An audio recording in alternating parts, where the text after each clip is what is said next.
Hello, everybody, and welcome back to Ultimate Admiral Dreadnoughts. My name is Spartan Elite 43, and tonight we are back. And we're not at war! In the last episode, you guys may remember we wrapped up the war with China by absolutely dominating China into submission. But all was not as it seems. Some new challenges face us on the horizon, but you guys know the deal. Welcome to the stream, Duan, Saul, Jess. Good to see you guys. Appreciate you guys dropping in. We have a world that is currently a mess.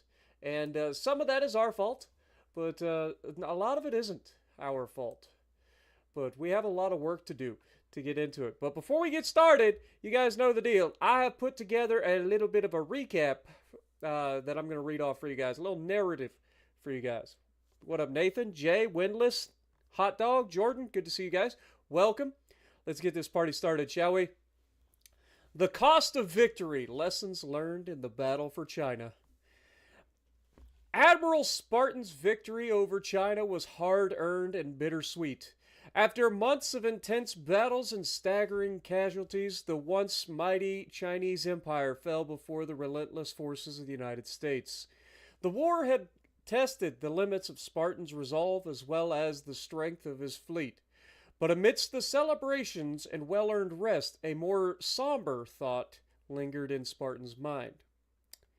It all began back in the early days of the war when Spartan's forces captured key Chinese territories including Hong Kong, as the Chinese military responded with a massive assault on Hong Kong. Spartan's position seemed increasingly perilous, with just 33,000 men left to defend against over 1.17 million Chinese soldiers. Spartan realized the gravity of the situation, yet, in the face of overwhelming odds, he saw an opportunity. He ordered the defenders to hold at all costs, while directing his forces to outmaneuver the enemy by attacking the nearby port city of Xiamen. For 4 long months, the defenders of Hong Kong held their ground despite mounting casualties. And while large reinforcements were not possible, small squads managed to sneak in through enemy lines to assist. It was then that the British, who had been watching from the sidelines, finally joined in the war. Their timely intervention closed the Straits of Gibraltar to the Chinese vessels, slowing their ability to reinforce their forces. The British also made clear that they would continue their support as long as they could claim the territories they captured. While this was a strategic advantage, Spartan made note of the British efficiency in their land grabs as he turned his focus to defeating the Chinese military. By February of 1902, the Americans succeeded in capturing key port cities like Shanghai and Hangzhou. This put eastern China on the brink of surrender. But the delays in the American invasion of central China caused reinforcements to reach the Chinese front lines, preventing swift victory. Admiral Spartan, frustrated by these delays, vowed to launch an inquiry into the stalled land invasion, yet understood the need to continue focusing on naval strategy. Meanwhile, Spartan's orders took on an increasingly critical tone as he realized the strategic value of certain Chinese territories. Choosing Weihua as the next invasion point in April of 1902, he once again maneuvered forces to keep the Chinese off balance. However, a new complication arose. The British had launched an invasion of the Liaodong Peninsula. Spartan, already suspicious of the British motives, sent an urgent appeal to the British Parliament, calling for their withdrawal. The British complied, a victory for Spartan in preventing a friendly fire and maintaining control over key territories. By July of 1902, Weihua had been captured, but Spartan's mind remained occupied with the stalled land invasions. The Chinese were regrouping, and the delay in the land assault had left the north and central provinces bolstered by reinforcements. Spartan resolved to change his approach and invaded Tianjin in late 1902. capturing the port city with minimal resistance. However, word soon came that Brazil, a valuable ally, might soon be attacked by the Chinese. Admiral Spartan, still grappling with the weight of his decisions, quickly sent 4 battleships to the Caribbean to defend Brazilian-held Colombia. Despite the risk, the Chinese fleet had been on the move for weeks, and Spartan knew that the threat had to be dealt with, no matter the cost. The subsequent battle in the Caribbean was one of the most harrowing of the entire war. The 4 American battleships, Indiana, Long Beach, Newcomb, and Prowler, engaged the Chinese fleet, a massive force consisting of 3 battleships, 8 heavy cruisers, and a host of torpedo boats. The American ships fought fiercely, but disaster struck when Prowler was hit by a devastating explosion, crippling her. Spartan, watching from afar, questioned whether he had made the right decision, wondering if the lives of those men had been sacrificed needlessly. Despite the damage to the Prowler, the American ships rallied, sinking Chinese vessels one by one, until battle came to a brutal close. The Chinese fleet was decimated, with only 266 American casualties compared to 7,400 Chinese. The victory was bittersweet, as Spartan could not shake the weight of the lives lost, including the sailors aboard the Prowler, whose bravery would never be forgotten. As the war came to an official end in October of 1903, Spartan's focus shifted to the future. His fleet had aged considerably during the long conflict, and modernization was crucial.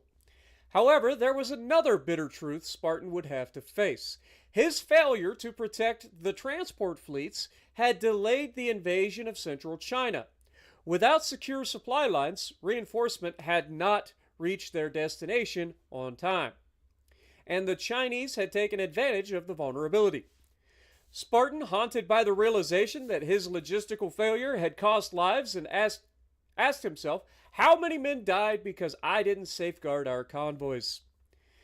This question would follow him for the rest of his career. However, he had made a crucial mistake, and the Chinese had exploited it, disrupting the very lifeblood of the invasion. It was a mistake he couldn't afford to repeat. After the war, Spartan knew that he could not simply move forward without learning from his errors. As long as I learn from this, I can live with it, he told himself. And with that, he vowed never to again let a lack of logistical security impede his forces. His next steps would involve building a fleet that could not only dominate the seas, but could also ensure safe passage for the convoys that would sustain any future campaign. Spartan's mistake had been costly, but it was also a lesson, one he would take with him into the future, ensuring that the United States would never again face such a vulnerability. It was a harsh lesson, but a necessary one. As Spartan moved forward, he knew that only by embracing the mistakes of the past could he be a more formidable force for the challenges ahead. There you go. All right. So now that we're caught up on what we had in the last episode, it's peacetime, baby. Which means we are not idle. The peacetime passes a lot of time. There's no doubt about it. But we cannot sit idly by. We have to maintain our building. So, as we stated, we've been building up a fleet. And boy, howdy are we building up a fleet. We've got our first round of destroyers already being commissioned. I apologize for all the pop-ups. But we have our first round of destroyers already being commissioned, as you can see. Shortly thereafter, our light cruisers will be coming online as well. We're building a couple of a battleship for Brazil and a cruiser for Romania. But other than that, we modernized our battleship fleet that we already have.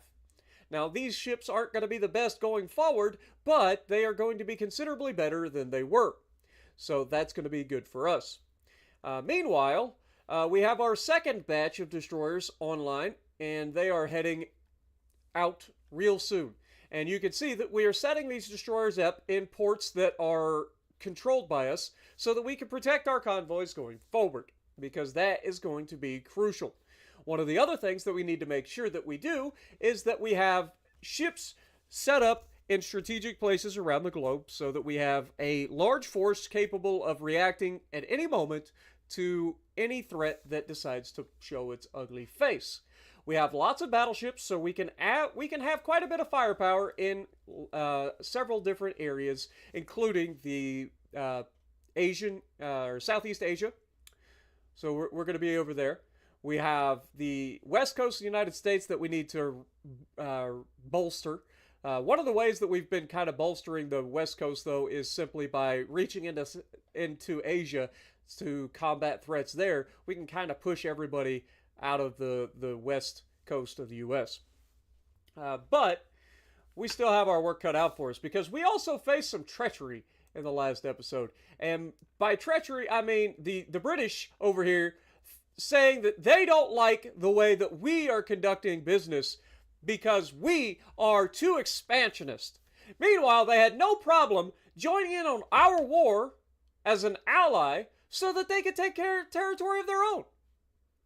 This cannot go unpunished at some point, but we're a long ways away from challenging the British.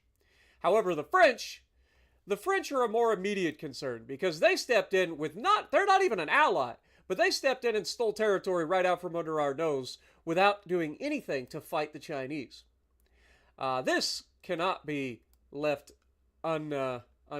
Like, we are not going to allow this to stand. Also, you may have noticed that we did go ahead and consolidate the territory that we took. Okay? Now, I know a lot of y'all will be like, well, Spartan, Mongolia, Northern China, Manchuria, you didn't own those territories. You had Central China, Southern China, Eastern China, Northeastern China. Yes, you're right. We didn't own these. Technically, they were ungoverned. But if you've been around the channel for a long time, you know I cannot stand when the game leaves territories ungoverned after I make a government collapse. I'm sorry, but that's just not how the world works. If I take over a government and force them to surrender, I take their territory. Period. Now, if you want to say that I was in a war with allies like the British, and the British come in and they get to have, based on their war score earned, we get to, like, divvy up the territory, that's fine. I have no problem with that. And given the very small amount of war score that they would have had, they would have gotten basically nothing anyway, which is why I have no problem going in and editing to make sure that we get the ungoverned territory that was left behind. So, now that we're caught up, I know it's a long start to the stream, but welcome everybody. Appreciate you guys dropping in. Let's get this party started. Okay, so first things first, we need to look at politics and see where we're at in terms of overall how many people are pissed at us and how can we avoid too many issues. Now, the most egregious person who's upset with us currently is Italy for some reason, and I have no idea why. I don't know why Italy's upset with us. All I know is that they are allies with Germany, and they are very friendly with Russia, and everybody else in the world hates them. However, I'm also very well aware of the fact that the Japanese seem to have had a bad time with the French. And I am, if anything, an opportunist. Okay? We have an opportunity to take what's left of Japan, and they have a very few territories. But if we can get rid of them, that's another sovereign nation gone, and one more potential roadblock out of the way. Now, France was at war, but is no longer currently at war with the Japanese. They have since signed a peace treaty. However, the British are still at war with the Japanese, and so are the Germans, and the Italians, and the Spanish. There's a lot of people that are chomping at the bits to take what's left of Japan. And I don't see why there's any reason that we couldn't step in some capacity. Now, the Japanese have done nothing wrong to us, and they've been nothing but friendly to us. So, on one hand, I'm kind of like, I'm torn. Because I like the Japanese. They've been friendly with us. They have done nothing wrong to us. And on the other hand, as an opportunist, I see the situation as an opportunity to take more territory. It's a iffy thing. Because I kind of want to go to war with France. I'm not going to lie. I kind of want to go to war with France. And I think that's where we start building up for. So if we look at what France is capable of currently, France currently has an army logistics of 100%, meaning any land battle that they get into is going to be a problem for us. They also have a fleet of 261 ships, but that is not as strong as it sounds. Most of their ships are smaller vessels. Heavy cruisers, light cruisers, and torpedo boats, with a few destroyers thrown in there for good measures. So their fleet is not as powerful as it seems. Where ours, on the other hand, may only be 19 ships currently, even though we are building 30 more, but our total ability is much more prevalent, I think. And given the fact that we've just upgraded every one of those battleships, I feel pretty confident in potentially taking on the enemy ships. However, the army logistics is going to be a problem, because any territory that borders the French, aka southern China, or anything up here, or anything over here like Morocco, like anything at all that borders the French is likely to be susceptible to land invasions, because we simply do not have the army logistics set up just yet. Now, that's where biding our time comes in, right? As we continue to reinforce our territories with ships that can help protect our fleets, that's going to bode well for us going forward. The other thing is, we are currently at 200% transport capacity, meaning we can drop this down to no longer needing to build new ships. We just have to maintain them. So we take this down to a 0% growth. That saves us a boatload of money, and suddenly we're making $50 million a month. So where do we put that money? Simple. We put that money straight into research and development. So we are going to prop our research and development up to 69%. Nice. And that's going to allow us to really start to boost our research. Rangefinders and everything else that comes with it. Also, a new cruiser potentially on the horizon with the Armored Cruiser Hull, Armored Cruiser 4 hull. I like the idea of that. We'll have to see what that looks like when it gets here, but I'm starting to like the idea of having a heavy cruiser in the near future, just to help supplement our fleet. But it's January of 1905, and it is time for us to go forward. So before we move forward, let's look at who our strategic problems could be. Like, what would it be the biggest potential problem right now? Now, I personally kind of want to like keep the French like at bay for the time being, but I also want to irritate the Italians, because if you look at the Italians, what are they going to do? They have a significant amount of territory, and right next to France, I might add, but they have a significant amount of territory that we could take from them. And if they're already upset with us, then that gives me the justification I need to start to set something up with taking out the Italians. Now, the only downside is they are currently allied with the Germans. But I think with a few little nudges in the right direction, we can keep the Germans at bay. Like, they don't want to get involved in a war that's not technically theirs. So if we can manage to get Italy in a war without going to war with Germany, that would be ideal. So that is going to be our goal for today. So let's get this party started. We are going to increase the tension with Italy. And let's go. What up, David, Fenrir, Edward, Incubus, Reed, Ender, Tyler, John? Good to see you guys. Appreciate you guys dropping in.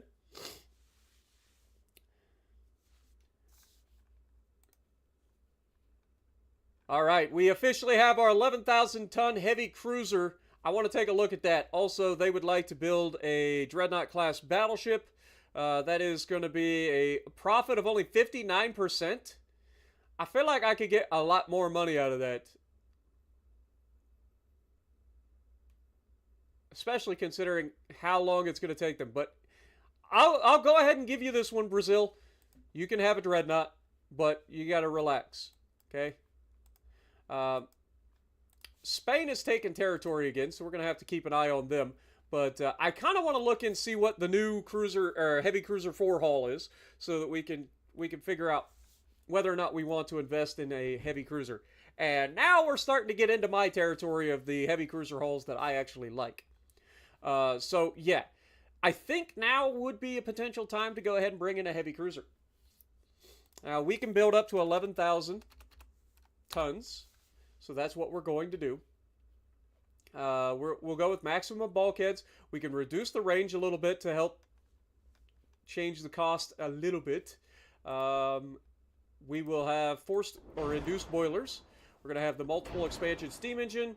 The rudder can stay as normal. And then we'll have hydraulic or electric. I think we go hydraulic. Let's go with the best armor. So we got Harvey armor. We've got anti-torpedo 1. I may or may not end up going with this, but I'm just spitballing at the moment. All right. So now that we've got that, we've got a couple of thousand tons to play with. Let's see what kind of towers we've got. So we've got the medium cage mass 2, which gives us a 3, 2, 30, 49. Whereas this gives us a 5, 4, 5, 30, 11. I feel like the front tower is definitely our better bet. Now, unfortunately, we can't put this back here. So we're stuck with putting it up front.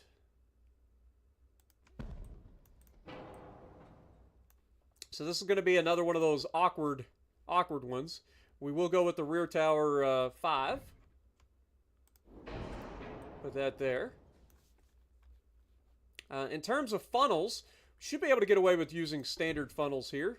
We didn't look at what our speed was, actually. Let's do that real quick. Our maximum optimal speed is 21.5 knots. We're set at 22.5 knots, so we got to drop that down to 21.5. Otherwise, we're spending a lot more weight on engine power than needed. What up, Fishing? How's it going? Delano, good to see you.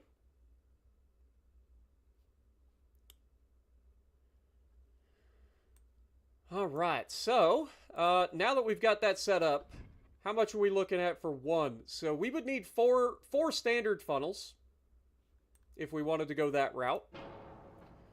Or if we went with the triple, we could get one triple funnel and be done.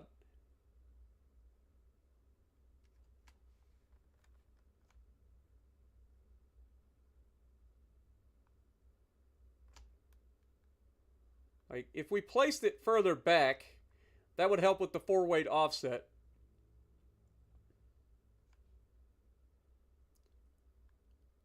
We could put it right there. It is going to be a little bit awkward. It is going to be a little bit awkward to not be able to have anything right there. But maybe we can use a barbette? No, we cannot. We still cannot use a barbette. Okay, and this cannot fit in here for whatever reason. Okay, the next question is, if I go ahead and just destroy the beam, I know we're not capable of building above 11,000 tons, but if I make the ship as wide as possible, can I then put the front tower back here?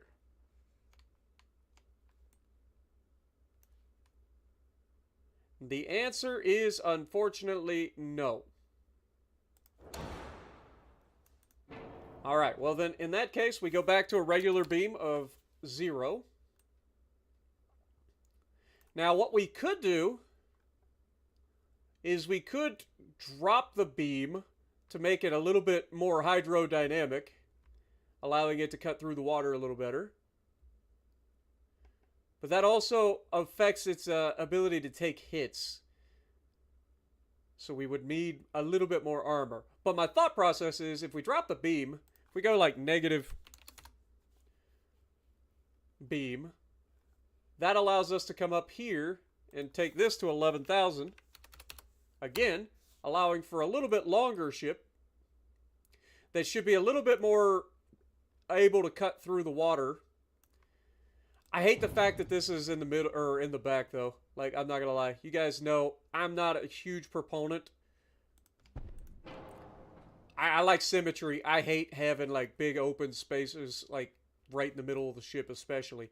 So since we don't have a way to move this back, and since we don't have a barbette to put like secondaries or an extra main gun there, we make the ship a little bit longer.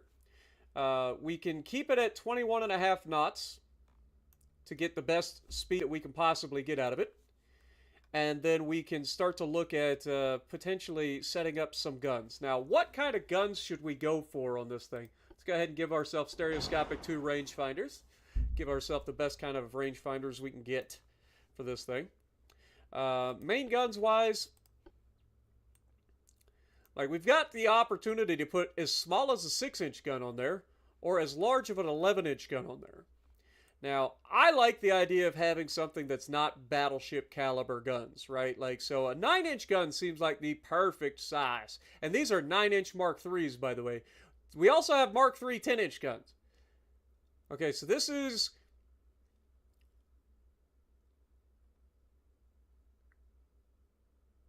going to be roughly equivalent in terms of accuracy, but a little bit faster reload. Penetration, though, 10.5 to 12.5. I mean, there's not a whole lot of difference in penetration. I think we just go with the 9-inch guns. I think we go with the 9-inch guns and see what we can get away with. So as you can see, these guns are absolutely freaking massive for the size of the ship. But that gives us a 4-gun broadside of 9-inch guns that should be insanely accurate. For the time, anyway. And these should be relatively cheap in terms of weight as well. Yeah, 358 tons instead of up to 415. I don't think that's too bad. Okay, so let's go into casemates now. We need some casemate guns. Now, obviously, I would love to go for 5-inch guns, but they are a lot heavier than the 4-inch guns. Accuracy is not going to be that big of a difference. The range, however, is a significant decrease if we go to the 4-inch guns.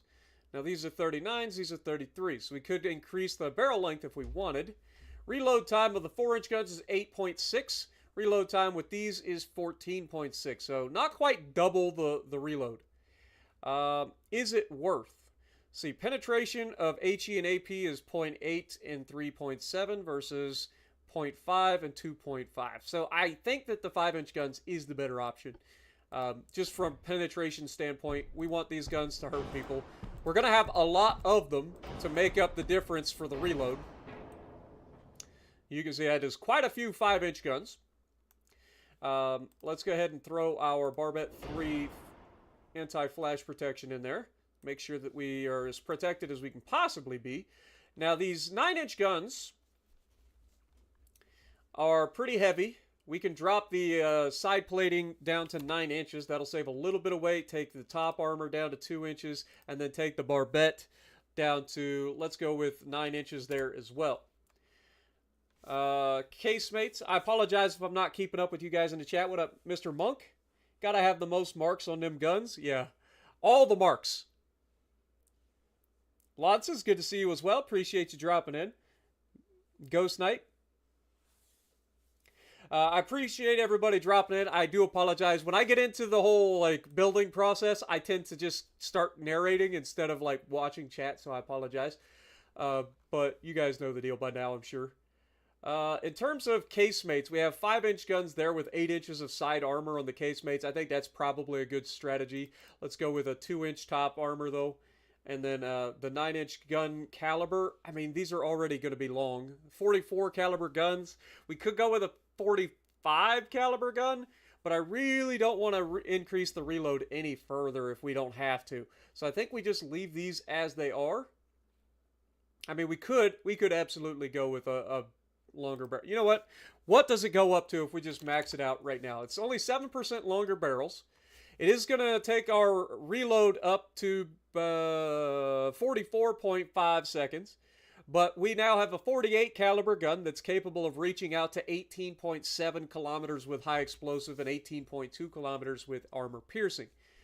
That is significant, as well as having more damage overall and better muzzle velocity. So I think that's probably a good call. And then, of course, the 5-inch guns, we're going to max that out as well so that we get the most accuracy we can out of these. Even if it is going to make them reload every 17 seconds, they are now capable of reaching out to 11.5 kilometers. So these should be able to keep any riffraff at bay. There are a significant number of them. And that leaves us a little bit of weight to play with in terms of armor, but we also have a little bit of deck space. We could potentially put a couple of guns in here, and you guys know I love my guns.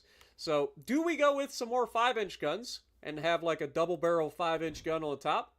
Like, we absolutely can. They're not going to have the best firing angles in the world, but we can absolutely put them in there. Unfortunately, we can't put anything along this section of the ship because of our stacks are in the way. But that gives us 4 more 5-inch guns on either side of the ship.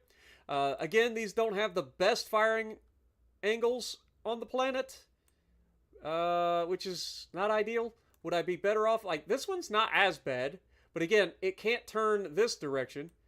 I'm just wondering, would I be better off going with a 4-inch gun as a supplementary thing? Because would that be able to... No, see, the 4-inch guns still have the exact same issue with firing angle. Huh. 3-inch guns definitely wouldn't have that issue, right? Like, nope, they still have the same... this has a little bit better firing angle up front.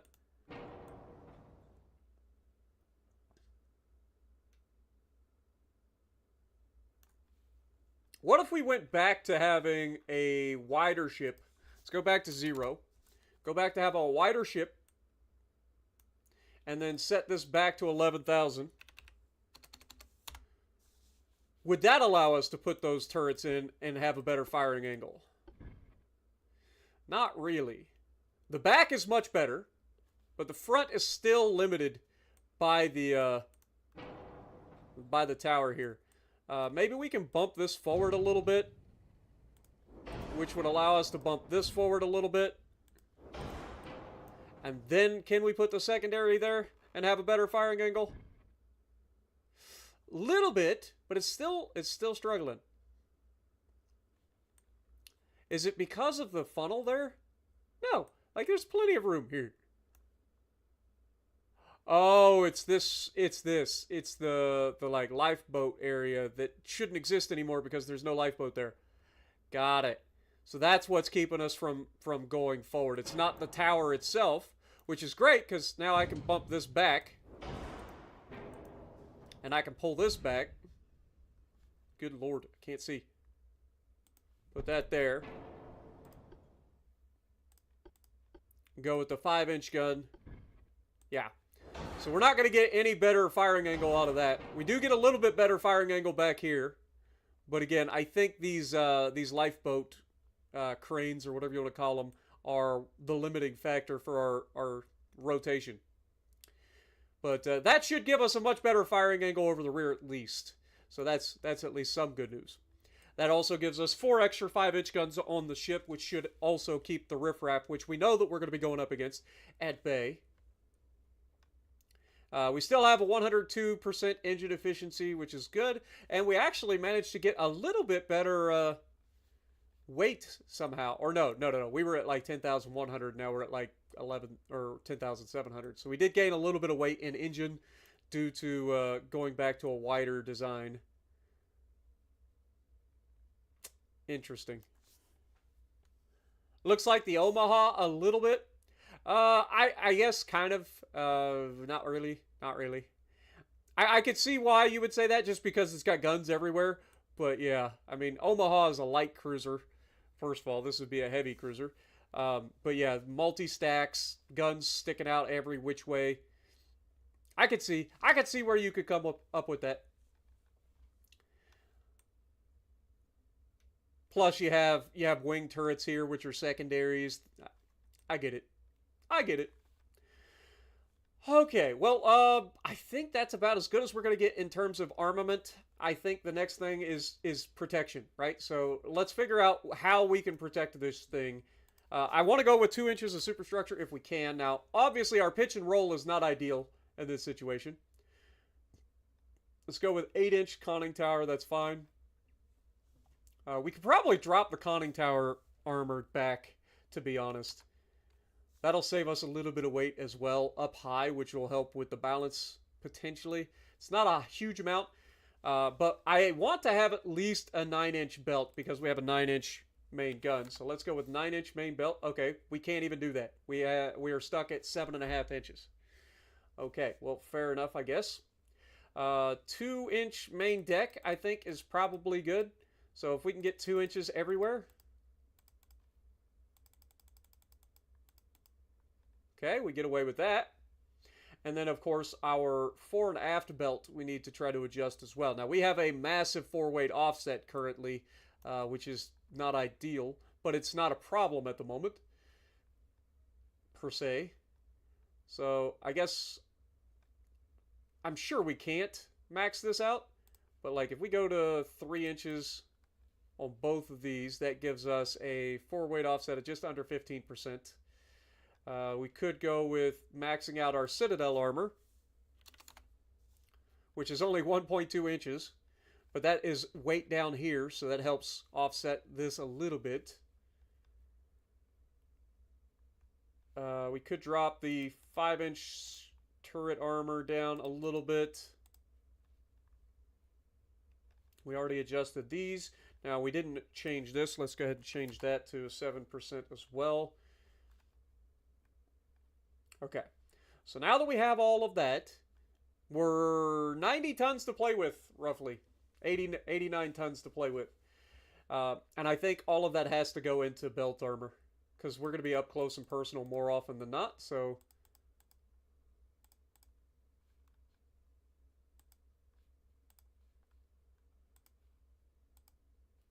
that's going to be as good as we get. So 7.5-inch main belt with 3.7-inch fore and aft belt. We still maintain our forward offset, but that's something that's basically out of our control just due to the fact of the way the ship is built. You can see the raised deck is fore heavy, so there's not much I can do with that other than maybe moving this turret further back. But you do that, you lengthen your Citadel, which requires more armor. We don't want to do that. So I think this is about as good as we're going to get. This is currently called a Seattle, but what do you guys think? What do we call this thing? What up, Prince Eugen? How's it going? Appreciate you dropping in. Got Constellation from a free crate. Nice. It's a great ship. What up, Some Random? How's it going? USS Kickass. What up, Jeff? Good to see you. USS Whoopin. Philadelphia. USS Nitz. What up, Aiden? Reaper, how's it going? Welcome to the stream.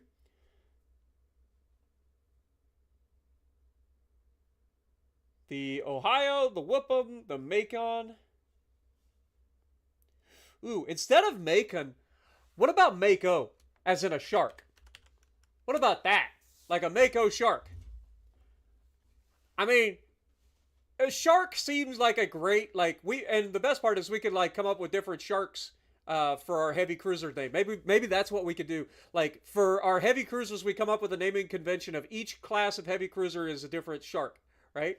I like that, actually, because heavy cruisers kind of are like sharks. Like, you got the battleships right there that are like the absolute behemoths. They're like the krakens from the deep, right? You don't want to run into them. They are the beasts from the blackness. But then you have the heavy cruisers. They're like the sharks, man. They're the ones swimming around doing the majority of the hunting, right? I don't know. I kind of like it. Is it Mako as in a K or is it a C? I'm not 100% sure. I think it's a K. It is a K. Okay, so we got Mako with a K. I like that. I like our naming convention for our heavy cruisers. Let's go with it. From henceforth, I declare that any heavy cruiser class that we come up with will have a different name of a shark in terms of the class itself. Now, we can come up with different names for individual ships. That's fine. But the class, the leader of the class and the class name will be based on a shark. I think that'll be pretty cool. All right, save it. We've got heavy cruisers officially. Now we just need to build them. That was a cruiser, yes. That was a heavy cruiser. The USS Mako.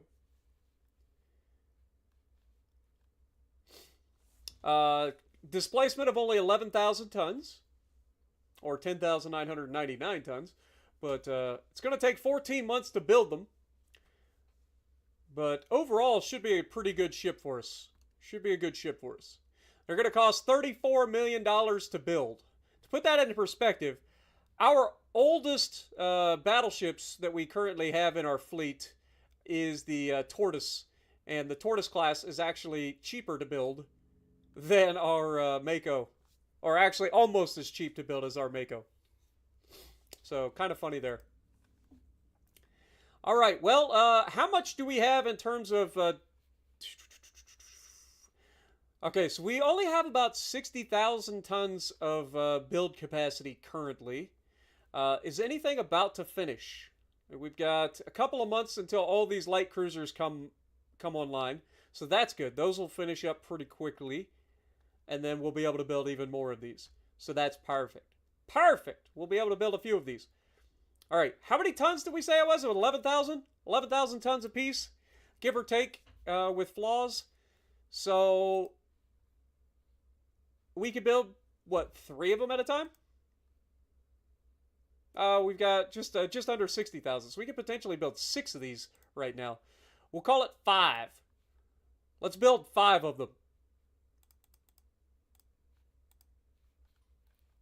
That should keep us under our, look at that, 9,000 tons. We wouldn't have been able to build that 6th one. All right, so we have 5 of these ships coming out. I want to have heavy cruisers in good places around the world that are going to help supplement our fleet. So I think we put them in pairs, and we want at least some around the east coast of the U.S. So we'll put 2 in Norfolk. We'll put 2 on the west coast of the U.S. So we'll go with San Francisco or San Diego. We'll go San Fran. And then the final ship right now will be in the Southeast Asia area. We'll take them over to oh god.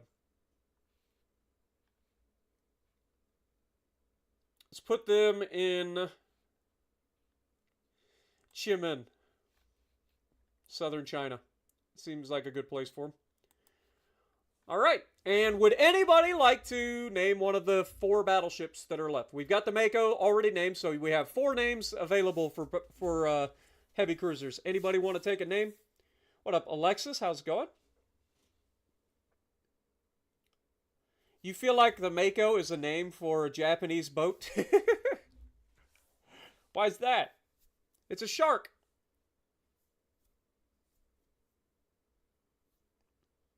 The Hammerhead. Remember, you don't have to name it after a shark. You can just come up with your own name. The shark name will be used for the class name. So in this case, we have the Mako as the class, the leader of its class. So it'll be the Mako class of heavy cruisers, and you can have whatever name you want underneath that. It doesn't have to be a shark. The Jabberjaw. I like that. So we got the Jabberjaw. You don't have to put USS in front of it either.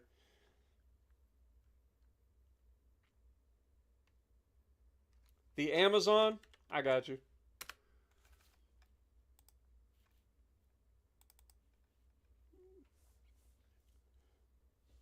Seesaw. 3 days of grinding for the Delaware. Nice. What up, CSI?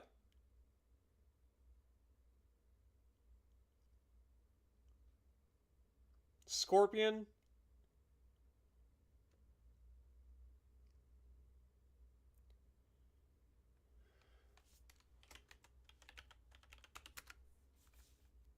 And the final name, I'm just reading through names and finding ones that I like. The Columbus, the Manifest. I actually like that. All right, there we have it. All right, so we now have our first batch of 5 heavy cruisers being built. We have plenty of stuff to go there. Let's go ahead and check our influence area. I want to try to improve relations with the French, which actually seems to be going naturally in the right direction anyway. So we'll hold off on improving more relations with France at the moment. Feel like we could do better elsewhere. So let's look at who else we could mess with. So Germany, I feel, is the natural person that we want to kind of like improve relations with at the moment, just simply due to the fact that we're about to pick a fight with their ally. So they're naturally going to get upset with us very quickly, and the longer we can prolong them getting into a potential war with us when we go to war with Italy, the better. Because They have 130 battleships, but 7 of them are battleships. So 130 ships, but 7 of them are battleships. Their actual navy isn't all that powerful overall. Only 130 ships and only 400,000 tons. I mean, yeah, they're bigger than us, but we only have 34 ships. So we're building a lot, though. I mean, our navy is about to explode. So I'm looking forward to that. All right. Meanwhile, we are losing quite a bit of money per turn, but that's fine. We can make that up as we continue to grow our economy. So let's keep it going. What up, Commander Tragic? Good to see you. Appreciate you dropping in. Bodie McBoatface.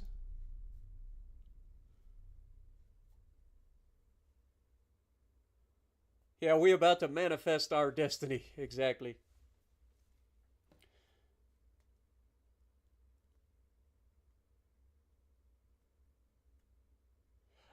You actually do get a bit of an auto aim for the planes on the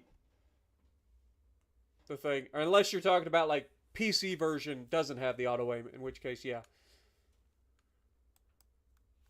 There is a military crisis in the Confederacy. The government suggests using the current situation to strengthen our influence in the region. Where is Confederacy? Send our diplomats to help find a peaceful solution that drops our unrest, which wouldn't be a bad thing, but also costs us $40 million. Send a division to demonstrate our naval power, which costs $121 million and increases unrest. Or the fleet is not ready for action in the region. Let's send our diplomats $40 million.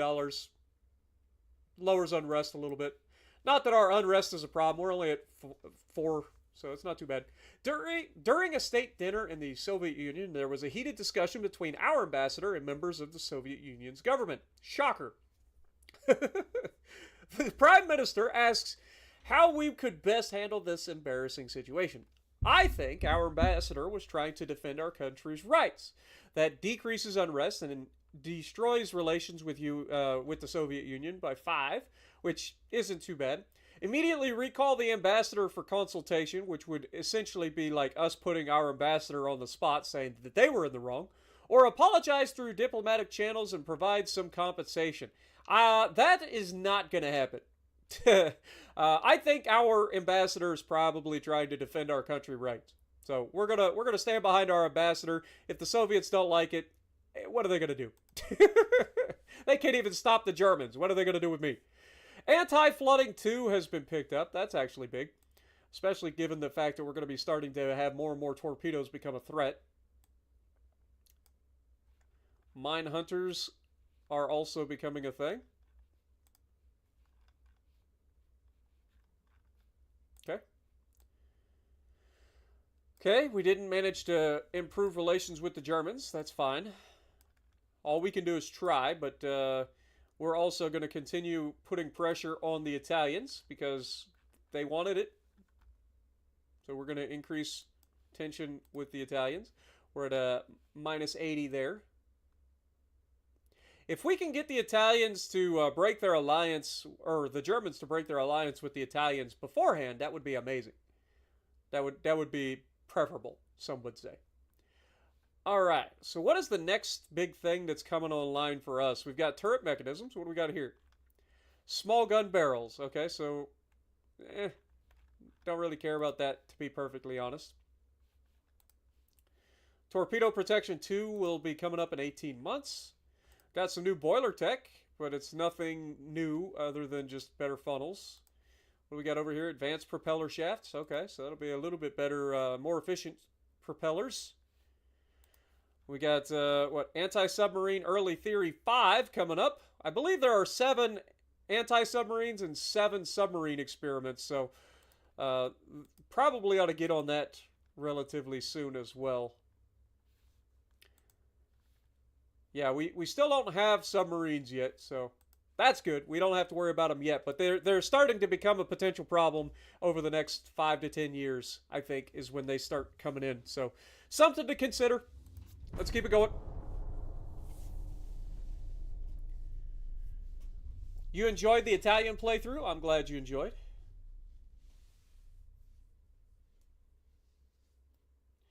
We are currently playing as the United States of America. Interesting news. The Soviet Union warns their head of admiralty, Robert Kuznetsov, for his excessive naval expenditures. Well, you know, maybe he got word that we weren't happy with him. Romania would like to order 3 Shark-class destroyers for a total profit of 60%. Again, not the highest profit in the world, but having our allies stay on our side, even if they are minor, and having them strong seems like a good idea. So I don't mind that. Let's go ahead and give it to them. Ukraine would like to order a Shark-class destroyer. Okay, you can have one too. Everybody gets a destroyer. Why not?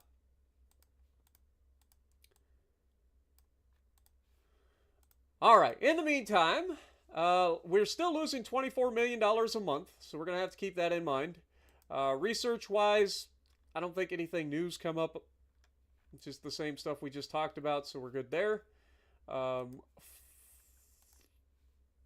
We're at 64% of the way to our next expansion.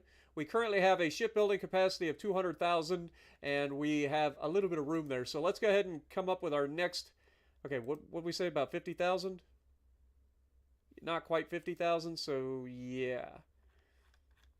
We could probably build 4 more currently. So let's go ahead and do that. Let's build 4 more of these. Okay.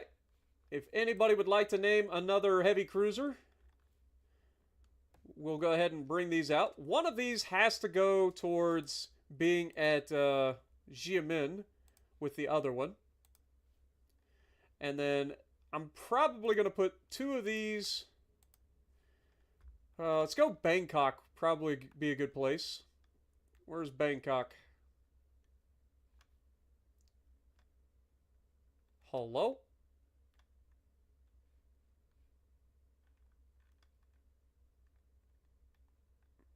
There it is.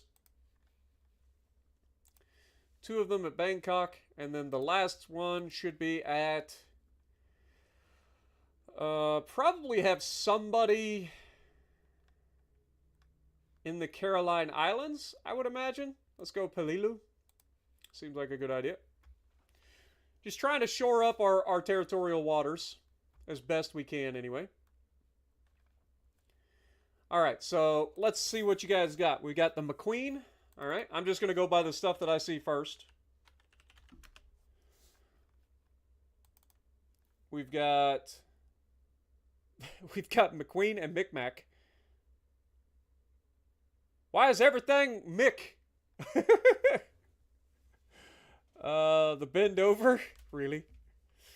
The John Paul Jones?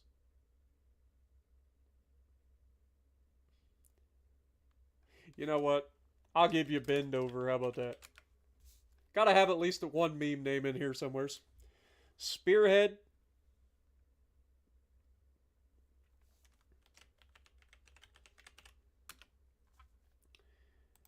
And finally, the last name. Constitution. Why not?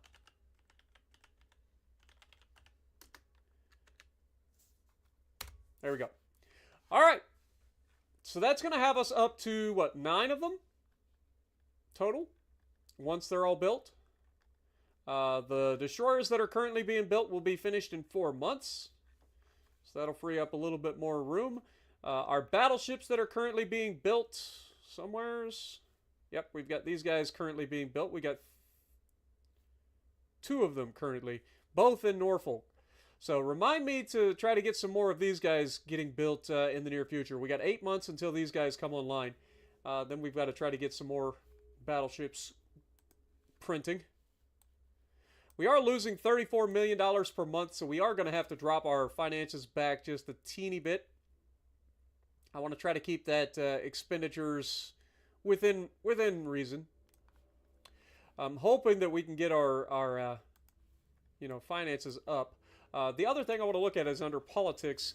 Our Army logistics is still at 5%, but that's because most of our ships haven't been built yet.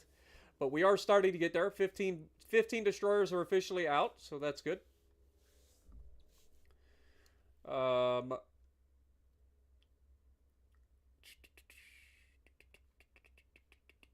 Okay, I think that's pretty much it at the moment.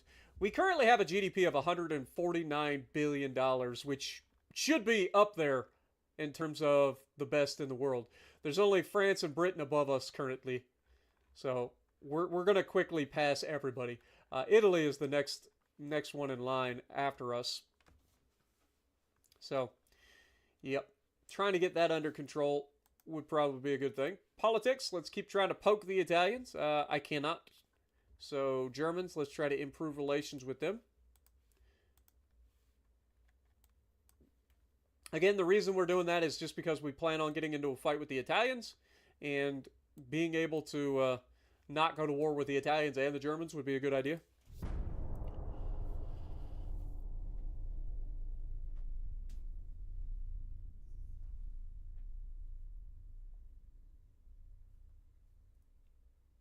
What up, Nito? How's it going? Jedi?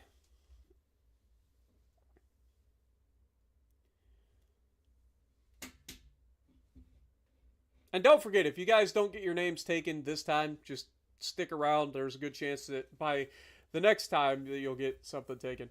I always try to include your guys' names into the campaign. That's one of the best parts about this Ultimate Admiral, is just the interaction between us and being able to have a little bit of fun with you guys. Tension is going up in the North Atlantic for some reason, with the British, the French, the Soviets, and the Spanish. Why? Is it because we're building new ships? I could understand why that might cause some, you know. Okay, so this is a little bit better. 117% profit for a Shark-class destroyer. I forgot about that. We have the Shark-class destroyers. Come to think of it. We have the Mako-class heavy cruisers and the Shark-class destroyers. It's kind of funny. Kind of funny. All right, now we should be able to continue to put pressure on the Italians. We're at 90% on them. I mean, we don't have anything. The only thing I can figure is because we ended up putting a couple of destroyers in port with our battleships, that kind of ratcheted up the tension, potentially. That would be my guess. All right, well, other than that, there's really not a whole lot going on.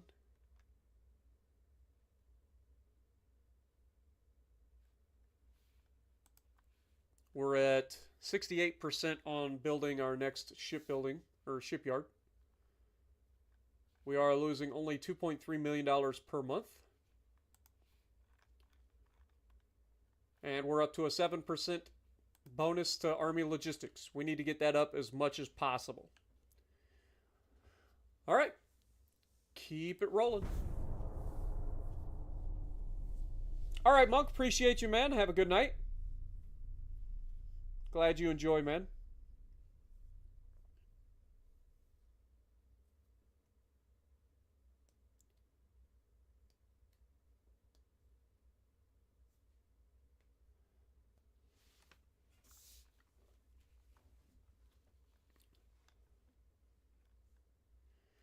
Yeah, so we're starting to irritate a lot of people in places that I don't think we should be irritating a lot of people with our fleets, given that we own the territory. All right, and here we have it. War is officially upon us. The Italian Empire, it's June of 1905. The Italian Empire has sent us an ultimatum demanding to withdraw our fleet that is currently operating near their borders. We don't have any fleet operating near their borders, so that's a lie, claiming that it threatens their trade lines with neighboring countries. Their government requires our advice on how to reply. This is an absolute disgrace. They're lying. We should never accept this. If they want war, then so be it. And just like that, we are now at war with the Italians. Now, we may not have our best battleships just yet, but sorry, Egypt, I can't do it. Can't do it, Ukraine. We're currently at war. It's time for us to be ready for anything. All right, so let's look at the Italian territories and see where the best place to strike first. So the first thing that pops out to me is Africa, right? We could easily take their territory here in Africa at Somaliland and Eritrea. I think that would be our best course to start with, forcing them back home to their homeland. And then we can start taking their territory that they took from the Austro-Hungarians. I didn't even realize the Austro-Hungarians were wiped out. So we've lost 2 major nations and almost a third already with Japan. So if we force them back out of this territory, that'd be huge. So yeah, we got our work cut out for us. All right, well, in the meantime, I think it is time for us to start bringing some ships over. I want to leave the destroyers back just in case, but I need some battleships. I need some firepower. Where are they hiding? There's our ships. All right, let's send these guys in. You guys are going to go straight to Mogadishu. Get over there, boys. Our invasion fleet is on the way. Who is currently invading them? It is the Spanish. The Spanish are actually invading them. Well, that's annoying. Well, given the fact that the Spanish may actually take that, I think it would be better suited if we go move up here to Massawa then. Get them over that direction. Meanwhile, we have a couple of squadrons of battleships over here. We can form up into one fleet. Let's go ahead and move Florida and Louisiana over to Casablanca real quick. Or actually, let's move Florida and Louisiana into the Gulf or into the Mediterranean. It's going to be a fight for sure, but I think we'll be okay. But I want to bring them in immediately. And then we can have these guys come in and sit on the same location, which should merge the 2 fleets together. The Italians, on the other hand, we also have these guys coming over that are going to be going where? To the Western Mediterranean. Okay, fair enough. We shouldn't have to worry too much about them coming over to our territory here, I wouldn't expect. We do have 8 light cruisers and 4 destroyers to protect that. We have 4 battleships down here. This is Indiana, Long Beach, Newcomb, and Prowler.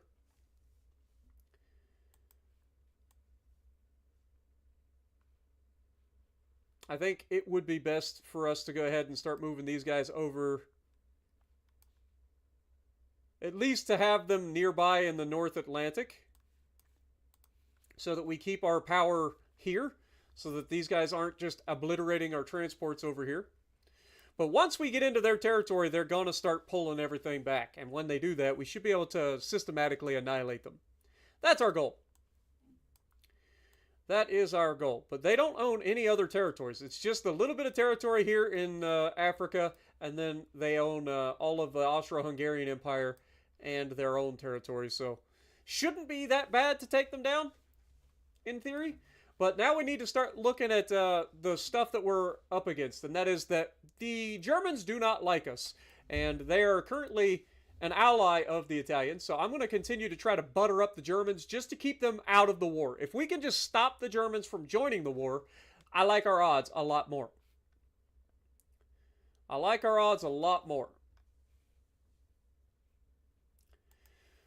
All right, let's keep it going.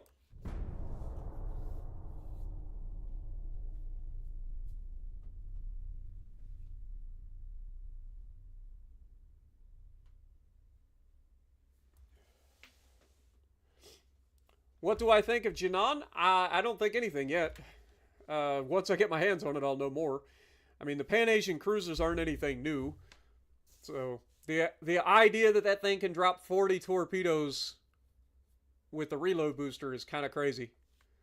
But, again, it's nothing new. I think it takes very specific circumstances for those ships to really gain ground.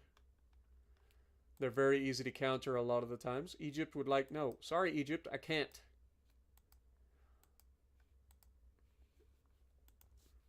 I can't do it, Egypt. Okay, we now have our wartime budget going, so we can start to pump up our research again.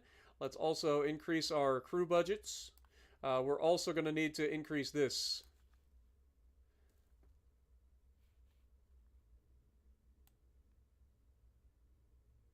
Might have to drop this back just a little bit. Just a little bit. Let's keep it at 69. Just due to the fact that we're going to be taking transport losses most likely, so any sort of being able to rebuild is going to be beneficial to us.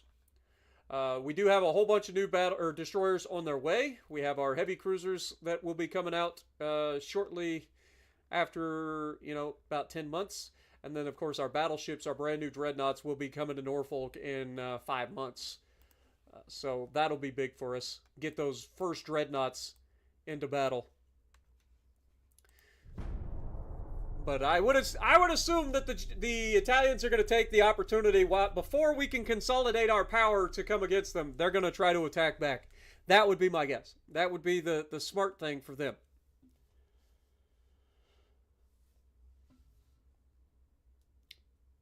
You enjoy the campaign a lot. The variety of things possible from battleship heavy fleet to pure torpedo spam shows the depth of some parts of the game. Yeah, there's a lot of different things that you can do for sure. Our government wants to create an alliance with the Soviet Union. A strategic alliance may not be the worst idea, but how much can the Soviets actually do to help us? See, this is the part where I wish that they would allow you, when you go to make a choice like this, allow you to look at the other things. Because I don't know if the Soviets are still at war with Germany. Like, if they are, then this will piss off the Germans even more. But having an alliance in a wartime scenario is not a bad idea.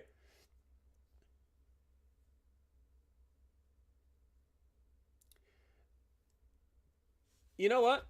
I'm going to use the power of going back in time to look at the politics scenario. When was the last time that we looked at politics?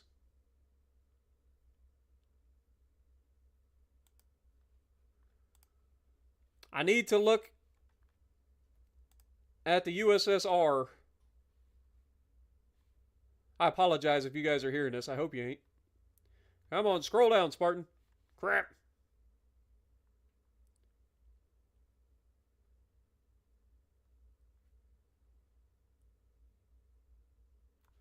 Yeah, I don't see the last thing, unfortunately.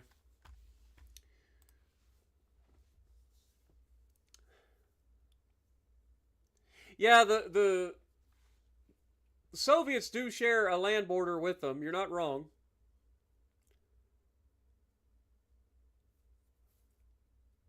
But like I said, it's not a bad strategic partnership. I just don't know if they're still at war. I guess we'll take a chance. We're going to take the chance of starting an alliance with the Soviets, just because having an extra, helper is always going to be a good thing, right? So let's go ahead and do it. It's something it's going to be a problem, right? Oh.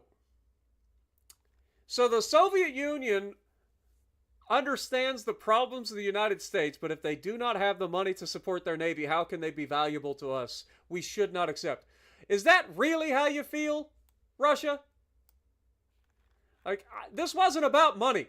This was about a strategic partnership that both of us could benefit from. But, hey, you turned us down. Remember that. And they're starting to blow up our transports, which is not ideal. This is what I was worried about. Because now, if they're blowing up our transports, this is going to be a problem.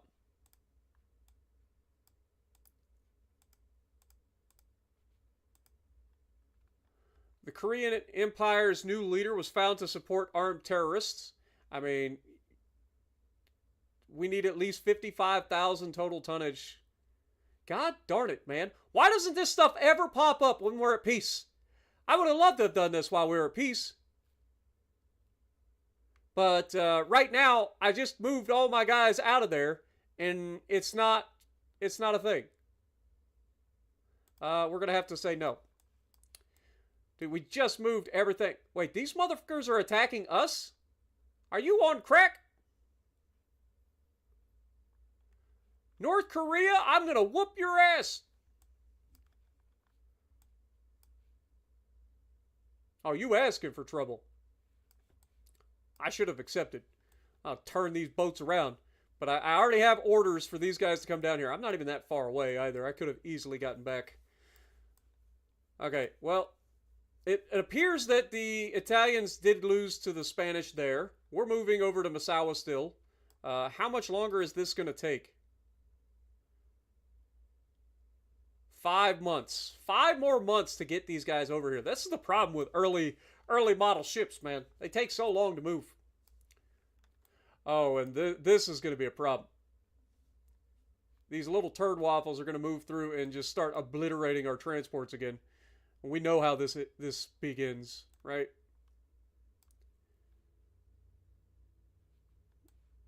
These guys are coming over. We do have our light cruisers and destroyers here.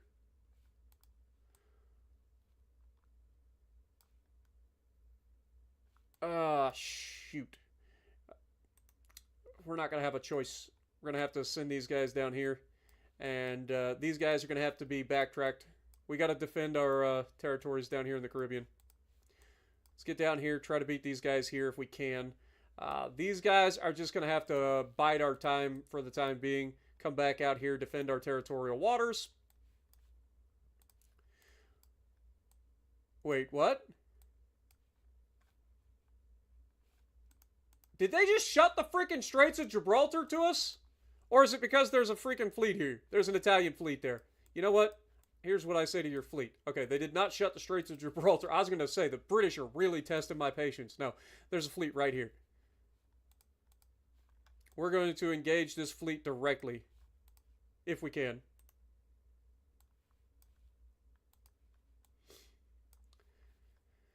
So because their fleet's here, it was telling us that we'd have to go all the way around, which is unacceptable. Unacceptable. Alright. It's going to take some time for us to get here, but we're on our way. Politics-wise, let's look at the Soviets real quick, because now they've irritated me. So yeah, the Soviets are currently not at war with anybody, but they're closest to being allied with the Japanese again. The French and the Spanish are both irritated with the Soviets pretty badly. So yeah, having them as an ally wouldn't have been a bad idea. But, again, they turned us down, which is something that we're going to remember. And the Germans, will continue to improve relations with them. Just so that we can keep them out of the war, if we can. Alright, let's keep it going. Finances. Yeah, you can see how quickly we start losing transports, which is unfortunate.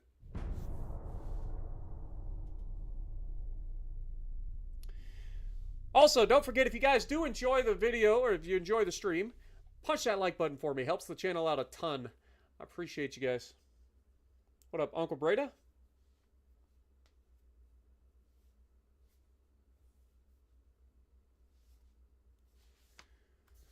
Alright, so yeah, this is one of the downsides, is that relationships with everybody's going to start deteriorating because my ships are now operating in their neighborhoods. But we are getting our first battle of the war, and that is a pretty massive one at that. They've got two 16,000, actually one older battleship that only has 4 11-inch guns, and then the newer battleship has 4 11-inch guns. But this one's 16,000 tons versus this one being only 9,500 tons. Their heavy cruisers are heavy cruisers for once with 9-inch guns. So that's good. Light cruisers are light cruisers, but not really. Those are kind of a heavy light cruiser.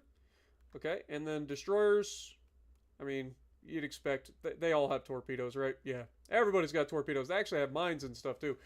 But we do have minesweepers with our fleet, so we should be okay.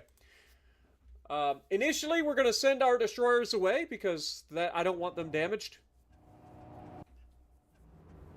What up, Pobands? How's it going? Turtleback, good to see you. But here we go. Our first official battle of the war. Also, how is the stream looking, by the way? Everything looking good? We've had 0 drop frames, so that's good news. The new graphics card really coming in clutch for these streams, because now I don't even have to change settings. I can keep the same bit rate and everything so far. All right, destroyers, your job is to get the fuck out of here. Please and thank you. Montana, Louisiana, Florida, and Nautilus. Your guys' job is to engage the enemy and send them packing. Use all of the refits that you have at your disposal and send them out of here. Like, they are not a threat to us. And I want you guys to prove it.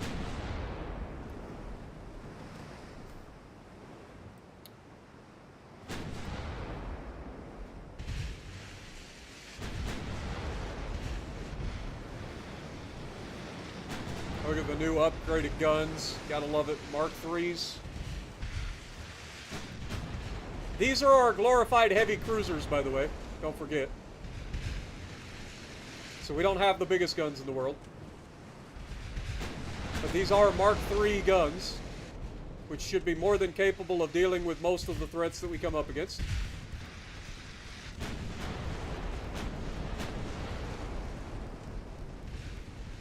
And then we have all the secondaries.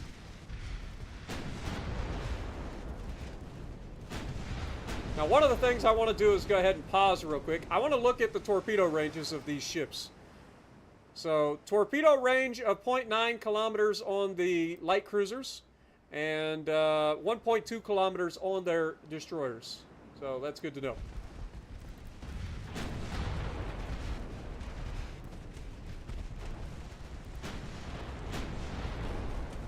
Okay, our first kill. Want to try to keep our distance here.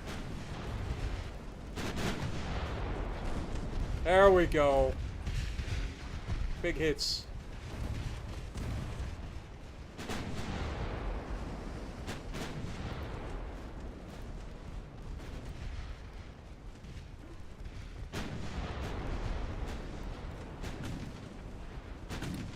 Again, we want to try to keep... We do have the speed advantage, I believe, in most of the regards, or at least a speed tie, most of it.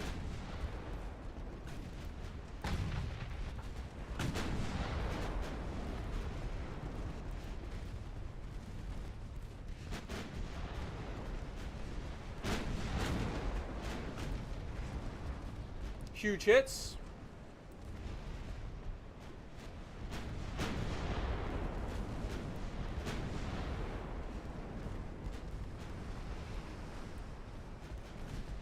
Down goes the light cruiser. Basically, we just want to kite these guys out to limit who can engage us. We got to be careful because Nautilus being at the back is going to be the main target for the enemy fleet. You can see our 9-inch guns are being very effective so far.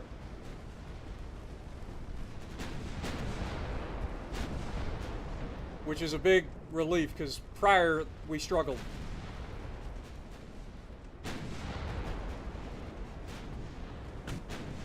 Remember, these are not veteran crews yet either, so once we get a couple of battles under our belt, these guns are going to be that much more effective. Nautilus is, in fact, taking a beating, as expected. Being at the back is always rough.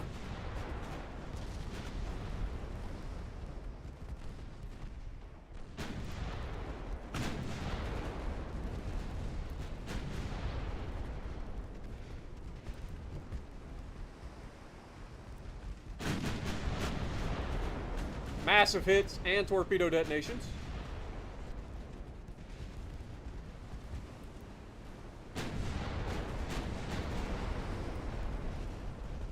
Nautilus is taking a beating back there.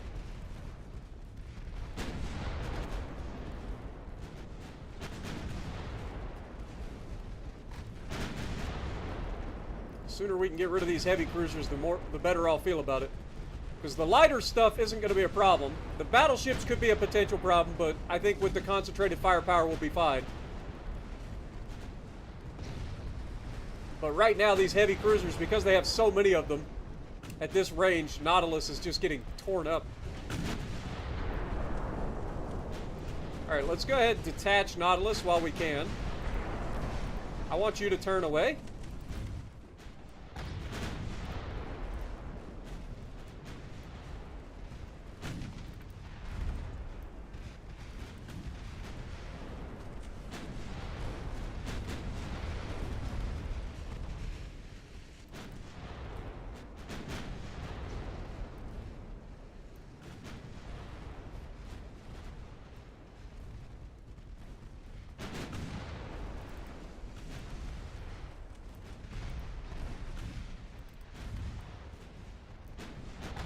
Alright, let's double back here.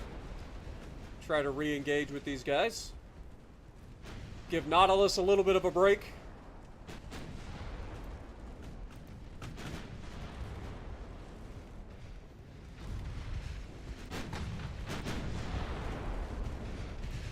Down goes another light cruiser.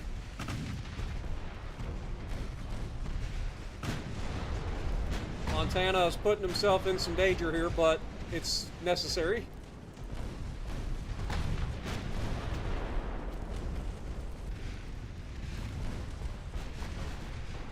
Again, we just kind of want to put ourselves between our wounded comrade and the enemy to stop their advance.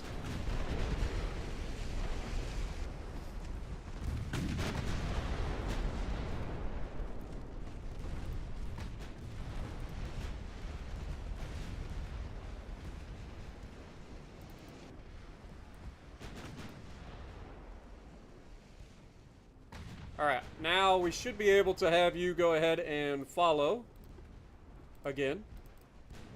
Now that we've gotten these guys kind of off their game.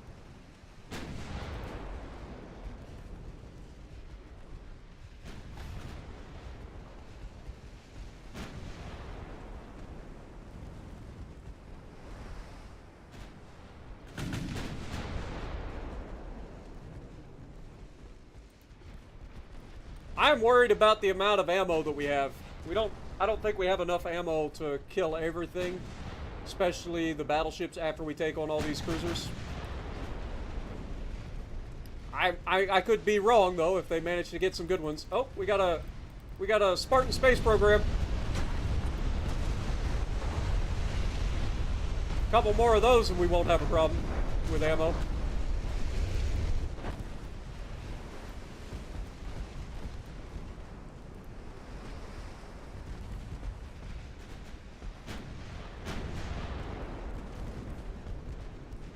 Alright, let's keep wrapping around here.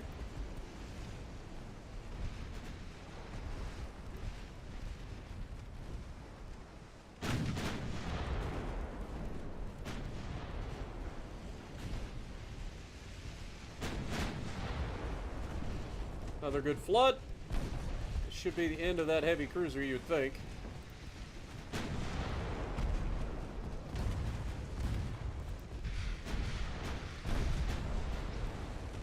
There he goes.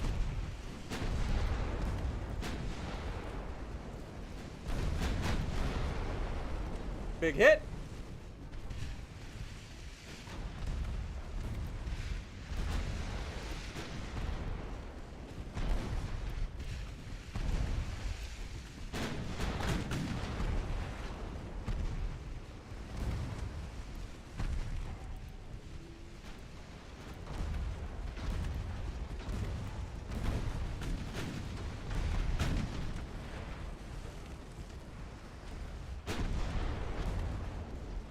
Alright, let's go ahead and double back again. And speed up time.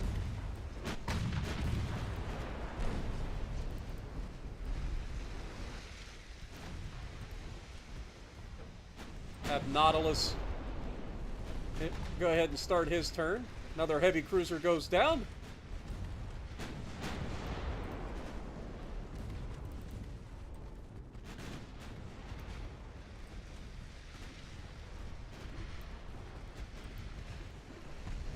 We've taken some superficial damage, but Nautilus has taken quite a bit of casualties. So we gotta be careful with Nautilus here.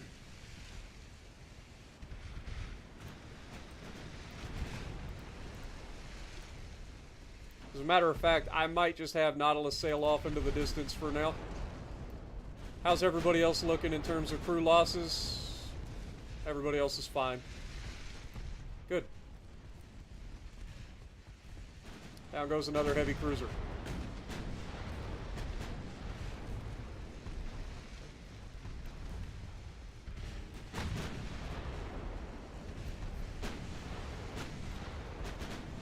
What up, Puddin'? How's it going?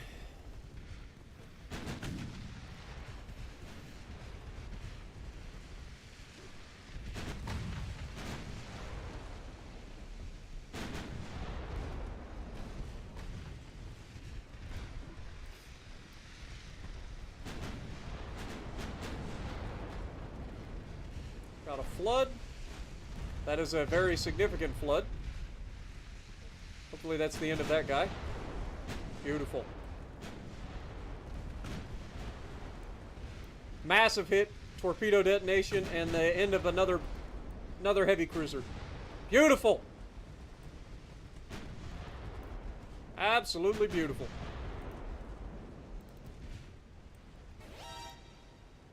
Nautilus retreating as expected.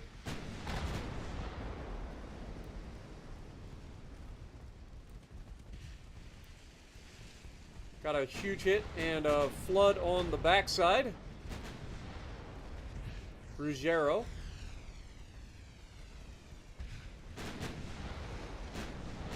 Down goes the Ruggiero. Beautiful. All right, we're starting to clean up now. God, it's good to have guns that can hit the target, isn't it? What a concept. What an absolute concept. It's good to be upgraded. So nice. Nice having guns that actually hit the targets. Alright, let's go ahead and use... whoops. That was the opposite of what I wanted to do. HE. HE, please.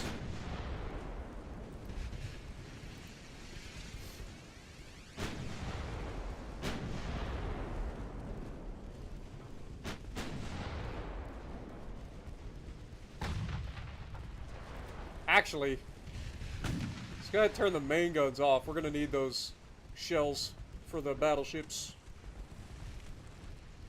Just let the secondaries do what they got to do. Got lots of 4-inch secondaries here. Alright, let's go ahead and have you follow these guys again. Should be safe to come in.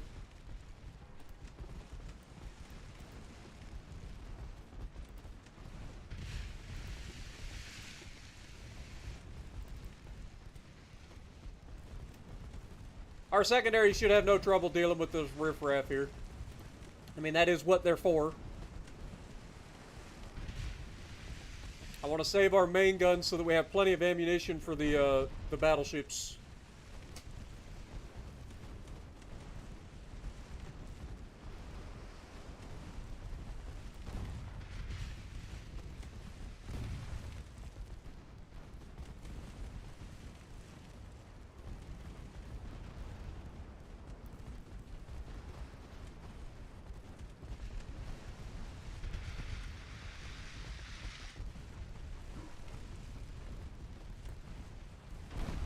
It's kind of quiet when it's just the secondaries going, isn't it? There we got a torpedo detonation. Be nice if we could get some armor piercing going and causing some floods on these guys.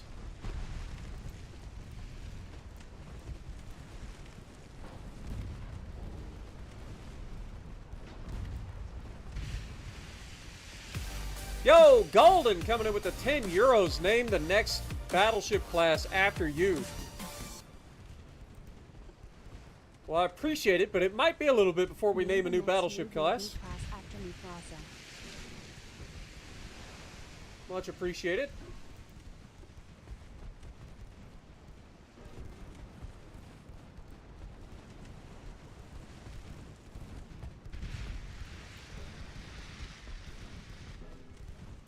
Let me go ahead and hit you with a heart.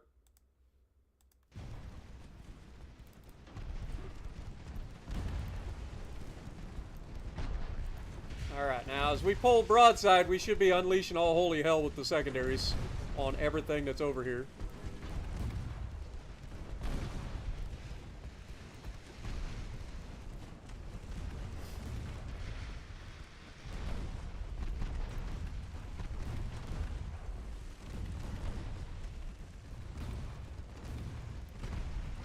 Okay. Target that man, please.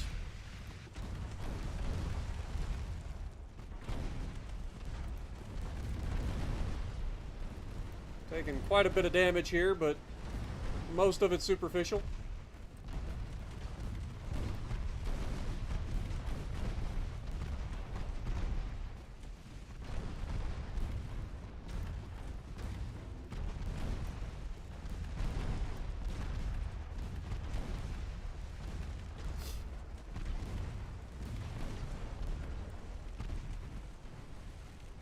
Let these guys choose their own targets real quick. Turn that man into Swiss cheese. Being a little bit more aggressive than I cared to allow.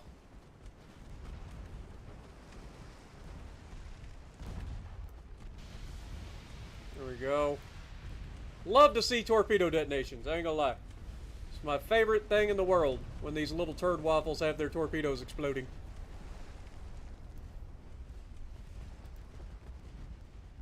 Turn all the secondaries onto this man.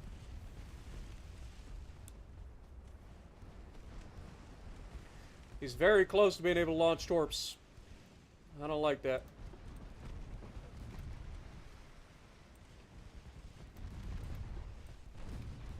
Beautiful. Down he goes. All right.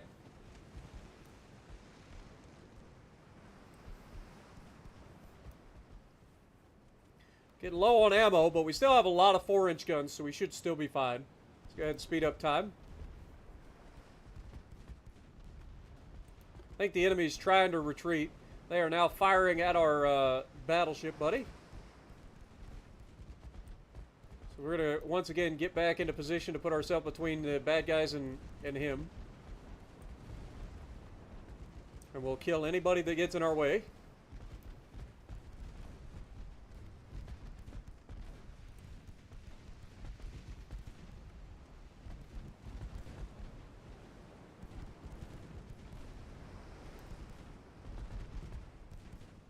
Down goes another destroyer. One left.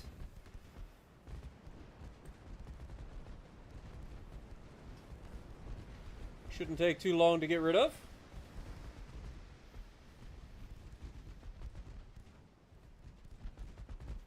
What up, Mr. Abyss? And the last destroyer has been taken out. Now we simply kill the light cruiser, and then it's just battleships after that. And Nautilus has officially rejoined us, so that it will be a 4-on-2 engagement. And we still have some armor-piercing and high explosive shells to be able to deal with battleships. And Nautilus has quite a few of them, so we shouldn't have any trouble.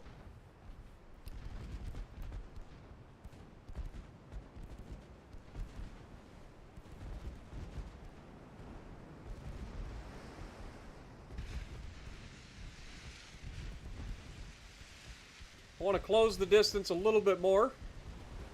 Again, these battleships, while they do have 11-inch guns, they're not the scariest things in the world. Would love to get rid of this light cruiser quickly.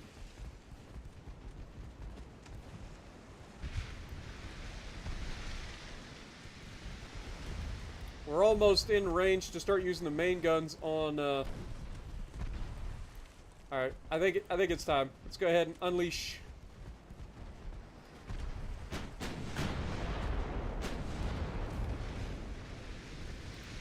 Let's have that there.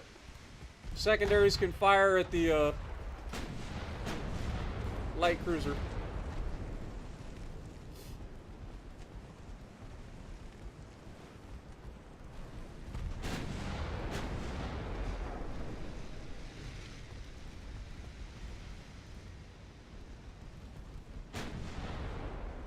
Down goes the light cruiser. All right. Now we just got to catch up to these little turd waffles. The biggest one is the one in the front. So let's go for him. If we slow him down, the rest of it should be relatively easy. I'd like to get a hit early. Kind of set the stage. I'd like to slow them down a little bit. They are capable of only 14.5 knots, so we should be faster.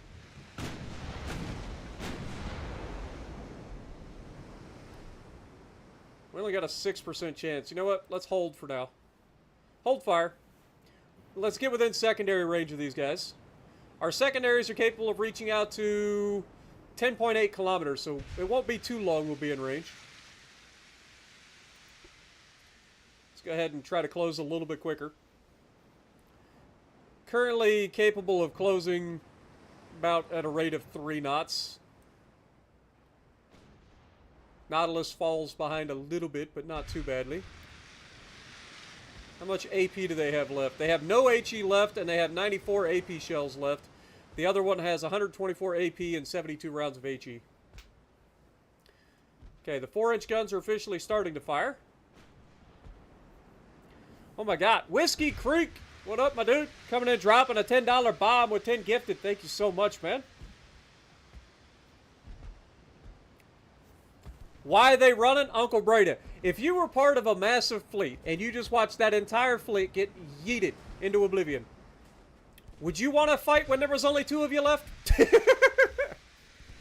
Just saying. You can't blame them for running. It's just not going to do them any good.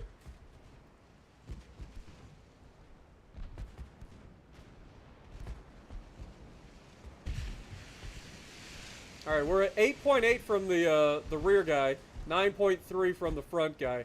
I think it's time to go ahead and start using the main guns again. Should be much more accurate now. We're inside 10 kilometers.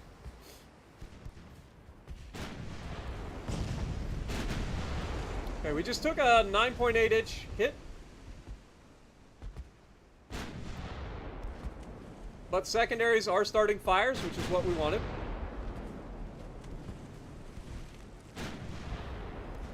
Start reducing their effectiveness.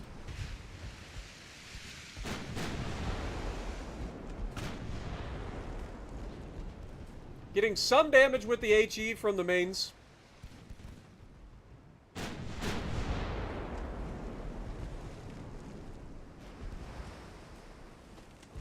And it's not a small amount of damage either. And their crew losses are getting stacked up as well.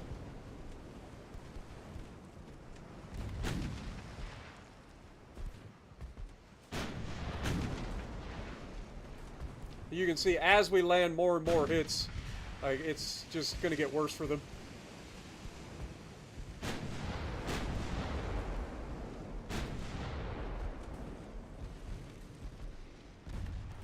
All right, let's switch targets to the smaller of the two. See if we can take him out a little bit easier.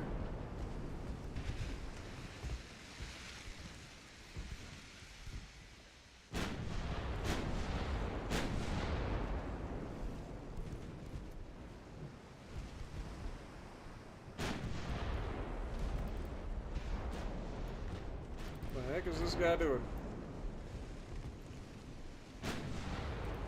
All right.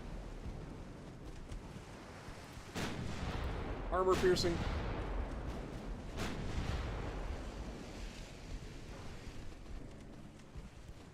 Come on, boys. We're not going to get a much better angle than this. Ouch! That hurt. That hurt a lot, actually. ITD coming in with the 20-pound bomb. Thank you so much, man. Ouch. Montana's taking a beating all of a sudden.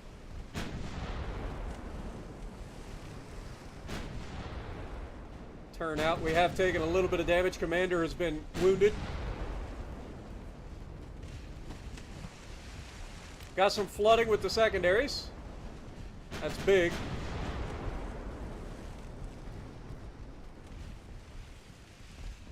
I got little turd blossom dropping off to come after me, huh?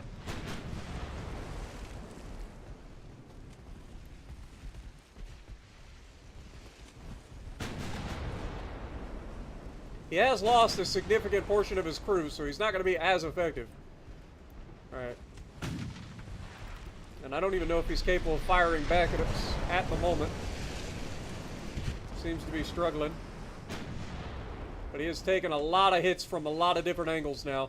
And now we're alongside, so the flooding's going to slow him down, make him an easier target, and he's going to go under. Beautiful! Down goes the big boy.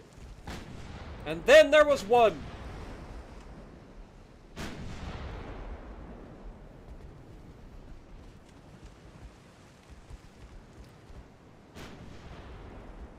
Nautilus is the one with the most ammo.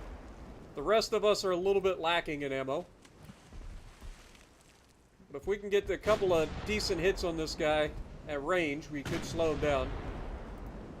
We should be able to catch up to him pretty easily.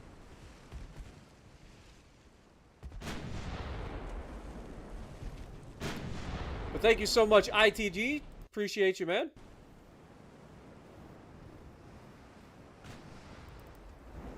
Also, you guys are just $10 away from turning off the ads for the stream, so thank you guys for that. What up, Tuna? Good to see you. There's a limit to how many trees you can have planted at one time in Farm Sim. I haven't found it yet. What up, Schmidt? Doing well. Welcome to the stream. Angel as well. Good to see you, man. Hope you had a great weekend, or a great start to your week, I should say. It's Thursday. It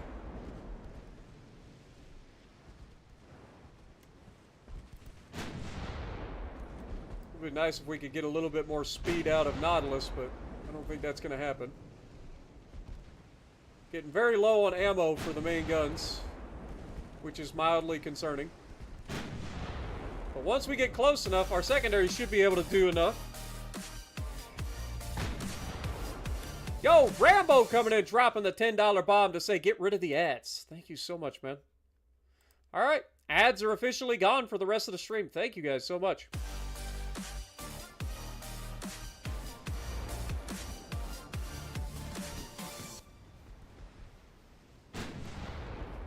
No more ads. And Whiskey Creek also dropping a $10 bomb saying no more ads. Thank you guys so much, man. Appreciate yous.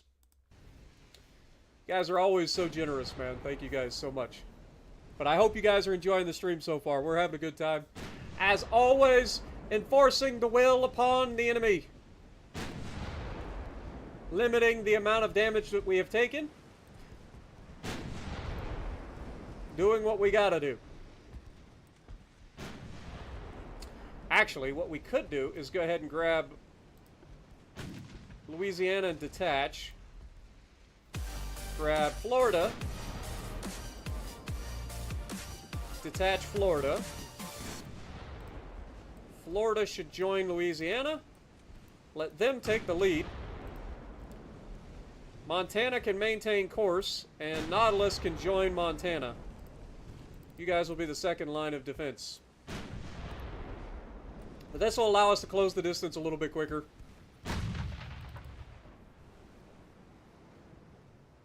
Okay, apparently that didn't work the way I wanted it to. Whatever.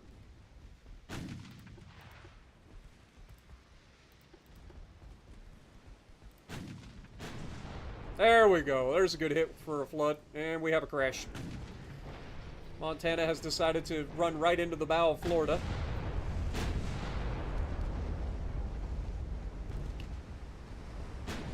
And this little turd waffle is all but sent to the bottom. We just gotta wrap it up.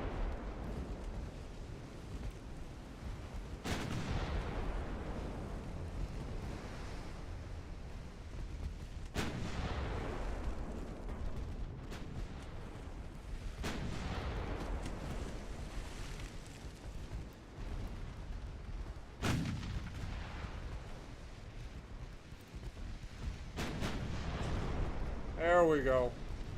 Punish him!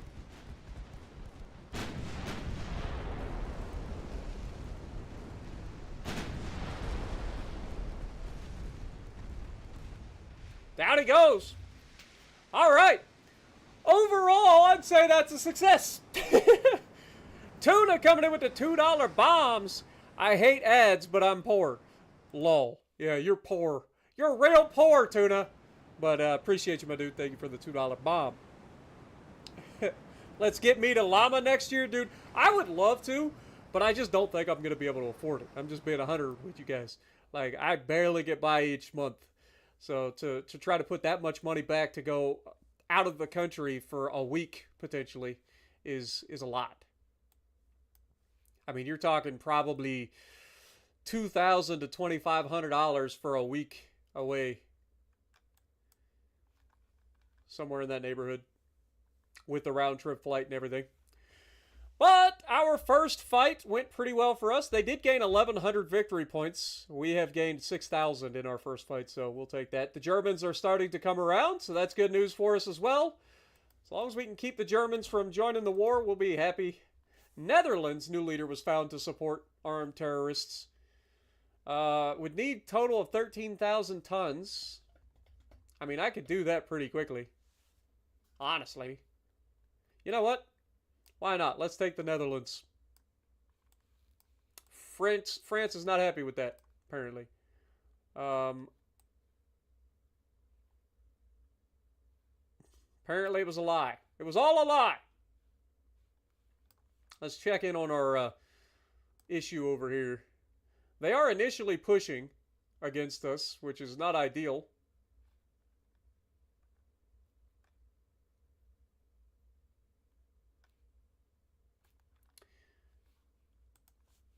From a Army logistics standpoint, we're up to 14% though. So the sooner we can get that up, the better. From our tonnage standpoint, we are currently at 198 of 202,000, so we are maxed out on our tonnage capacity. Building capacity, I should say. We got a lot of ships being built for everybody else. The battleship Oregon is being built for Brazil, so that's kind of a cool thing. But yeah, hopefully we'll have some ship capacity soon. We got 9 months for these and then 7 months for these. So we've got 9 heavy cruisers that'll be coming into the fold in the next 10 months. We'll say the next year. We also have 3 months until our first batch of dreadnought battleships come out. So I'm looking forward to that as well. All right, well, next month, let's keep it rolling.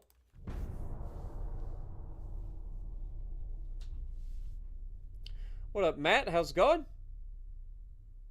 Finally got a PC capable of playing Space Engineers and naval action. Nice. Yo, whiskey with another $2 bob. Let's get the llama. Thank you so much, man.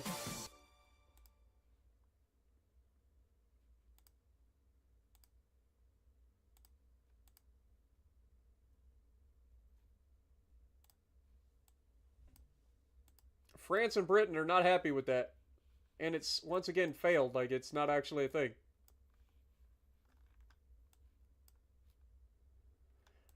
Why does it keep failing?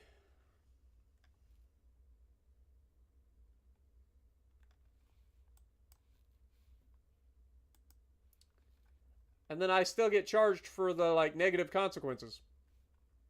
All right, well, let's get the improved relations with France. For the time being.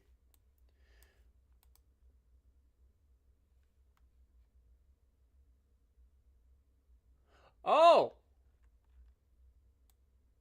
Okay, I didn't read where the conquests were happening.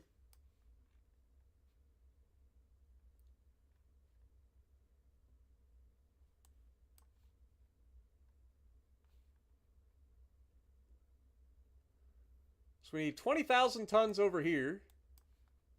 Do we even have 20,000 tons in the neighborhood?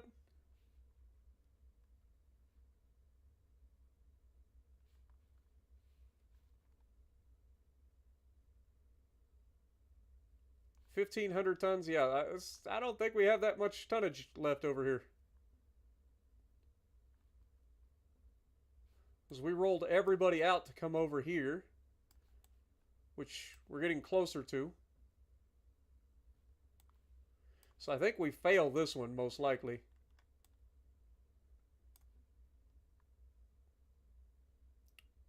$20,000 tons is all we'd need. Do we have one 20,000 ton battleship here? I might have them just break off. Yeah, we don't have a 20,000-ton battleship. We'd need to have two of these guys break off. So we would need like Hedgehog and Maryland.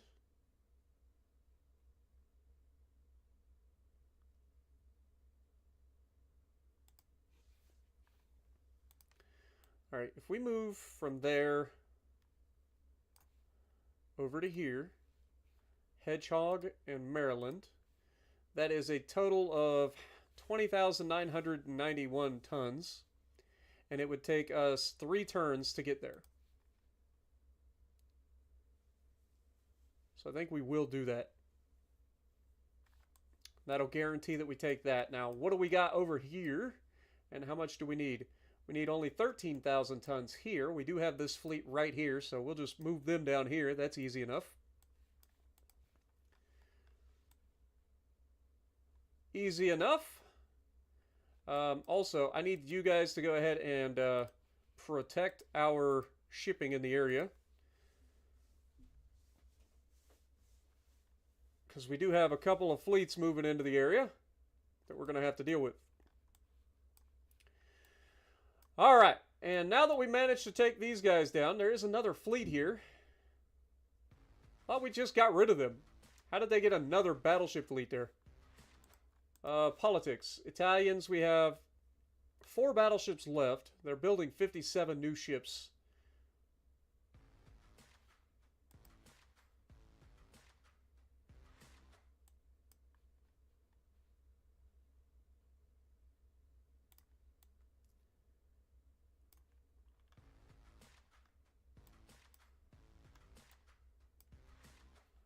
Okay, well, not much I can do about that at the moment.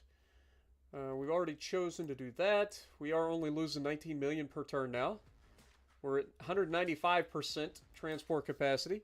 Also, Grim coming in, dropping a $20 bomb with 20 gifted. Thank you guys so much, man. You guys are crazy. You guys are absolute crazy. Get some goats in the chat for everybody tonight, man. You guys are crazy. Also, I need to get rid of that darn pop-up. YouTube gets mad at me when I turn off the ads. It's like, but you could put an ad here. It's like, you need to shut up. YouTube gets mad at me. They really do. Spain is warning their people. Okay, we do have this big. This is a massive fight. All right, this will be the first time that our light cruisers have gotten into a fight. So this will be interesting. But we have several battleships with 11-inch guns. And these are going against our battleships that have 11-inch guns and 12-inch guns, as well as our light cruisers for the first time with all of the 4-inch guns. Yeah, this is going to be an interesting fight. This is going to be an interesting fight. All right. Another big battle, boys. It's time.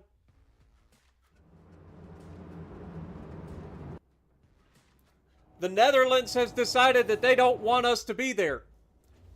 And, you know, while I appreciate the fact that they are willing to put up a fight, I also appreciate the fact that I'm going to wipe them off the planet if they keep meddling in my affairs. What up, Anthony? Good to see you. Yeah, this is live. Of course it's live. It's World of Warships, or not World of Warships, Ultimate Admiral Dreadnoughts. It's always live. Anthony coming in, dropping a $5 bomb. Thank you so much, my dude. When did the Dutch get a navy? I mean, throughout history, the Dutch have always had a pretty formidable navy until modern times, really. But yeah, it's not going to have a good time. I mean, it doesn't look that out of date. I know you guys are saying it's out of date, but it really doesn't look like it's that out of date. But it definitely does not look like it's going to compete with ours, does it? Look at our battleship compared to theirs. Look at our light cruiser compared to their heavy cruiser, just in terms of size. And then our destroyers aren't that much smaller than their light cruisers. All right. Well, here we go. Let's pause. Let's get all of the light cruisers in a division. And then all of the destroyers in their division. Destroyers are going to retreat. The light cruisers are going to follow. And then the battleships, of course, are going to continue their thing.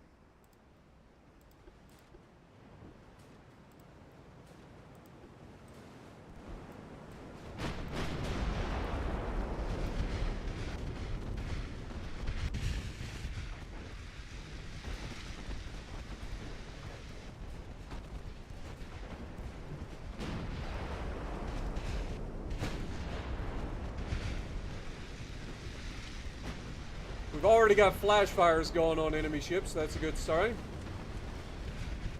The sheer volume of fire that we are capable of putting out with this fleet is going to be absurd. These enemy little torpedo boats and stuff have no chance.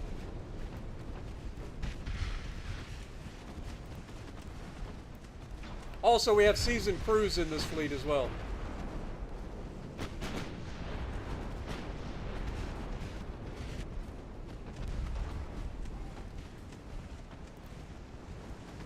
Alright, let's go ahead and set up for our kiting position here. Want to keep a little bit of distance between us and the Dutch Navy. Find it hard to believe the 4-inch guns just did that much damage to my battleship, but pretty sure that our guns are going to do more back.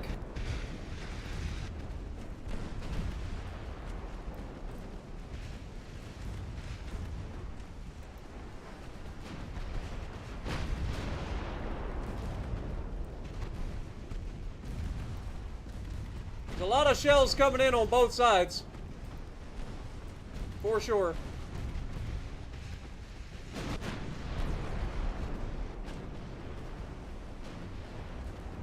Down goes a light cruiser.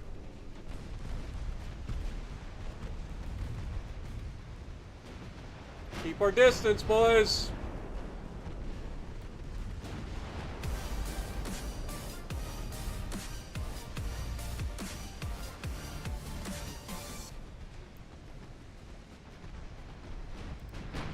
Dodge torps! I didn't realize that they had the range. Oh, that's catastrophic. I didn't realize they had that kind of range.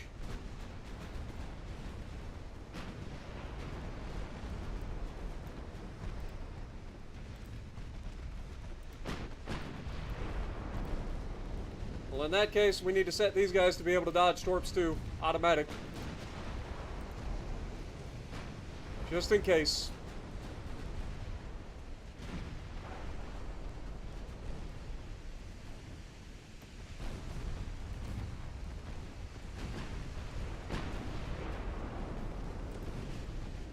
Torps! Oh my god, this is bad. Nuke 'em, look out!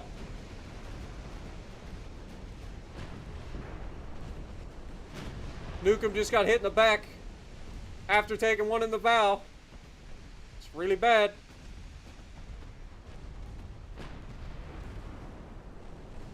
These light cruisers are actually a problem now. This is what I mean with the torpedoes. Alright, Nuke 'em, I'm gonna need you specifically to detach.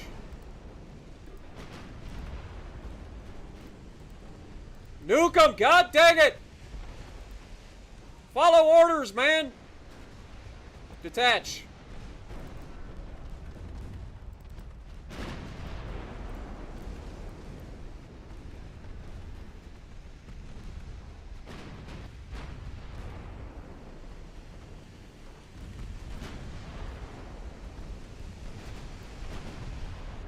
Oh, our lines have just gone into shit.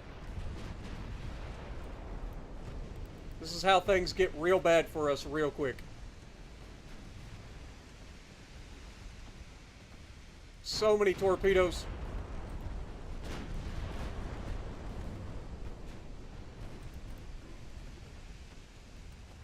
I can't tell where this torp is going.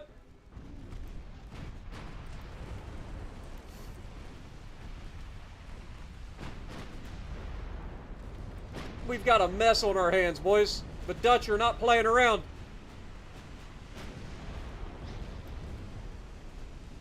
Anything armed with a torpedo needs to die immediately. I am done playing these games. How are we so split up?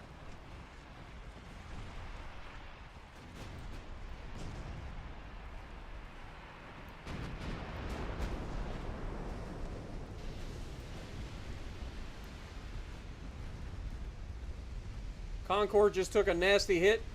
Is flooding really badly. Dude, how did our fleet get so split up? Dude, this is a lot of ships, man.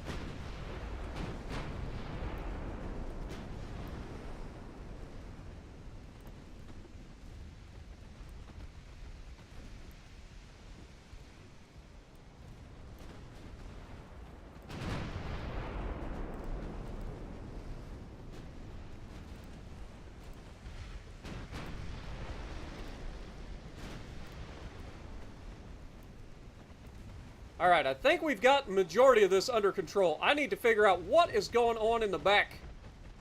Like, we're in a loose formation. Tighten that shit up, man. Dude, you guys are gonna get picked apart in the back.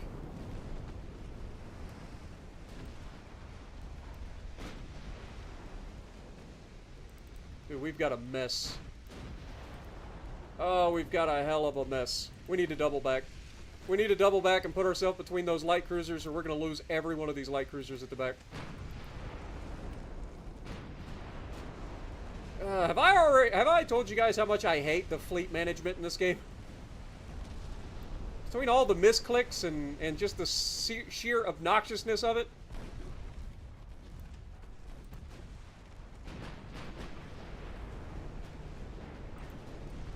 Okay, down goes a heavy cruiser. But I mean, we're gonna lose some light cruisers for sure.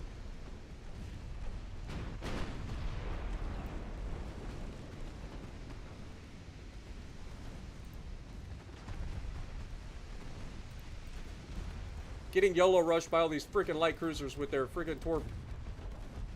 It's real annoying. 3-kilometer torp range on these freaking things. Told you they didn't seem like they were outdated.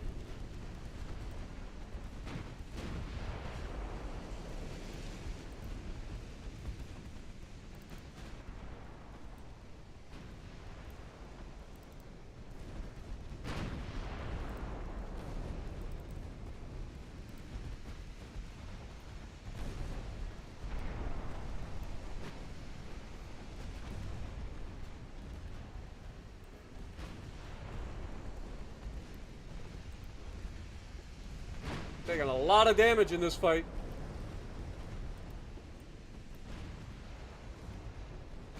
And it looks like we're about to lose the Springfield. Rip the Simpsons.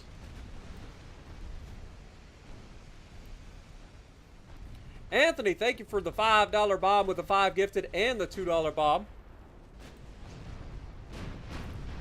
Dude, we got to get back and save these guys, man. These guys are getting torn apart.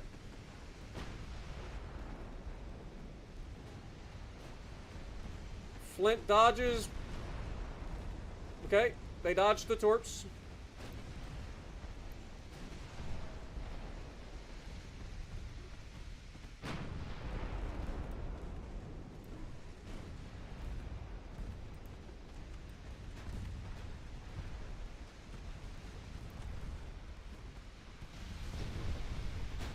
Dude, these YOLO rushing torpedo swarms, man. I hate them. You guys know how much I hate torpedoes in this game. Like, I hate them with a passion. It's all the enemy can do in this game. Is just load everything with 50 torpedoes and go YOLO rush. It's all they can do.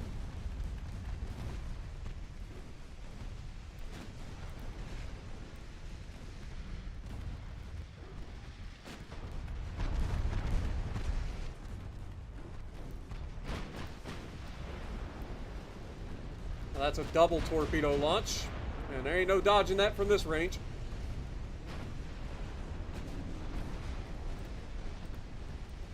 Good Lord, man. I hate torpedoes! I hate them so much! This is what I was worried about. Oh, this sucks.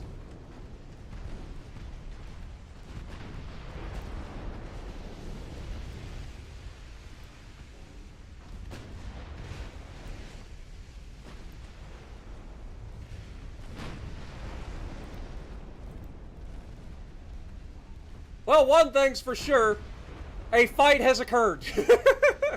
A fight has in fact occurred. And despite everything, it looks like we're going to come out on top. Good Lord. But you got to give respect to the Netherlands for this one. They definitely put up a bigger fight than most. And we're landing torpedoes too from our light cruisers, so there's that. Oh shit. Come on, stop the freaking... Oh, the Concorde is getting yeeted. Come on! Please stop the flash fire! Contain it! Oh, this is a tragedy.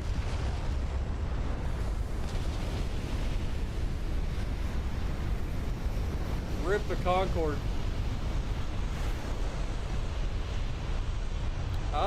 It's not dead yet. It may survive somehow. Jesus, what a fight, man. This is crazy. Are we alive? It's sad that the Netherlands, of all the things, out of everything out there, the Netherlands are the ones that put up the biggest fight.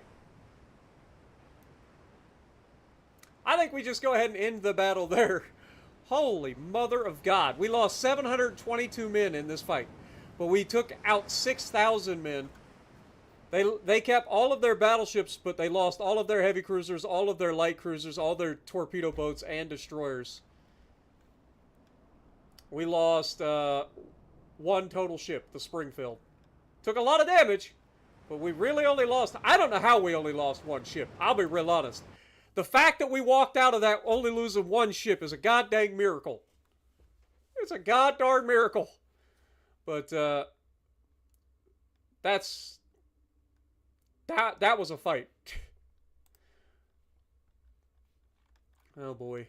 Okay, so now we have 3 battleships against 2 battleships. These are, in fact, the smaller battleships. And then a bunch of their heavy cruisers again, and light cruisers, and torpedo boats. Fair enough. Let's hope that we rearmed a little bit. What up, Zarky? Yeah, fuck those torpedoes, man. Seriously. Dude, they just YOLO in and just dump torps. That's their strategy. They're like, damn it, if the only thing that we can do is torp, we're gonna do it. We'll send everybody in. It's like fighting the Russians, man. They just send the entire goddamn Navy at you with torpedoes and hope that some get through. That's their strategy. Alright, torpedo boats, I need you guys to back off. We have taken some damage, but we do have some ammo left. I don't know if it's enough. I don't even know if we should engage here, but we're going to.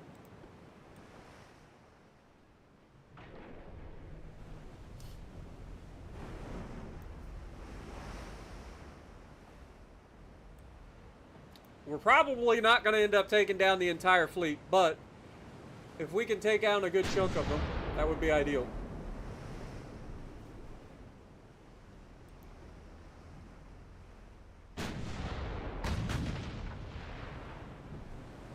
Honestly, I would love to get these battleships out of here quickly and then just smash the rest of their fleet.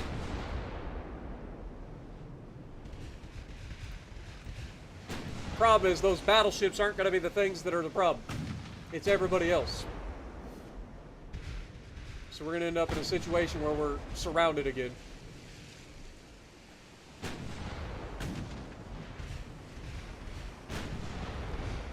And starting with a reduced ammo because we didn't fully rearm between fights.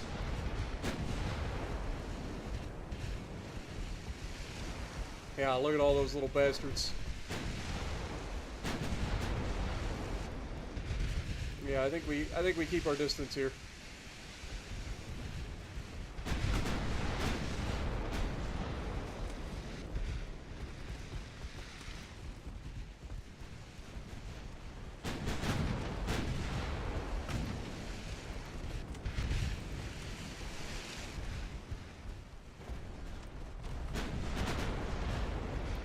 We do have better crews now. Those that survived the last battle should be better trained, which should lead to better consistency in theory.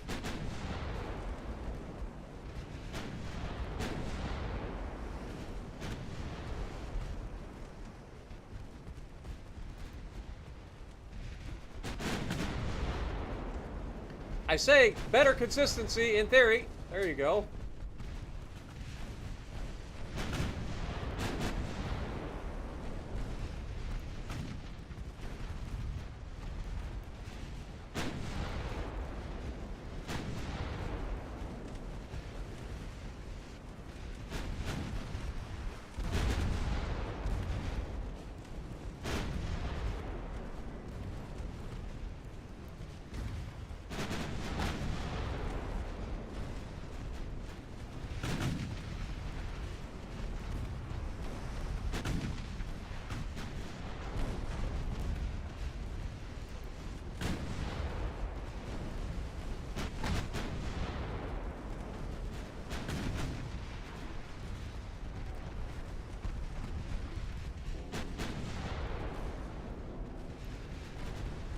The fact that we have yet to take anything out is disconcerting.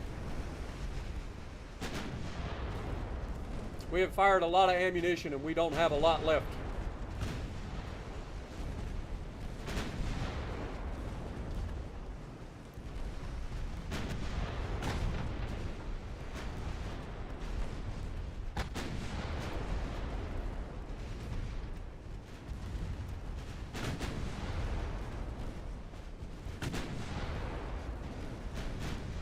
Also got to keep in mind of the crew losses.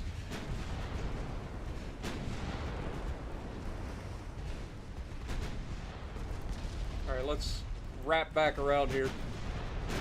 There they go. First kill. Let's keep it going.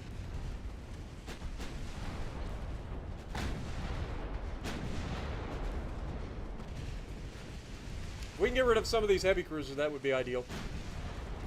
I know we've damaged some of these guys already, so if we can finish them off, that would be preferable. That'd be a lot less firepower aimed at us. Louisiana's taken some sustained damage, which is not ideal. And crew losses are going up as a result. There's a big hit on the heavy cruiser, though.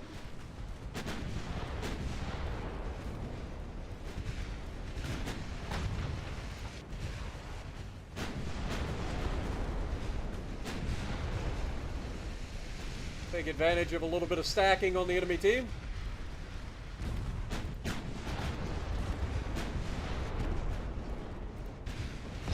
Alright, this guy's getting way too close for my comfort.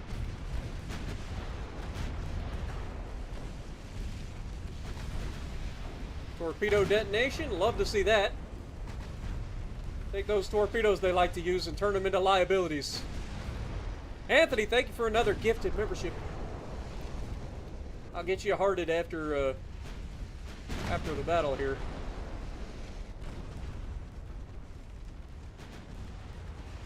This guy's going to cross behind this guy. This guy's going to get blasted in the process, hopefully. There we go. That's what we were hoping for. Another heavy cruiser goes down due to the flooding.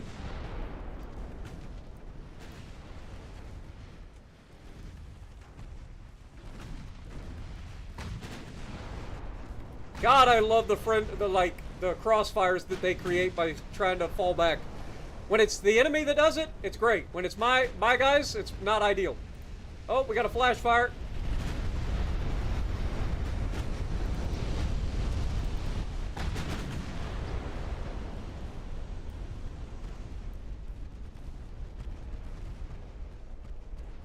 There goes another heavy cruiser. Beautiful.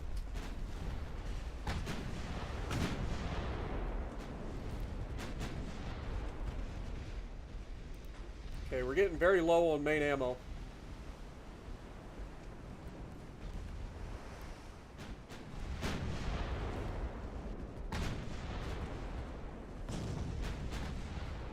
Come on, hit the target, boys!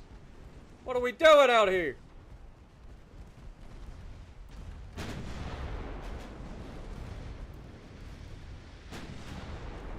There we go. Is that so hard? Another flash fired. Switch targets.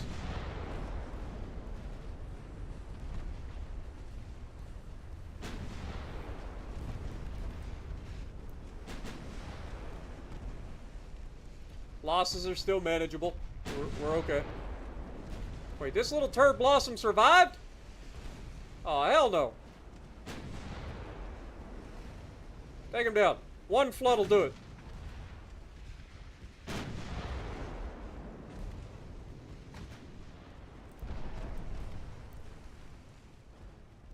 How the hell do you survive getting all your turrets blasted into space?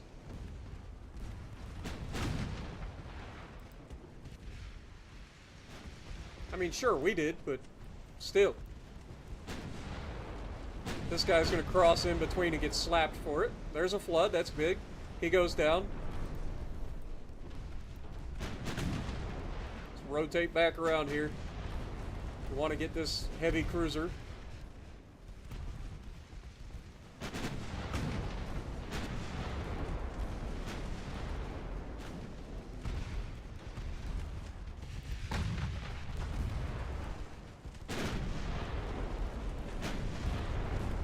Okay, heavy cruiser goes down. Big. Alright. Let's get some distance between us and the light cruisers.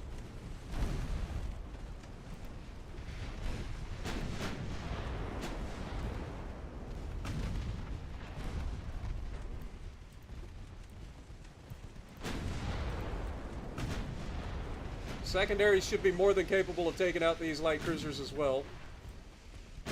We will use whatever ammo we've got left in the main guns.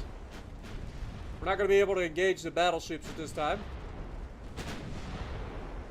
But if we can take out the majority of their fleet, those battleships will have to retreat.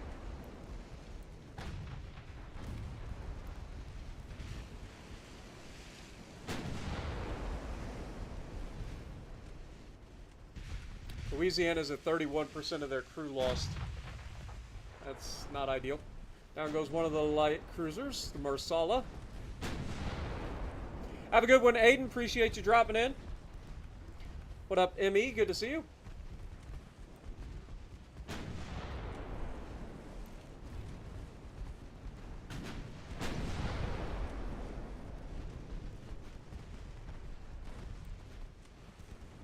Battleships are starting to re-engage.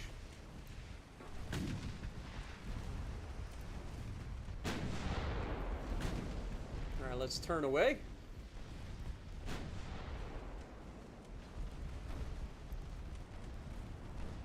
That should be the end of that light cruiser. Ooh, with one big hit, the Fulgoria goes down. Alright, let's speed up time again.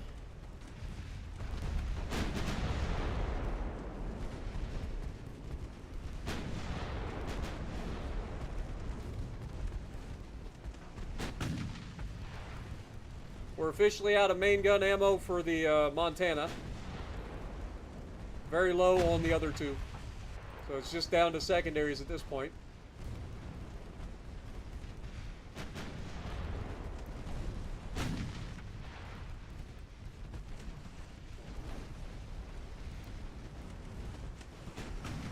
What up, Joanna? Good to see you. Paul as well. Appreciate you guys dropping in. There goes a light cruiser. I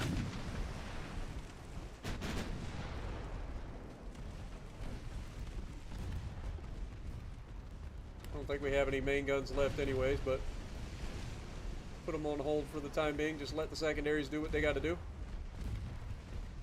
Got 1 round and 9 rounds, yeah. We're not going to be able to take out the battleships, most likely, but we can at least take everybody else with us. Okay, the Puglia surrenders.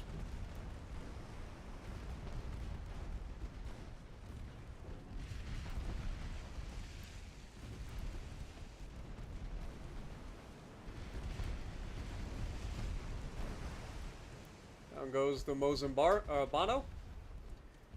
Instant double flooding on the other light cruiser. That should be him basically done. Another flood on top of it.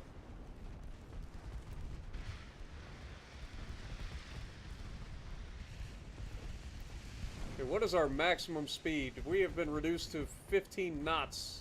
16 knots mainly. That should be the end of that light cruiser though. This guy's got no engines, so going back and cleaning him up would be a good idea.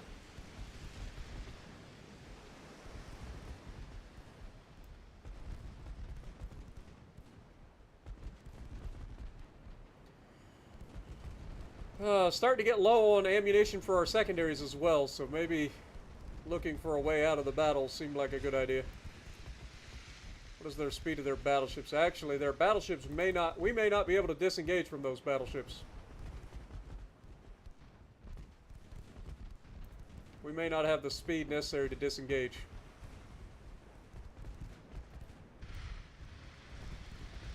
And at this point, I think if we're going to end up having to... Oh my god, the storm. It's like the gods themselves want us to survive. Well, that'll help us disengage.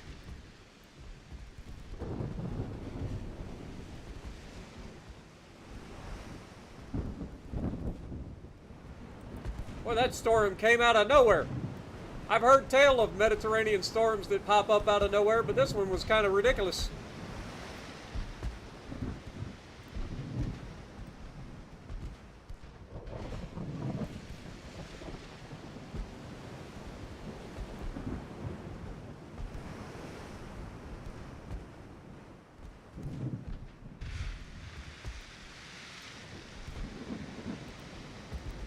Alright, let's call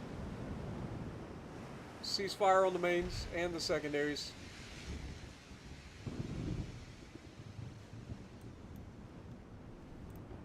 Now, their torpedo boats and stuff are going to be able to potentially keep us spotted. But I'm hoping that the game will allow us to withdraw.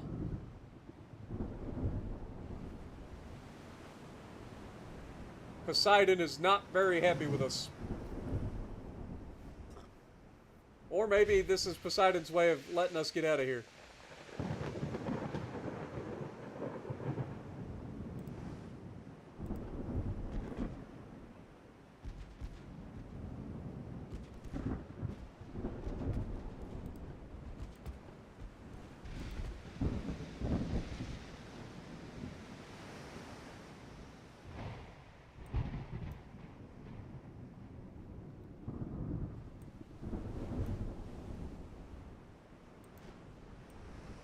Yeah, see, they're still spotting us because of the light cruiser plus their torpedo boats. We just gotta bide our time and hope that the game lets us end it here. Overall, I think we did pretty well, considering we came in with reduced amount of ammo because of the previous damage and fight that we were in. We've managed to lose a few people, but not an overwhelming amount of people. We haven't lost any ships. We definitely need to take this fleet back and get them rearmed and repaired. That is something we definitely need.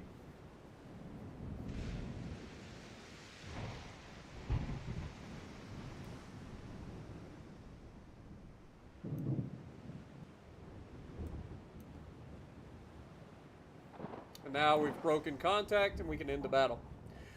So yeah, we lost 288 crew, they lost 5,500. They lost 13 ships, we lost 0. All of the ships that they lost were basically cruisers. Their torpedo boats never really engaged. They kind of stayed back. But we basically wiped out their entire cruiser fleet. So yeah, I think it's time to send these guys back to get some repairs and rearm.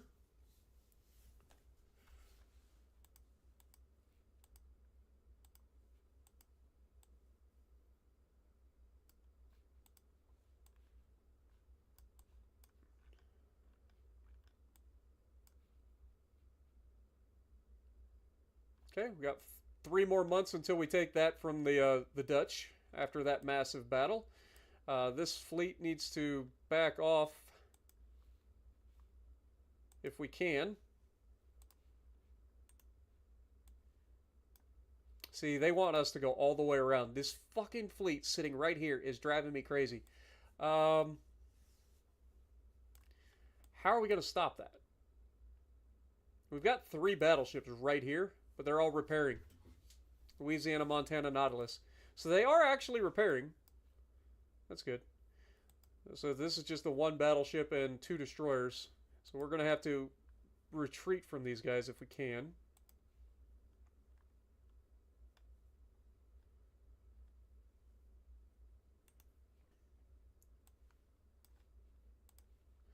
Let's get out of their sphere of influence at the moment. They're in a naval invasion against Spain. Ah, that's why they're there. They're attacking southern Spain. And we just absolutely wiped the floor with their fleet that was trying to attack Spain. So Spain should be thrilled. Okay, what do we got here? 6,500-ton light cruiser. No new hull or anything like that. So nothing crazy. We do have Krupp Armor 1 coming in. Also some advanced towers coming up. A little bit behind schedule there. Torpedo protection sounds like a good idea.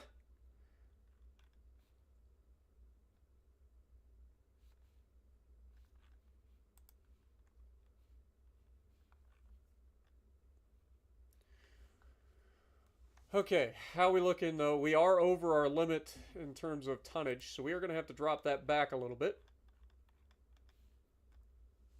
So let's take a couple of these and suspend that for the time being.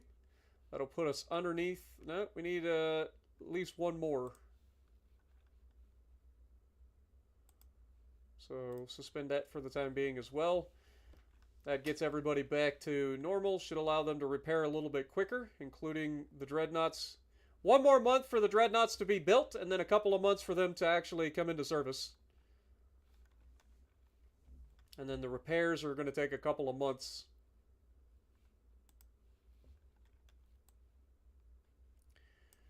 All right, let's keep it going. Meanwhile, our fleet that was coming over here is almost in position to attack Eritrea. And then these guys are coming back through to attack the Netherlands over here. All right, let's keep it going. Politics, how are we looking? The French are not thrilled with us. The Germans are not upset at us, but mostly neutral. Okay, so we will try to improve relations. We cannot improve relations with the French. Okay, fair enough. We can try to improve relations with the Germans again. Losing $7.4 million a month, but that's not too bad. We can sustain that, no problem. Anthony, thank you for the $2. I know I said that, and thank you for the 6 gifts, my dude. And then Aaron coming in, re-upping for 20 months as well. Appreciate you. Welcome to the stream.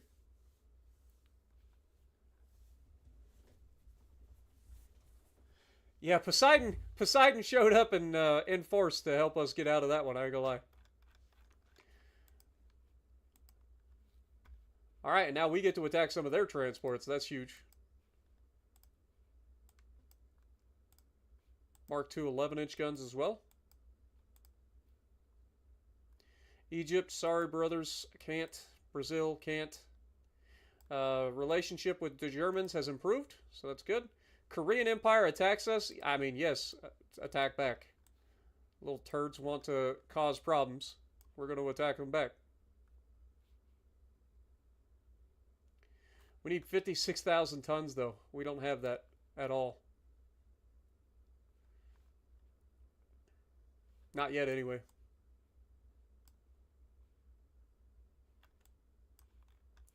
That being said, we do have enough to go ahead and start our naval invasion of Eritrea.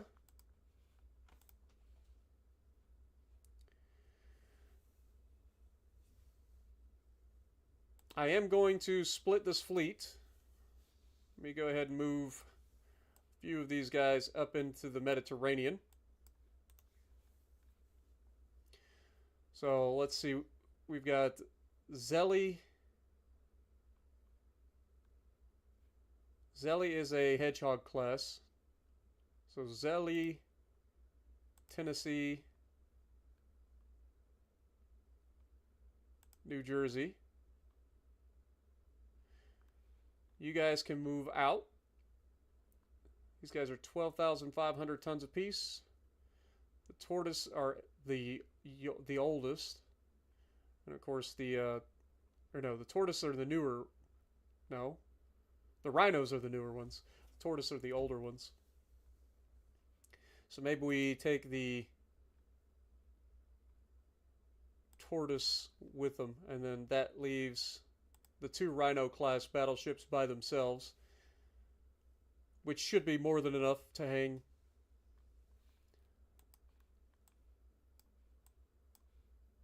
We don't need that much tonnage to take Eritrea. But we get the main fleet coming up into the Mediterranean to start taking territory from the Italians.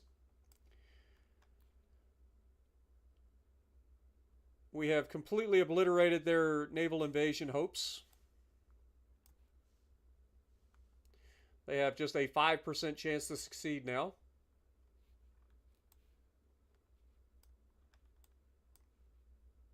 They still have a couple of fleets heading over into the Caribbean, which I think we can all agree is not ideal. But we still have our fleet here to help protect. So push comes to shove, we should be okay.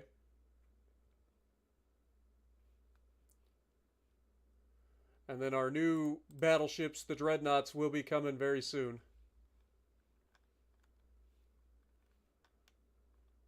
They are officially commissioning, which means we should have some tonnage to play with here, which is good news. Let's go ahead and continue building up our capabilities of building ships. And let's build 2 more of the dreadnoughts.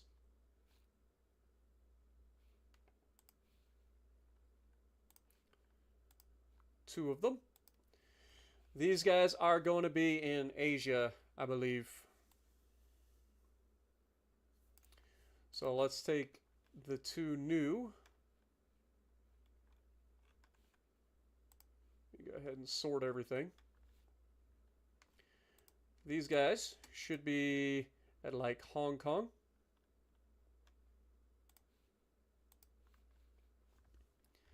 It's going to take 18 months for those to come in. We do have enough tonnage now that we should be able to unsuspend these guys.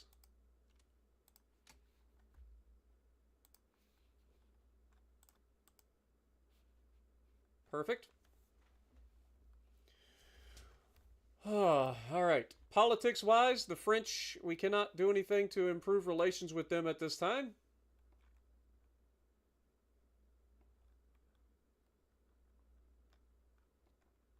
Because we initiated a naval invasion of Eritrea, so we're good. All right. Well, in that case, we still have a convoy over here. It is the Flint versus the Agrodot and the Aquila with 2 transports. So they have 7.1-inch guns plus 5.3-inch guns plus 3.8-inch guns plus 3.4-inch guns plus torpedoes and 25 mines. Meanwhile, we just have a bunch of 4-inch guns. All right, we'll take that fight. Let's see if the Flint can hold her own, boys. A WoW's Legends stream later? No. Sorry. We're taking a break from streaming World of Warships Legends for the time being.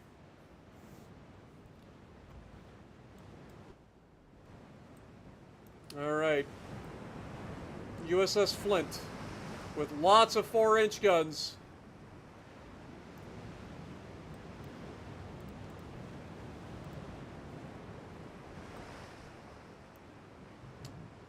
We're also running low on ammo for the 3-inch guns for some reason, and torpedoes.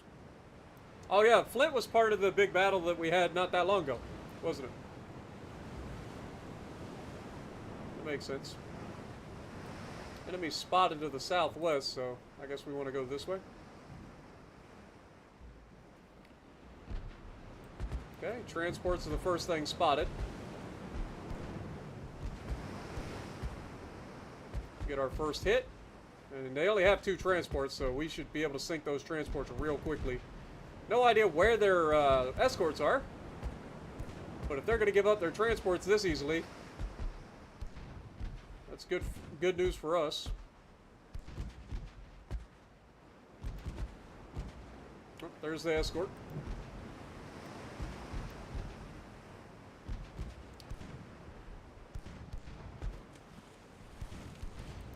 Alright, let's go ahead and match the direction of travel of the escort. Bring all our firepower to bear on these little turds.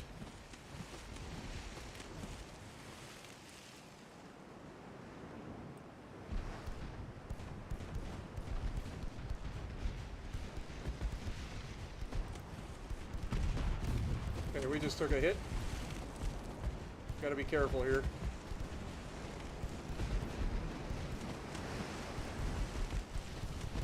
Huge hit, torpedo detonation.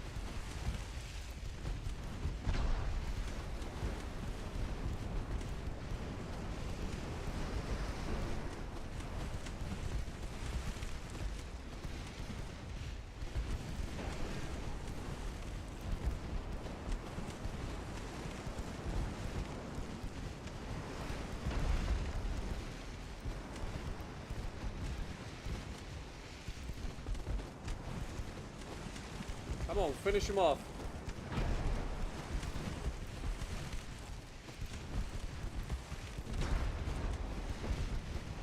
The sooner we can get rid of him and start dealing with that light cruiser, the better.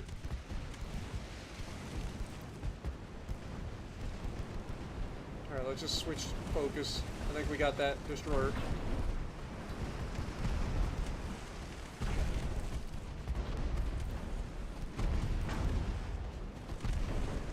Taking a lot of damage here.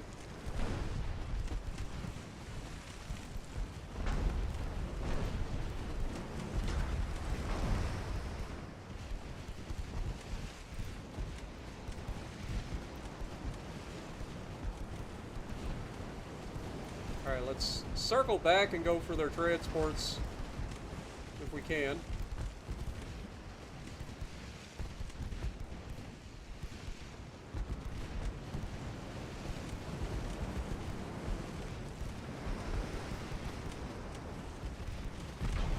Struggling to hit the target at these ranges, apparently. Not ideal.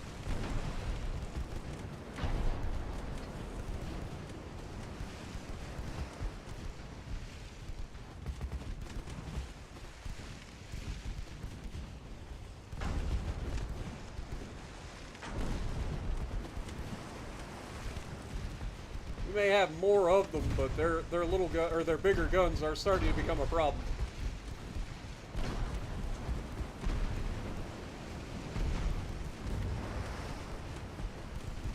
Okay, there we got a flood.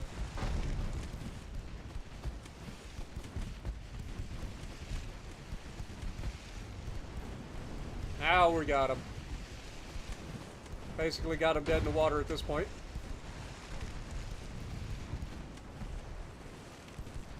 A well-timed push. Can't get overconfident here. This is the torpedo detonation we needed. Still does have torps though.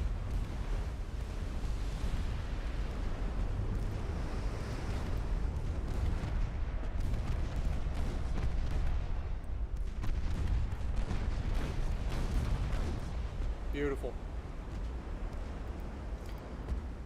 Took a little bit of damage in that fight, but overall feel okay about it.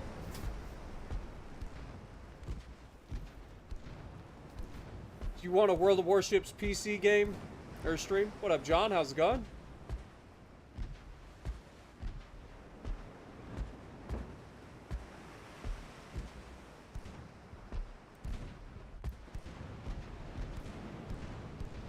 Honestly, there is a possibility we could do a World of Warships PC stream again. I do want to kind of see whether I can stream the game at a high quality. That would be a test of my PC's graphics card now.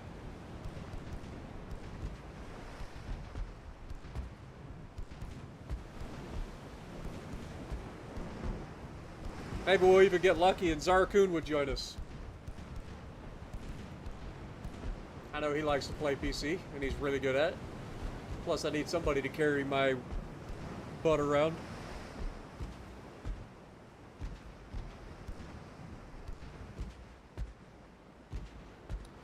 Well, it looks like the Flint held her own.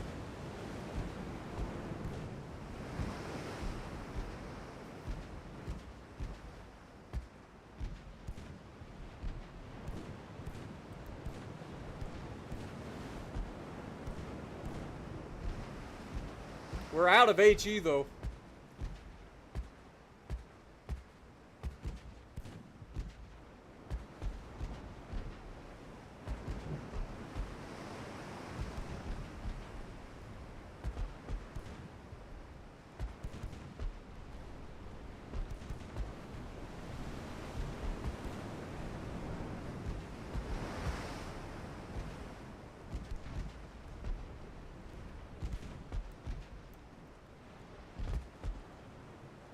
Having the guns in a situation like this allowed us to really charge in on that enemy light cruiser. We were able to keep ourselves mostly well-angled and not have to take as much damage from his bigger guns. We lost 45 crew, they lost 519, and they lost both their transports, their destroyer, and their light cruiser. Well done by the Flint. Is it better for more guns or larger guns for the game? I mean, it depends on your strategy, to be honest. There's something to be said by bigger guns and something to be said by more guns. Having more guns gives you more chances to hit the target, but if they're not doing any damage, then there's that. But if you're going with like a fire starter build, that's also a possibility. There's definite strategy there. So it just depends on your strategy overall.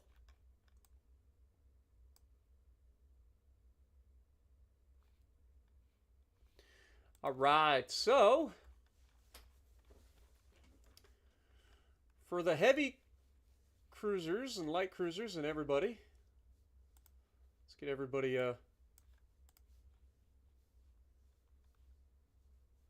recrewed. It's going to take some time.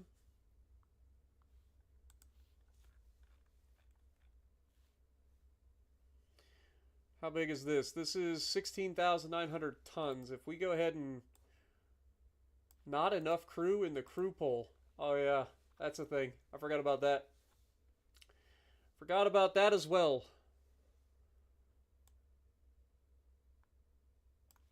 Alright, well, we'll have to wait. We will have to wait. Alright, next turn. Start January of 1906.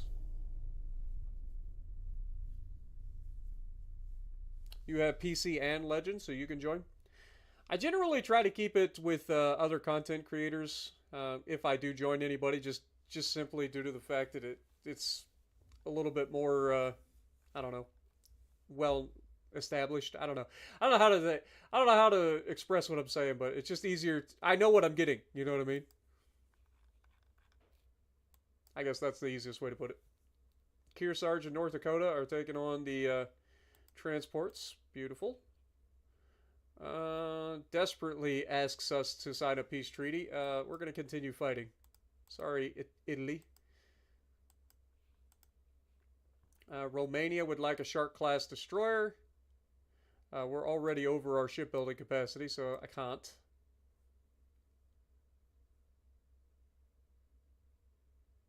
The Koreans actually took our freaking territory. That's so annoying. You little turds. You will pay for this. Like, it's gonna be a thing.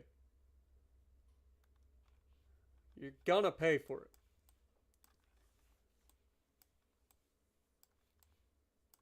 May not happen today, but you're gonna pay for it. Alright. Let's check in on our ships and see where we're at. So,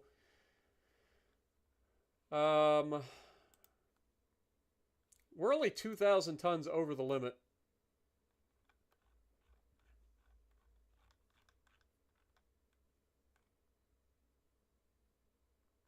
One month away from our new dreadnoughts coming into power. A few months out on Montana and Louisiana getting repaired.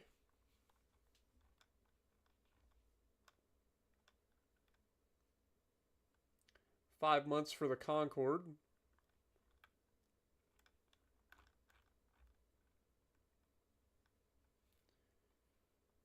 Our heavy cruisers will be coming up in 6 months. Let's put the Constitution on suspended for the time being. We'll get those guys in 3 months, and then that should allow things to finish much sooner. Politics. Let's look at what we've got. Improve relations with France, please.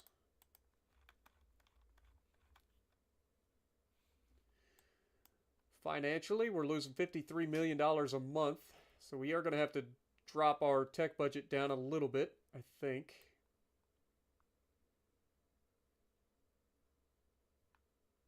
Let's go with like 60%. And then we're only losing $4.5 million. Let's keep this where it is then. Everything else is progressing.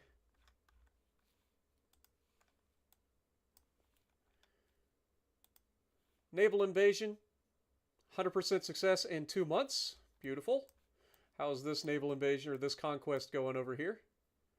1 more month and this will be a 100% success.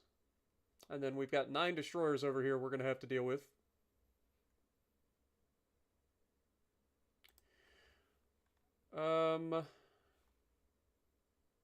Yeah. Meanwhile, our battleships should be ready to go next month. Okay. Keep it going. What up, Lucky? How's it going?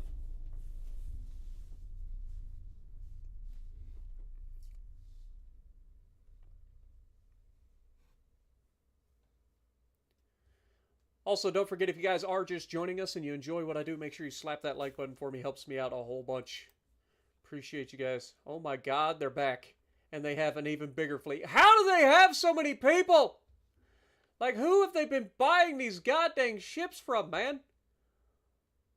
Dude, they got 1, 2, 3, 4, 5, 6, 7, 8 battleships. A couple of cruisers and a couple of destroyers left. Lord have mercy, the Italians have been selling ships like nobody's business.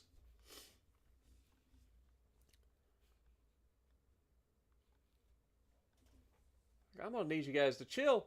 Hedgehog and Maryland are about to have a hell of a fight. I wasn't expecting them to have this many people sitting back waiting for us. Oh my god. Alright, well.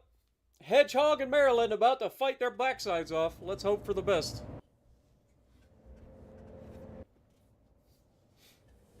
It's going to be a fight.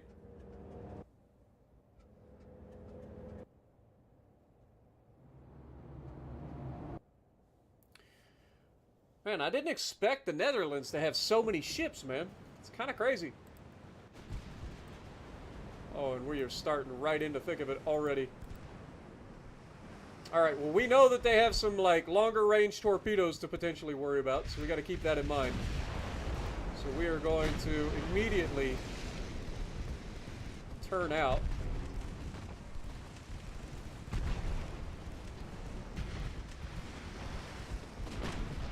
We do have seasoned crews. So at least there's that going for us.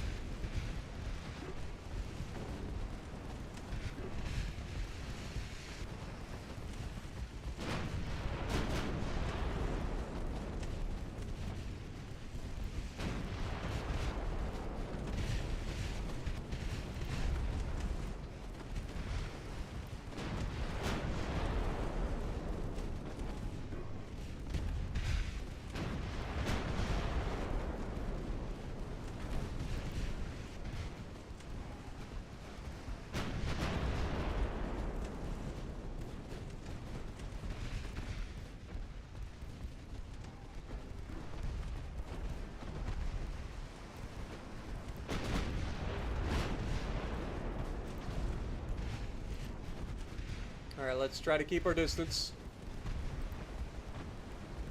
Start working on all the little turd waffles.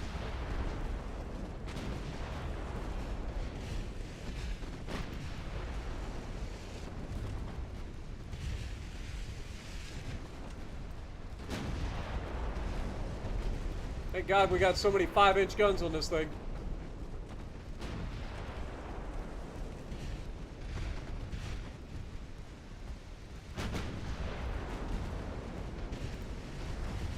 Remember, we've essentially got to keep all of these guys out of 3 kilometers of range. Like, we've got to stay beyond 3 kilometers from these guys.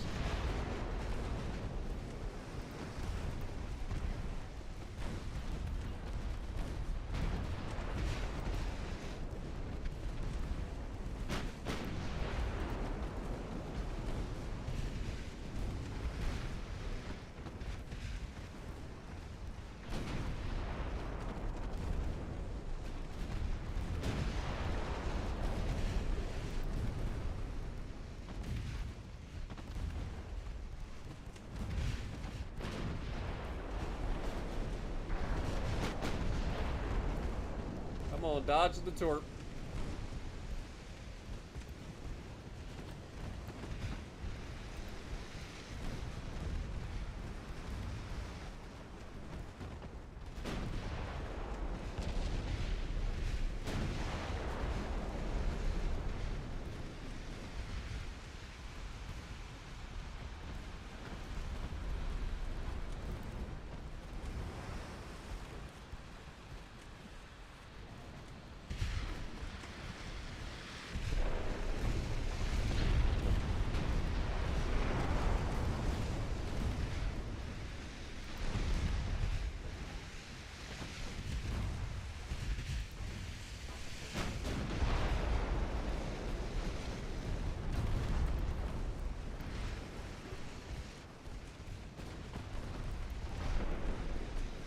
We're taking some nasty hits, though.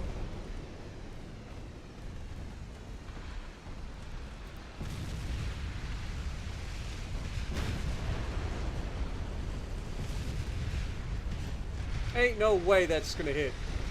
Okay, it was a dud.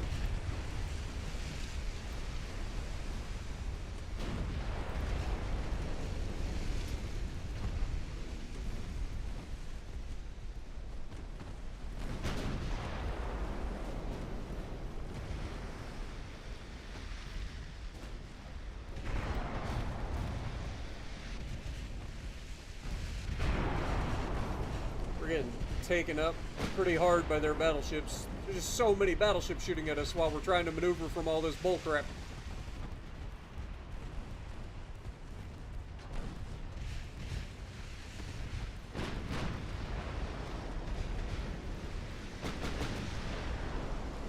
Big hits.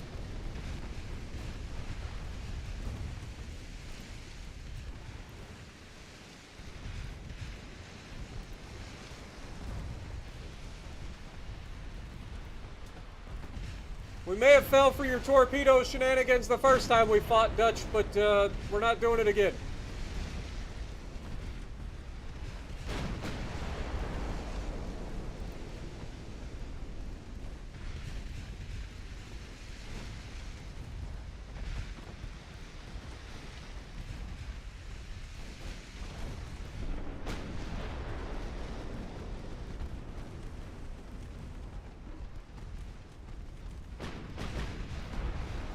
Big hits.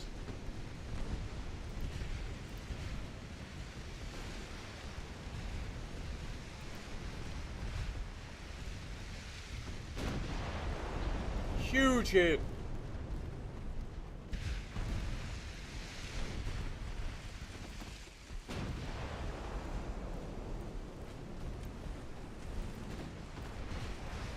Another one down.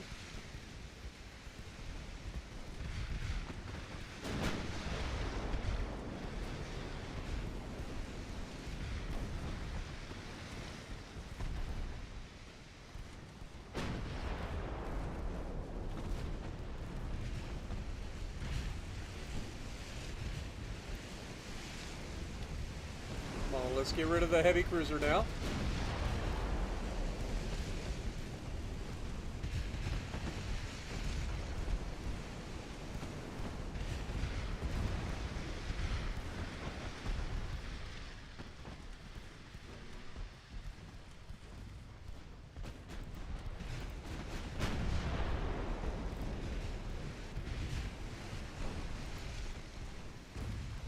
All right, let's rotate back around.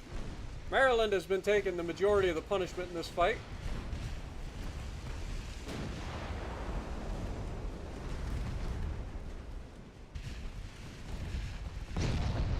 Ouch.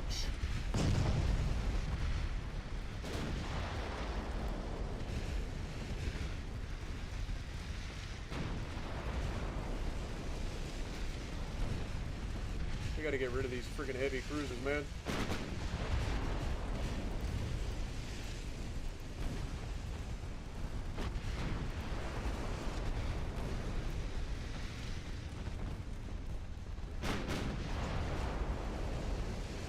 Some armor piercing on these guys, please. I feel like we should be able to pin these guys with armor piercing with 11-inch shells.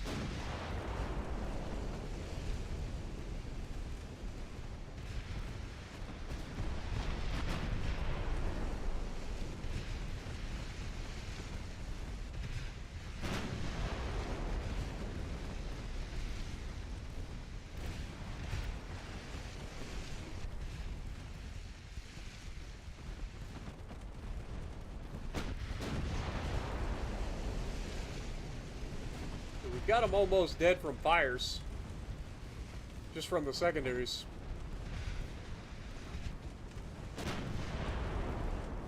But Maryland has taken quite a substantial amount of damage as well. At least crew loss wise anyway.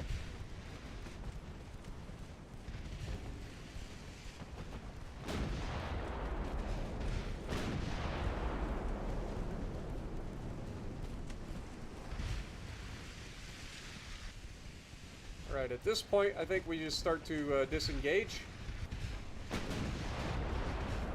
We've done what we came here to do, which is annihilate the majority of their navy. If we can score some big hits on them as we disengage, that would be nice. But I really don't want to get in there and slug it out.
Okay, their battleships are capable of 16.7 knots, so they're technically faster than us right now.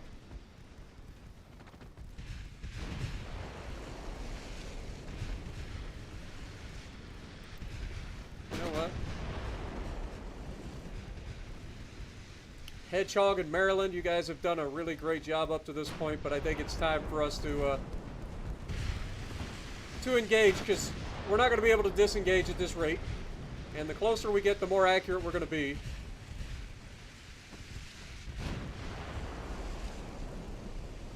So I'd rather engage on our terms than wait around for them.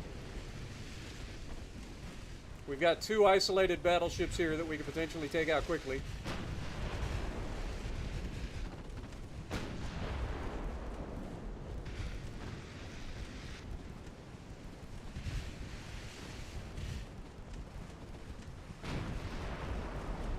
Huge hit! That's what we needed right there. More of that.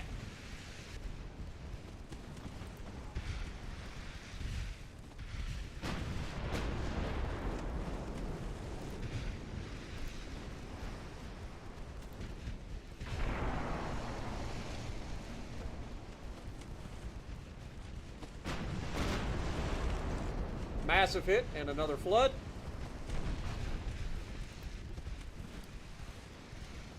Got to be careful, the rest of their battleships are closing in.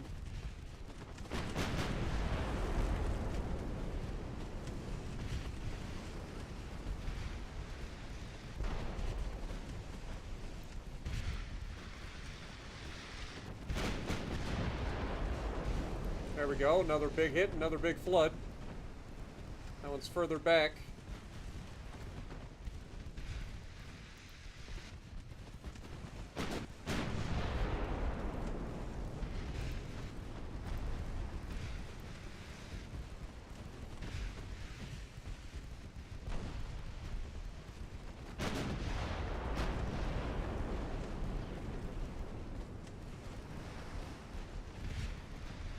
So close to sinking. There he goes. One battleship down.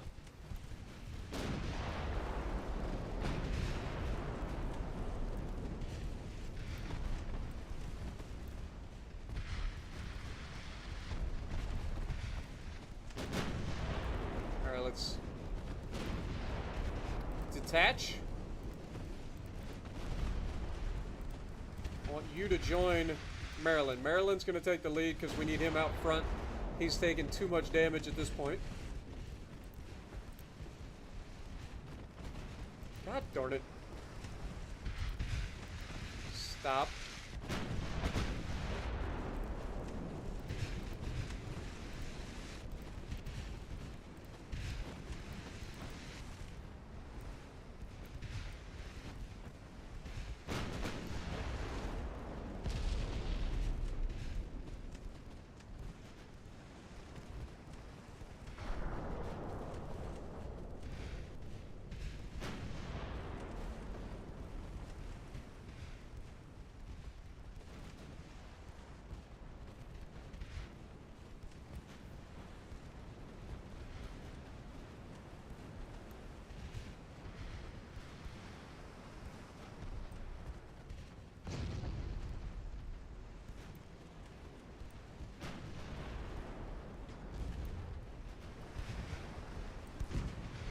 I just realized that the rear turret's been knocked out on Maryland as well, so it only has the front gun. Not ideal.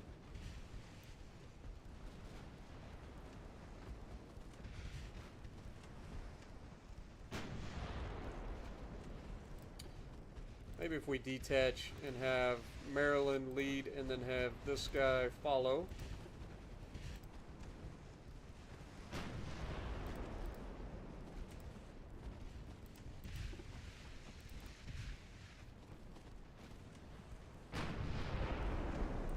We can try to disengage.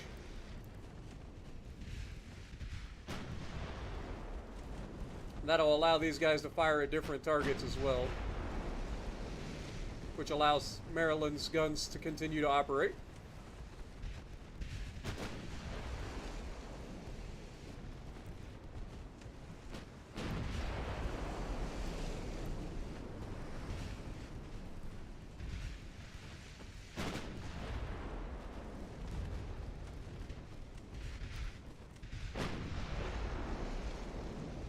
Good hit.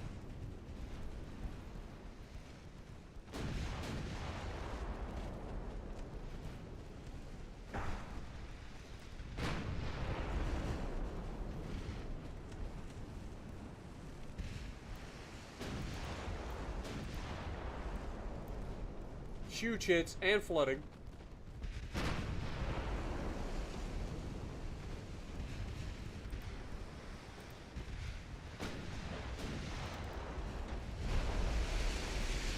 You look like you're having a bad day, Sunshine.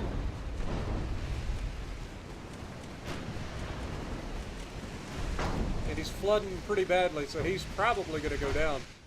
Let's go ahead and change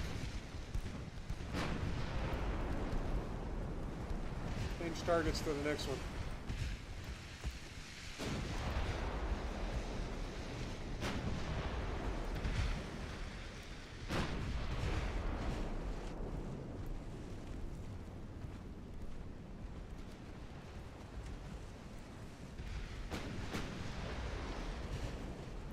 Getting low on ammo.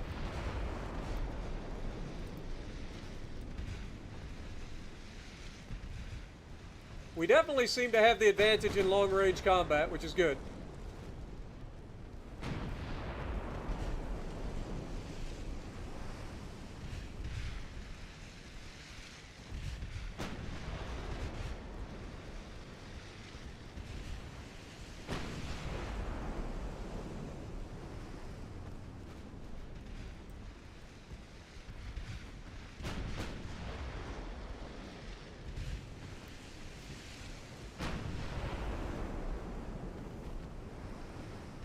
What up, Wild Coach? Good to see you. Sorry it's taken me so long to read the chat, guys.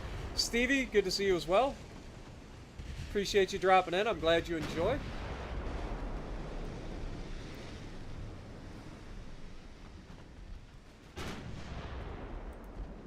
Now that we've got these guys so isolated, I think we just go in and murder. We could disengage right now. This could come back and bite us in the backside. But I know that we can take these guys down. They're by themselves. We've taken a lot of damage. I'm a little worried about Maryland here, just due to the crew losses.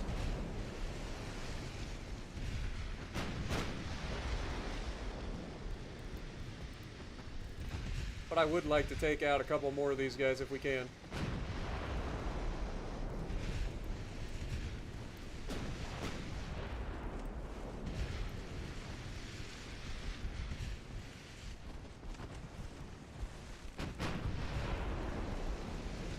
Just wish we were a little bit more accurate.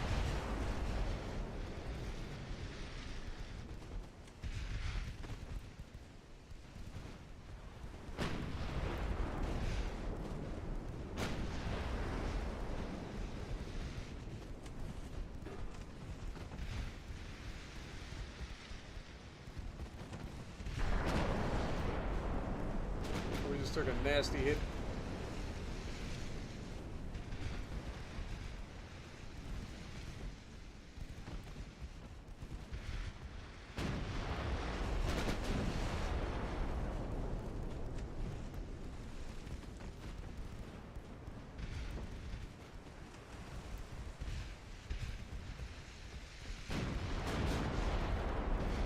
go. Good hit.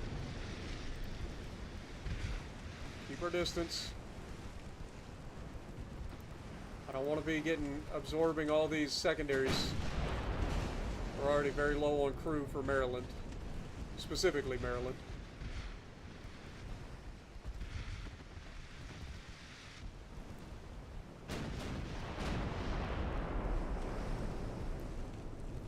As long as we stay just outside their secondary reach, our secondaries can do what they got to do.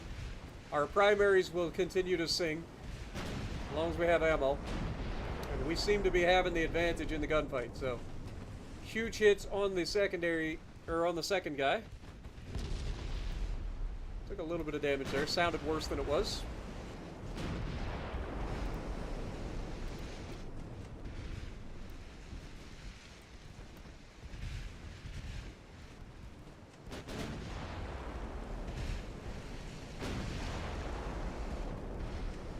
Huge hit and a flood.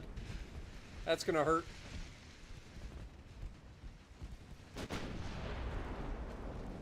Come on, boys. Keep up the pressure. We're doing good. Oh, we caused the flood to jump into a different compartment. He's gonna be flooding hard. Keep it going, boys.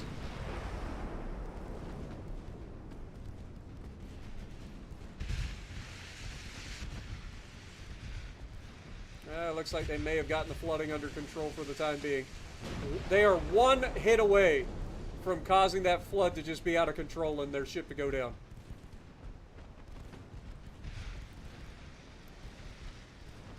Out of main gun ammo for the Hedgehog.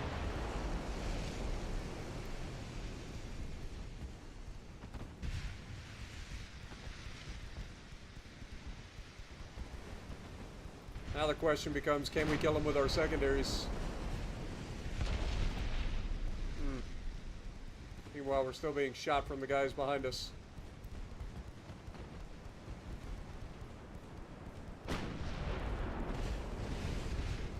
Just need one flood on these guys, man. There's a flood on that guy. Okay. That's him dead. One more flood.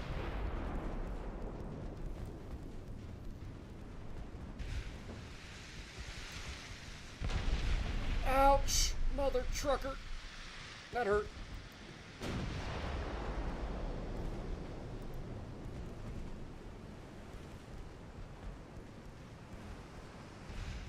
We got 71 more rounds of main gun ammo.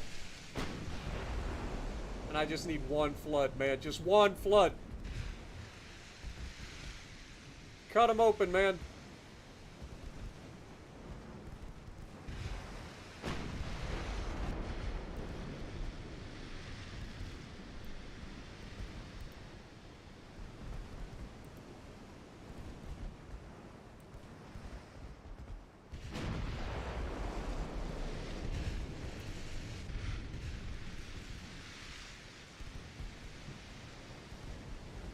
I don't care who scores the flood, I just need a flood. At this rate, we might burn him to death. He's losing a lot of health to fires, but if we just get one flood, this fight is over. That's why I'm kind of putting all my eggs in this basket at the moment. Because I know all I need is one hit. One hit with a flood, and this guy goes down. And then we can end this fight, because these guys are so far away that they're not going to be able to engage us.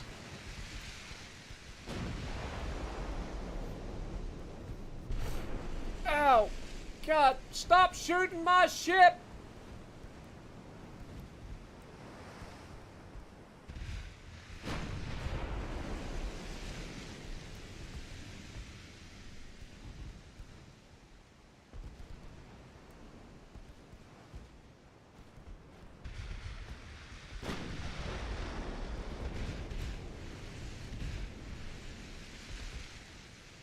We have taken a beating, that's for sure. Come on, Maryland. One flood, baby. That's all we need. As the rounds keep freaking dropping out of the stratosphere on us. Got him. Huge hit. And that should be the end of the fight, hopefully.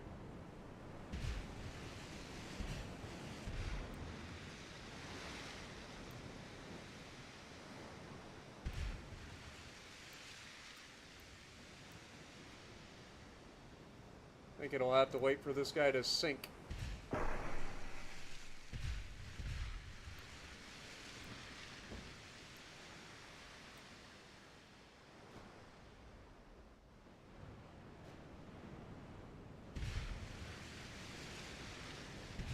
I don't like the fact that these guys are still able to shoot at me and I can't see them. There we go. Perfect. Lost 332 crew members, but they lost 4,170. We took out 3 of their battleships. Oh, I lied. Took out 1, 2, 3, 4 of their battleships. So half of the battleships that came into this fight were sunk. All of their heavy cruisers, all of their light cruisers, and all but 1 of their destroyers and 2 of their torpedo boats. That was a pretty good result. Can't ask for much more than that. What up, Fat Weed? How's it going?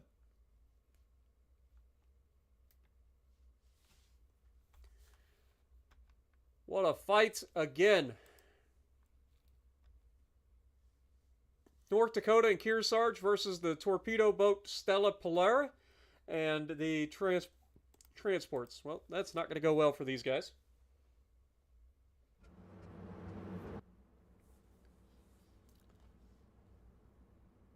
But I appreciate everybody dropping in. I hope you guys are enjoying the stream. Been a lot of action in this one so far.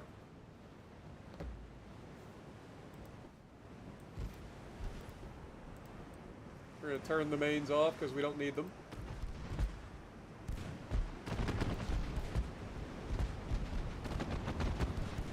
These secondaries are going to rip this freaking transport fleet apart.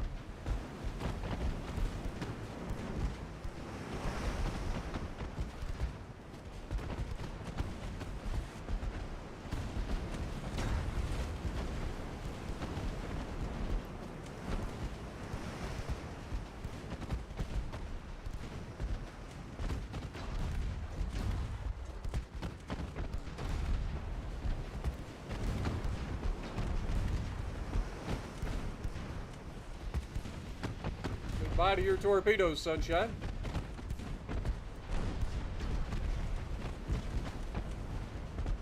Our veteran crews are not impressed.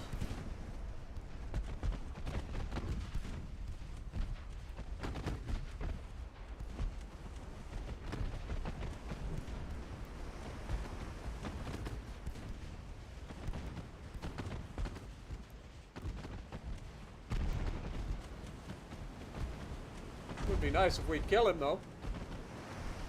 There we go. And now the rest of you die.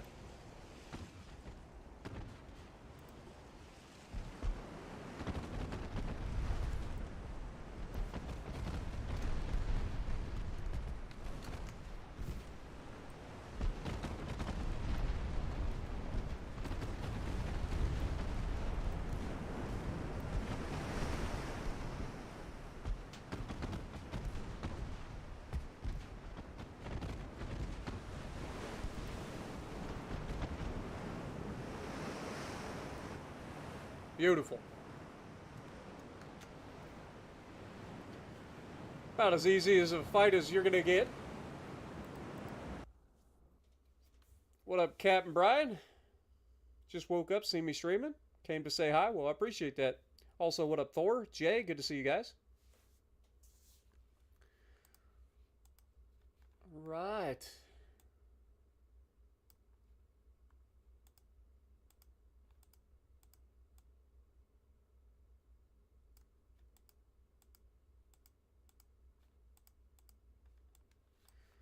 Alright, so we have initiated an invasion of Manchuria to get our land back after they stole it from us. So hopefully that'll go quickly, and then we can move back into trying to take Korea at this point. But, anyway, our new fleet of battleships should be good here.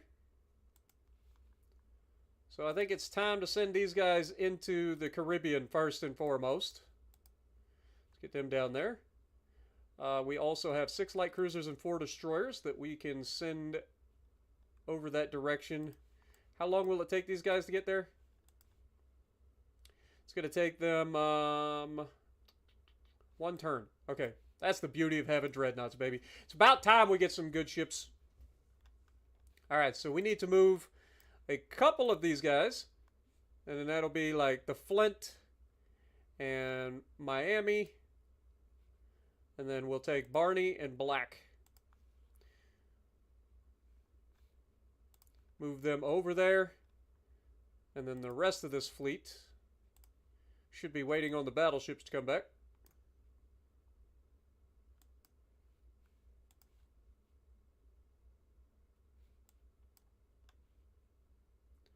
I don't remember where all the battleships are hiding.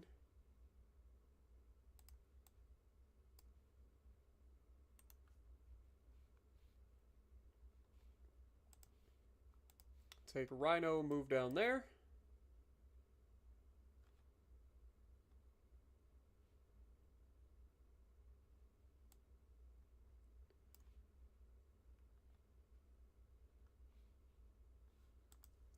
All right, where is the rest of our crew? We've got Maryland is low crew.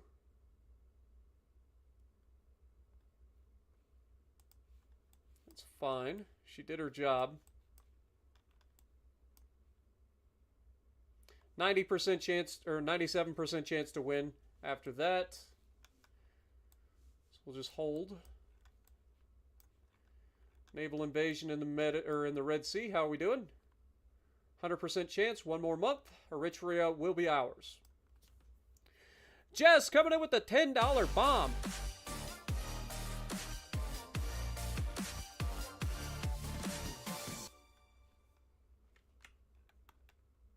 I haven't spoken much, but watching you play WoD and me playing Hogwarts Legacy at the same time while I watch LOL is heaven. I'm using Avada Kedavra, ha ha ha ha. Oh, you bad, bad, unforgivable cursor. How dare you? How dare you? Okay, we're still waiting for these guys to finish getting repaired here. Got 1 more month there, 2 more months there. Fleet capacity, I mean, we're still right on the limit. Just gotta wait a little bit longer. All right. Politics. Did we already do this turn? Apparently. The British are starting to get upset with us, so let's go ahead and try to nip that in the bud. Improve relations with Britain for the time being.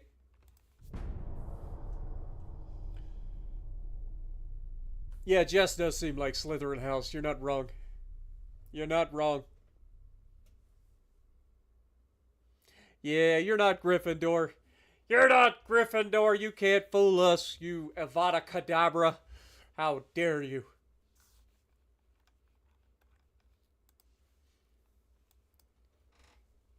Gryffindor!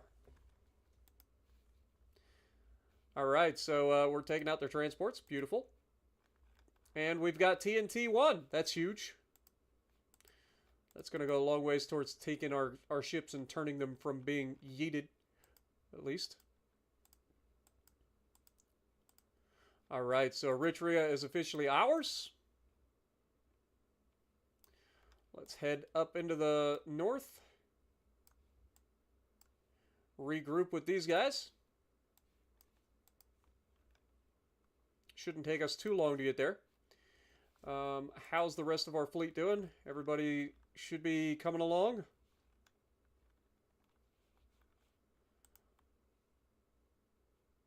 Still going to be real close, but I think we should be able to at least unsuspend this now. Yep, no problem. Our first batch of heavy cruisers are coming online shortly. It's going to go a long ways. How is our Army logistics looking? We're up to 16% on the Army logistics. So that's good. How's this going? So far, it is not, but I think it just started, right? So we'll just have to wait and see. They only have 10,000 men, so we should be able to engage that. Wish we could take this, but we don't have it at the time being. I mean, honestly, just to give us a chance, maybe we take way away, move these guys over. Like, There's no reason we can't, right? Like, it'll give us a chance. So you're saying there's a chance.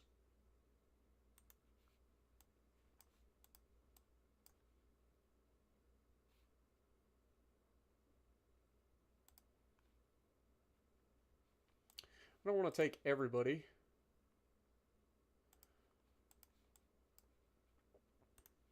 But if we take 6 destroyers up there, that's 1,700 times 3. It's not a huge amount of tonnage, but it's better than nothing and might actually give us a chance to actually take something back.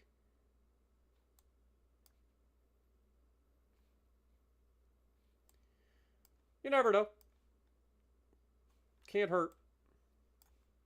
And then we'll know for sure down here in 2 months.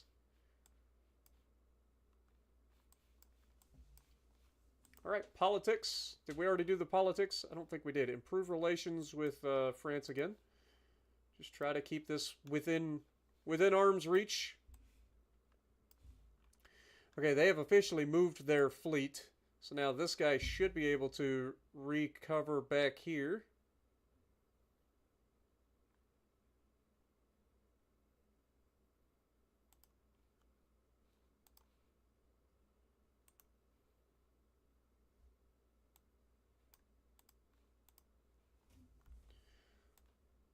But look at the amount of attention we're drawing back into the Mediterranean.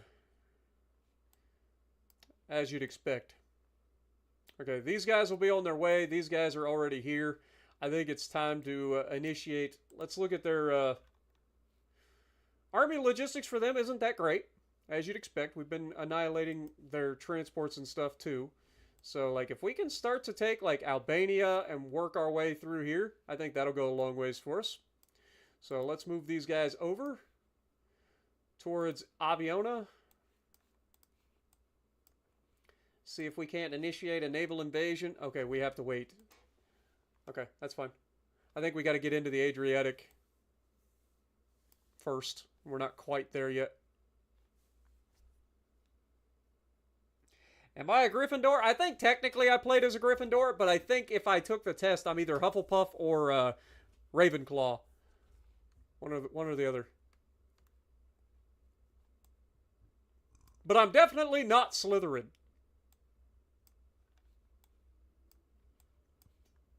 Alright, so this will end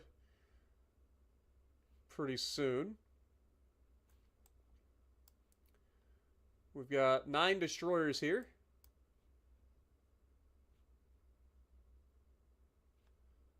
These guys will meet up next turn.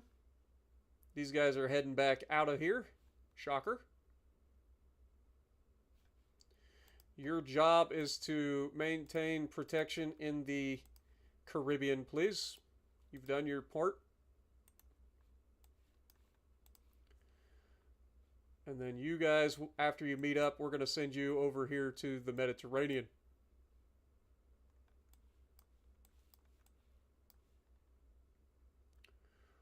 Two more months. All right. Next turn. What up, Dewey? Got placed in Ravenclaw.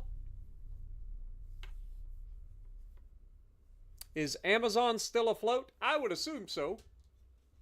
Because that's one of the ships we just named, wasn't it? One of the heavy cruisers. I don't think the heavy cruisers have actually come out into service yet. They're about to. The first batch is. British and the Italians. See what I mean about the British? They're such opportunist little turd blossoms.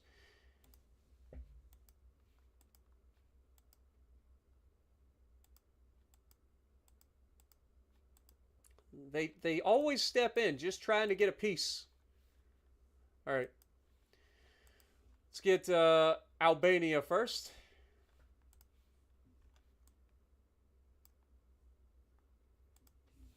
And then we will move inland.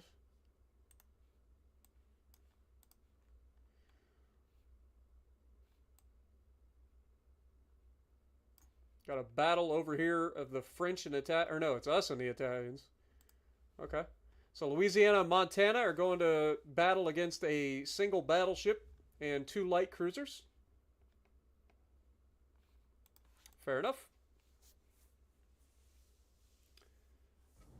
Nerds! What up, Lucky?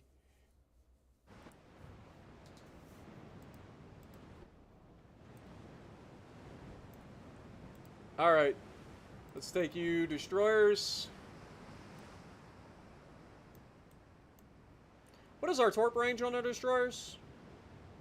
3 kilometers? Yeah, I don't want you guys getting that close. Let's just have you guys fall back. Louisiana, Montana are fully repaired.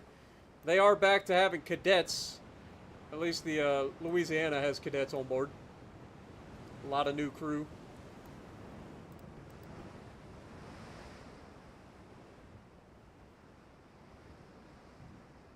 Enemy spotted to the east, so that we should be running into them pretty shortly. Speaking of,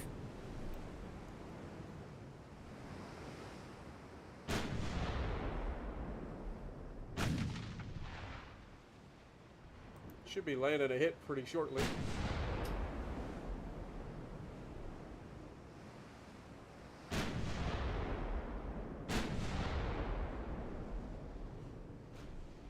Okay, they're officially shooting back at us now.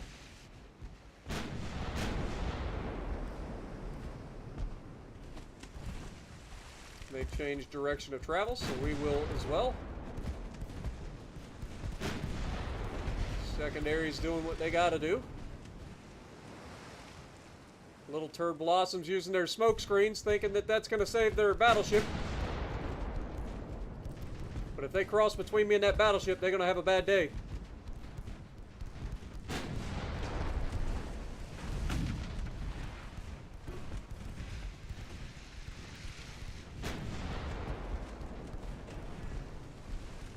Alright, secondaries. Have the secondaries focus the light cruisers.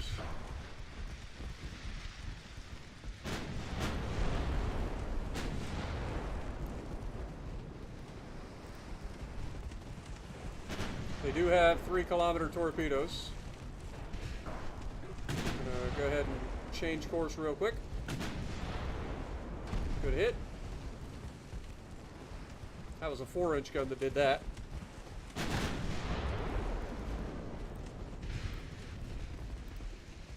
And turn on the ability to dodge torps just in case. I think we are staying outside range, but I don't want to give them a chance to get yeeted.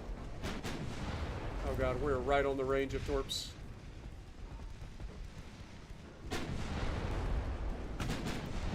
Destroyed a torp. Okay, he has no more torps. Neither does he. Perfect. Now that we don't have to worry about torpedoes, they're not really a threat to us. But it would be nice if we could hit the target. Thank you.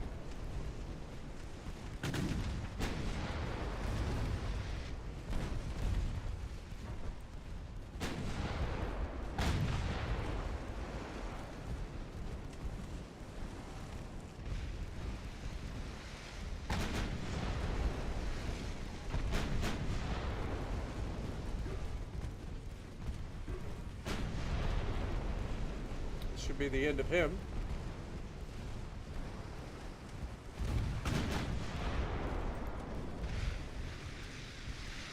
If not, certainly that is. Now we just gotta chase this guy down. It's capable of 14.5 knots. We are much faster than that.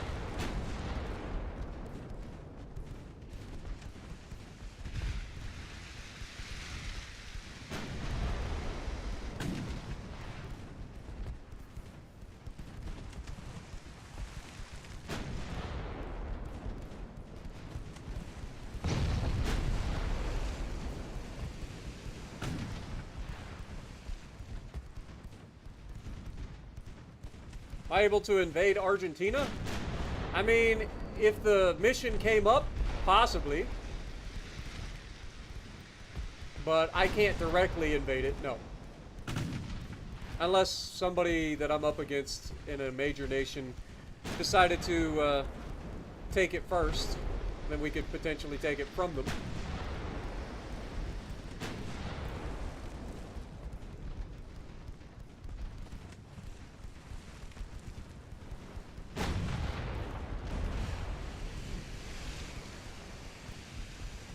We're going to take a little bit of damage here, but I'm not all that worried about it. Because as soon as we get a good angle, this man's is going to be dead. Ow.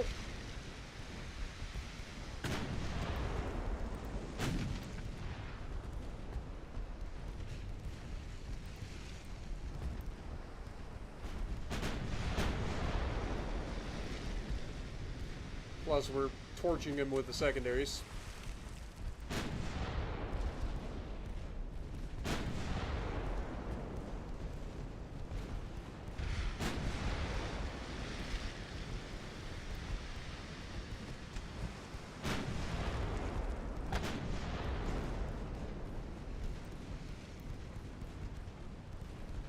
Thing is, we're always one potential shot away from causing big issues.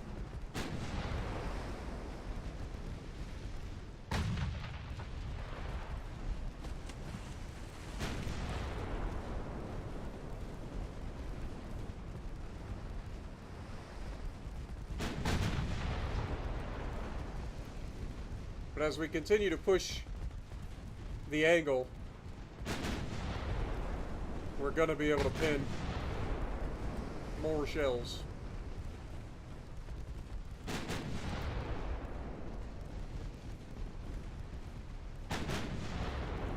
He's trying to stay angled to us. There's the flood.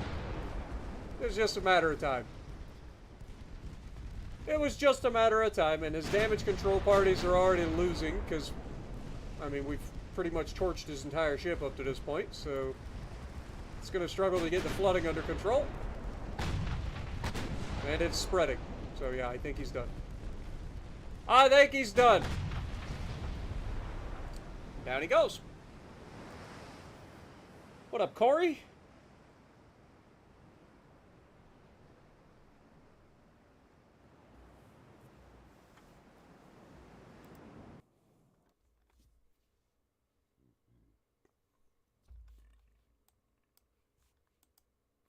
All right. Well, we've already done that. Now that these guys are together, let's move them over.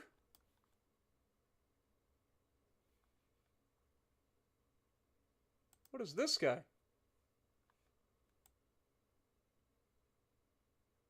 He's moving to the Western Mediterranean. Where's he been hiding this whole time? That was weird.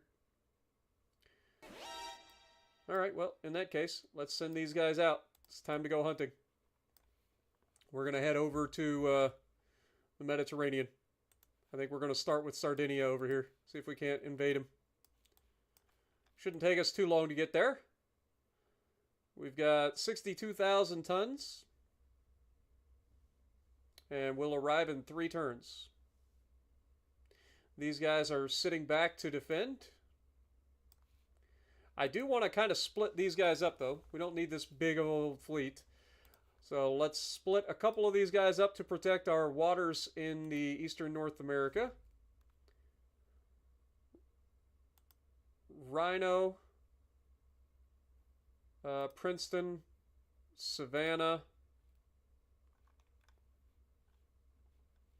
and one of the destroyers.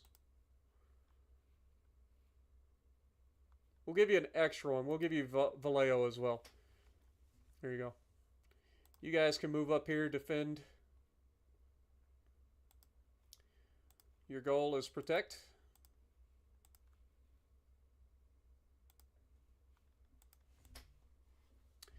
All right. And then this guy is headed where exactly? It says Western Mediterranean.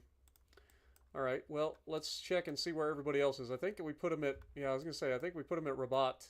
So let's make sure this guy stops by Rabat to recoup, or to regroup, I should say. Financially, we're making money, so that's good. It's very good for us. I want to increase our crew budget a little bit better.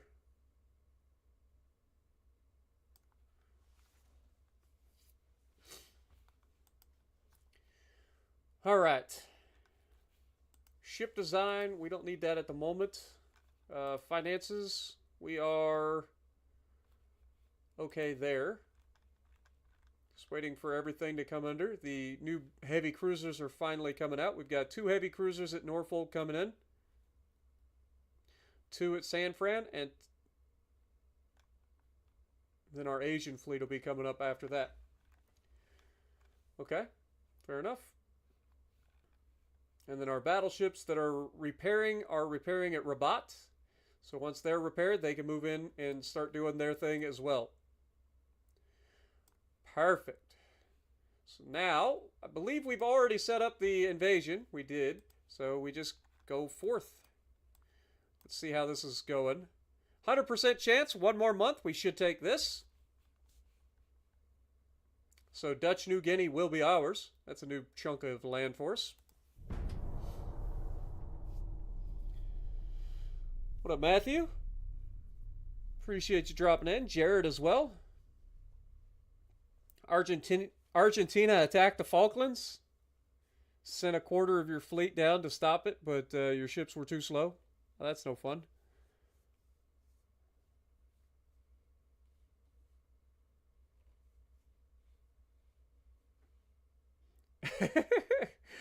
Invade Argentina because they knocked you guys out of the World Cup. I mean, that's fair. That seems perfectly reasonable. Alright, let's just keep yeeting their transports.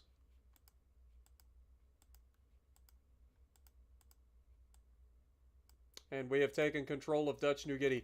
Libya's new leader is found to support armed terrorists as well. Okay.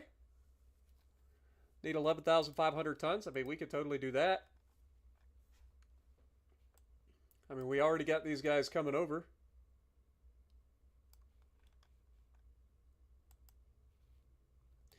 We can take the Nautilus, who just was about to dock anyway, put him over there. He can take that by himself.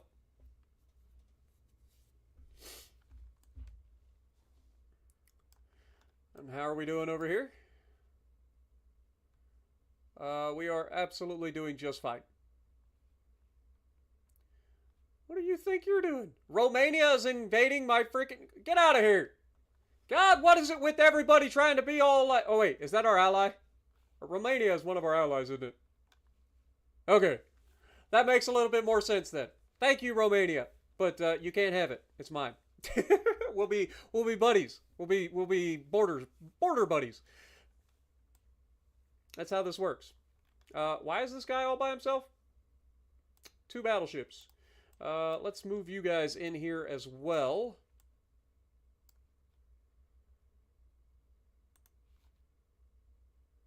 Oh, wait. Is this a minefield? I gotta be careful. I think this is a minefield. We want to be inside the ring, but not inside the minefield. So be careful. You don't have any destroyers with you. Actually, go ahead and form up with those guys. Because they actually have... No, they don't. Where's my escorts? Seriously. Where did my escorts go? Pretty sure they were supposed to have escorts.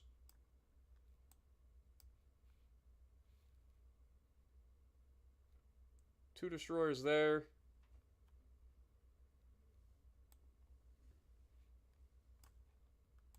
Alright, well, not much I can do about that, unfortunately. What the heck is going on over here? The Italians are trying to invade something else.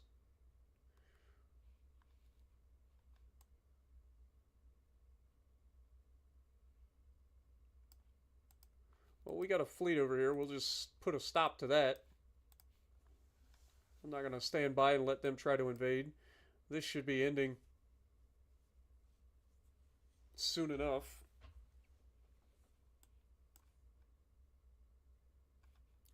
Actually, they're about to have fleets there, so let's put a stop to that. I don't want them showing up and potentially taking that. Suriname, we're coming. Just hold on.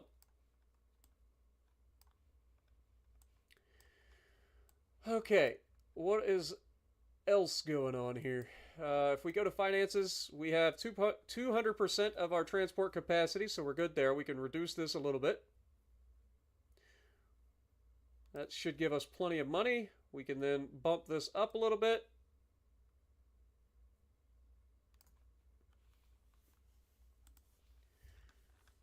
For repairs, we're doing okay. Everything's starting to come back. I think we're good there. Politics. Can't start a new naval invasion just yet, so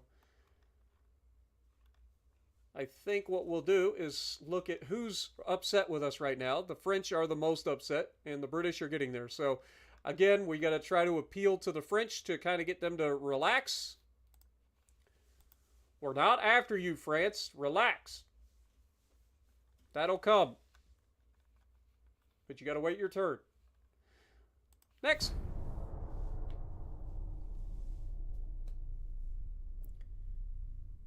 If you were close to a minor nation while at war with their ally, go into the naval invasion and it should give you... Really?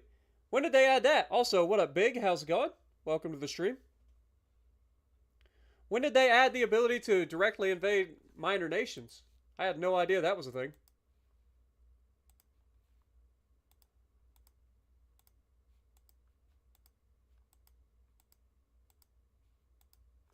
Alright, well, who are you minor allies with then? Italy? It's just the Netherlands, right? That explains why we've been invading the crap out of them.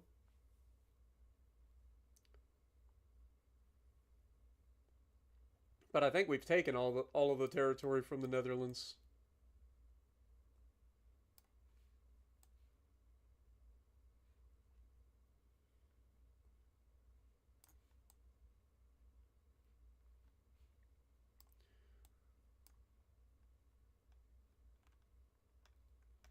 I mean, we could just go up here and invade invade Amsterdam.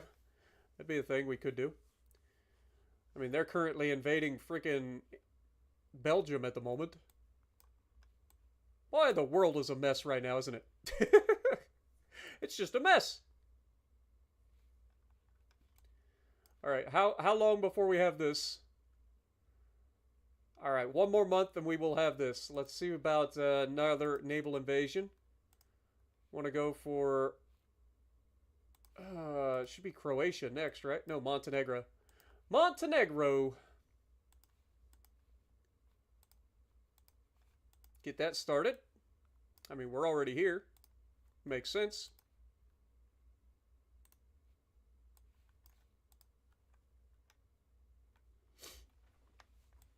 And then our dreadnoughts should be on station soon enough.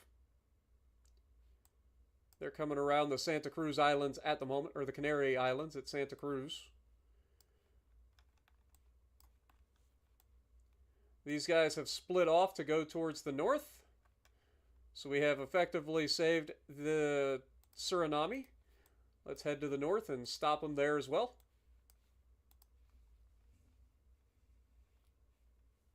Don't want them to have anything. Okay. And I think from there, we should be good. So again, the French and... I mean, we already initiated a naval invasion. So I think we hold. Unrest is at 7.5, so we're okay there.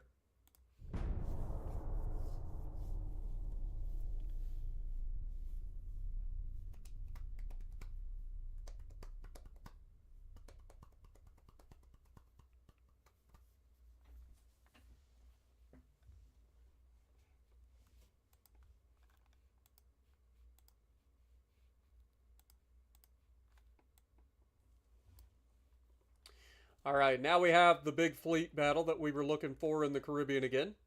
Most of it's just little stuff, so we should be fine. A couple of torpedoes is going to be the biggest problem, but overall, I think we just wipe the floor with these guys. We'll send the destroyer away, and then everybody else can just wipe the floor with this entire fleet.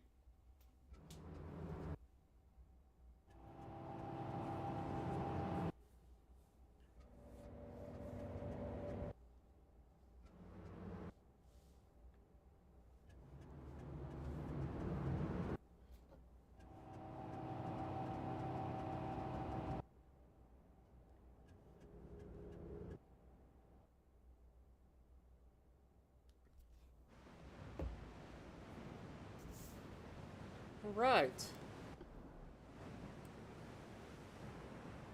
So the destroyer or the cruisers, honestly, I'm just gonna have you guys jump in with the battleships. Destroyer, I'm gonna have you retreat. We will have everybody set to dodge torpedoes, but we should be able to easily counter anything that we come up against here.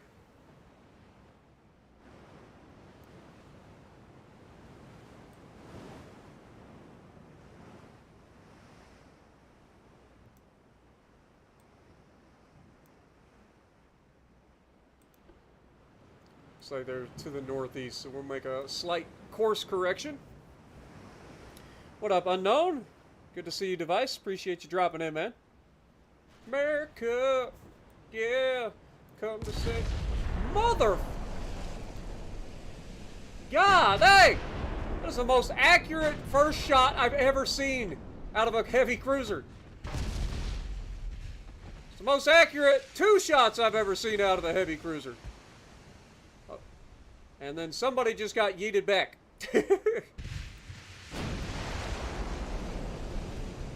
Oh my God. Yep, that sounds about right. We have absolutely annihilated a couple of torpedo boats right out the gate. And Jesus! Boy, they pissed off my crews now. We took a couple of hits out the gate and we came back swinging. Just everybody getting yeeted around here. Nobody is safe from getting yeeted. Talk about temper, good Lord.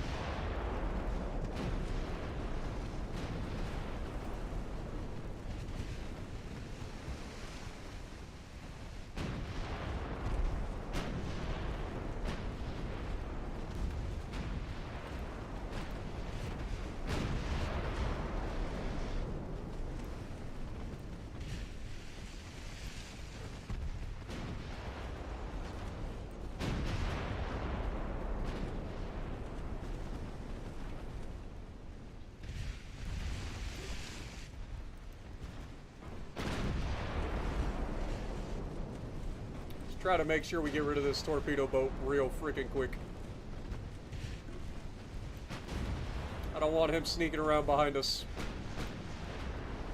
Well, you guys are a long ways from home, Italians.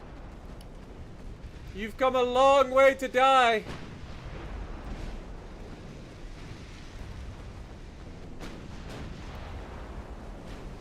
I'm afraid you're not going to enjoy this.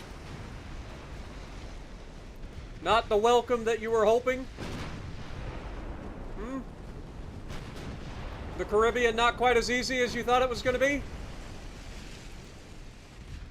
Long Beach, Newcomb, Prowler, and Indiana have been sitting here in the Caribbean as our welcoming party to the Caribbean for quite a while. They have a history here. One could say that they have done quite the job of repelling enemies from the Caribbean. So, probably wasn't your best choice to come in, is what I'm saying.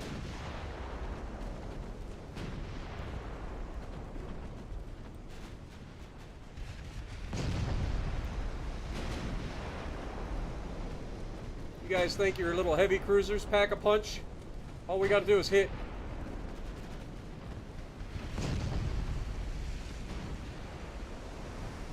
And down he goes. And then there was one.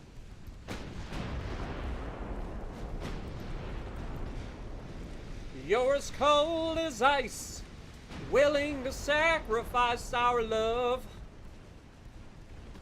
You never take advice, but one day you'll pay the price. I know, I've seen it before, it happens all the time.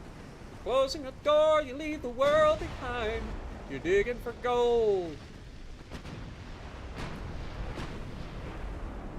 You're throwing away a fortune and feelings, but someday you'll pay. Little foreigner action.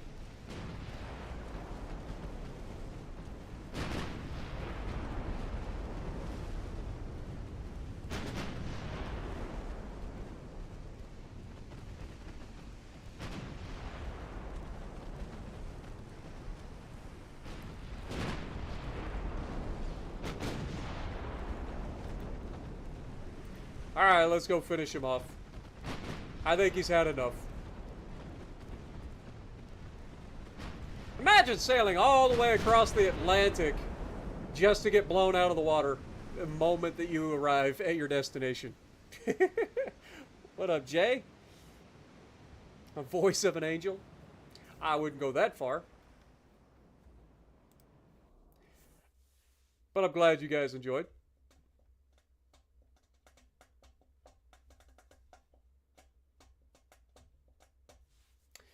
Well, that was easy.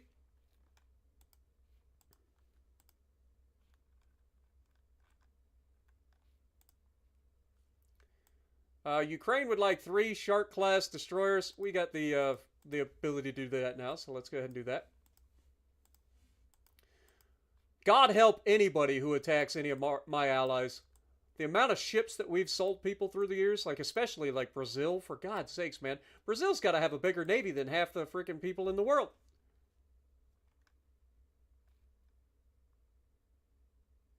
There's still 3 destroyers there? Really? We'll see how long that lasts.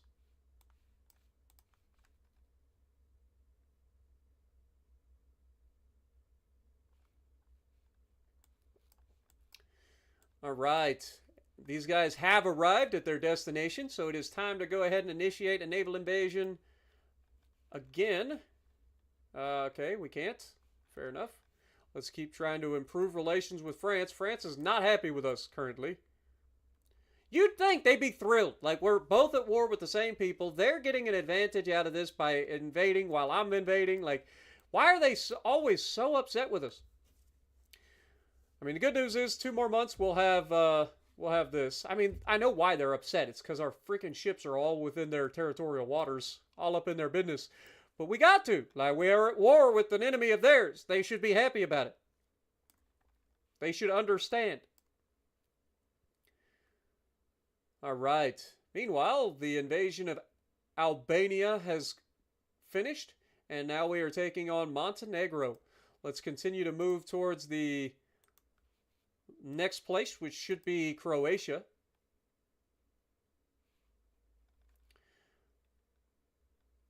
course, I would imagine it'll be Pula is where we invade from, but we'll see. Might get away with it. How is the Italians looking now? Yeah, their army logistics have faltered. They are doomed. They are doomed.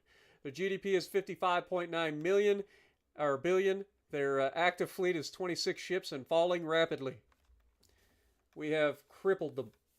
Meanwhile, we're up to 19% army logistics ourselves. How is the war over here doing? We are 56% of the way towards taking our territory back from the Koreans, so that's good. We didn't, in fact, end up winning this, unfortunately. Didn't figure we would, but we had to try.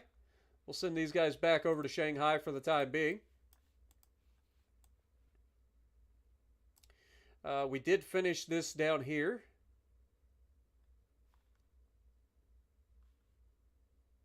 Got a couple of destroyers in the region. I would like to dispatch a couple of destroyers.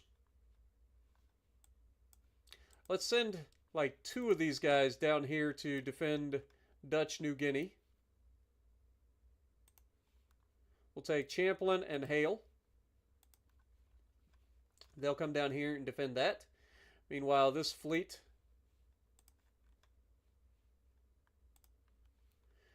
I think Hedgehog in Maryland is going to head home.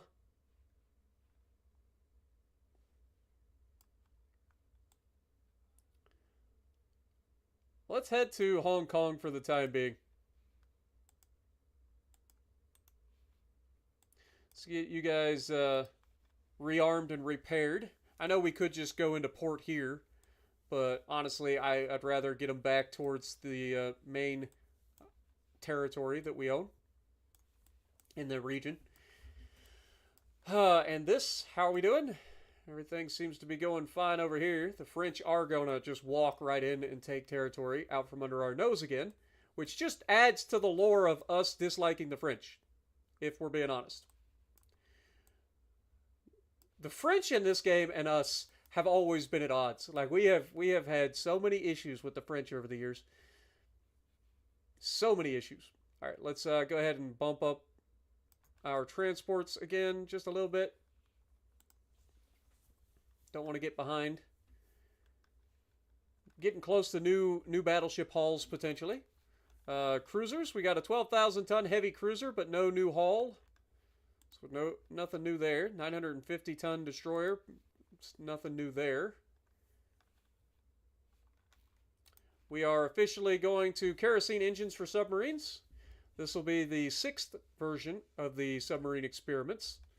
So we're getting closer and closer. I believe it takes 7.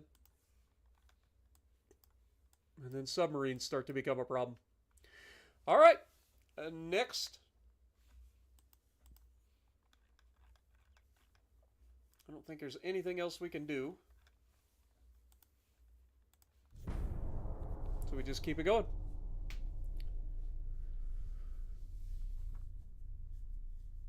Our dreadnoughts have officially arrived on station. If we can invade Sardinia, that would be ideal.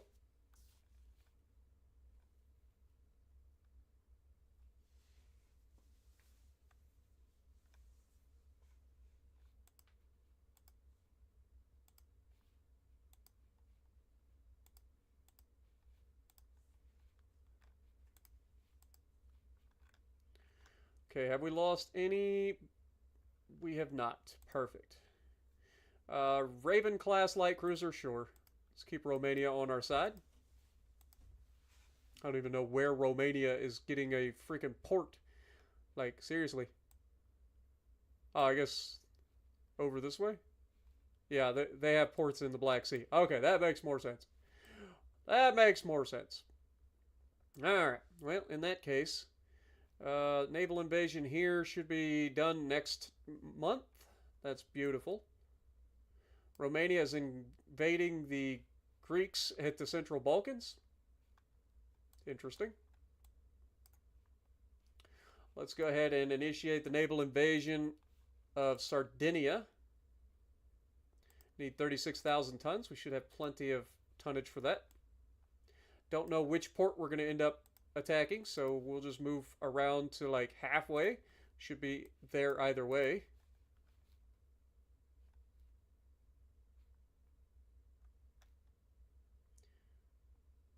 Yep. So we should have plenty of tonnage there. The conquest down here looks like it's going well. We got one more month till we take Libya. And then this ship should be able to rejoin its brethren. Let's double check our repairs, make sure everybody's doing okay. Our heavy cruisers are officially on station as well. Good to know.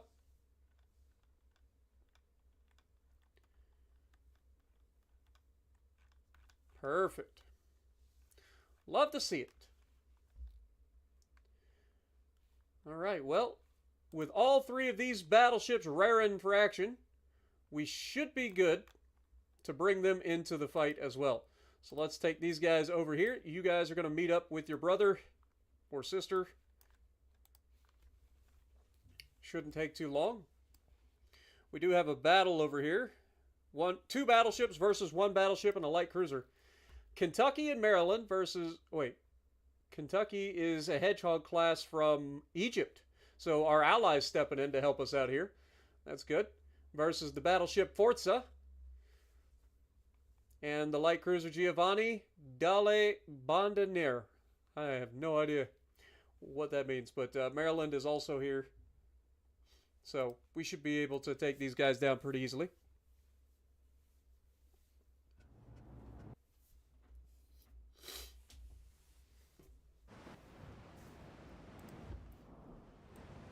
All right, so Kentucky's going to take the lead. Makes sense. Crew's not very good, as you'd expect. I mean, but it is an American-built ship, so it should be pretty solid. Depends on what the tech level is on this.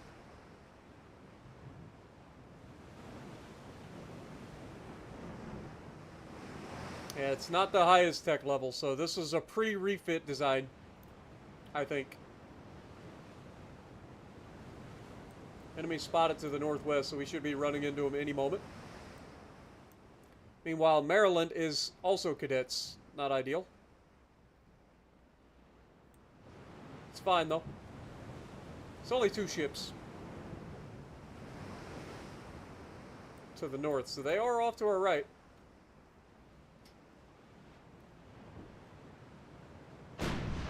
There they are. Hello, sunshine.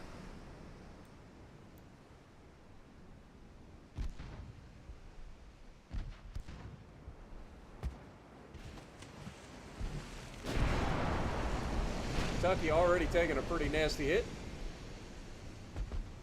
Hope that ain't a sign of things to come.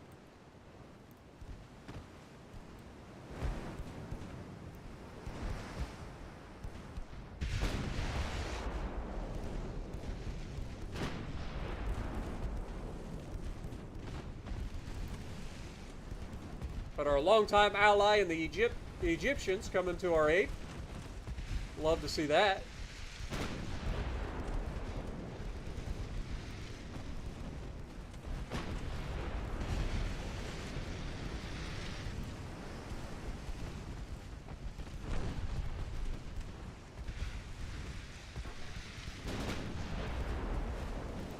Alright, let's go ahead and change course. Match their direction of travel.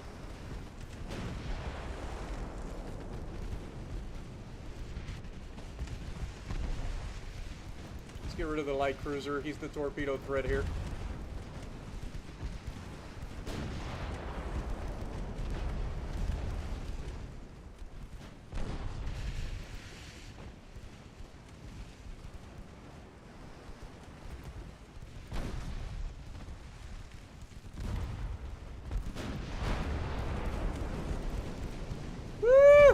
Was a close dodge. Oh no! Maryland drove right into it. I hate the dodging feature in this game. I hate it so much. Like, I dodged. If I'd have known Maryland was going to eat that torpedo, I would have freaking driven into it instead. It's annoying. You guys and your goddamn torpedoes.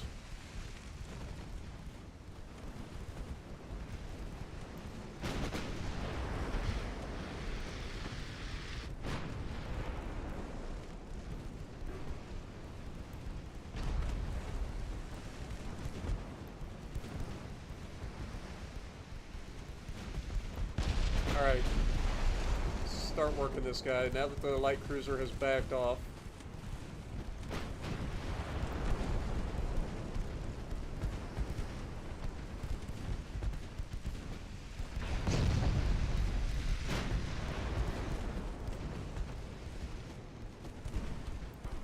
Pretty sure he has torps as well, and he does. We want to keep our distance from that as well.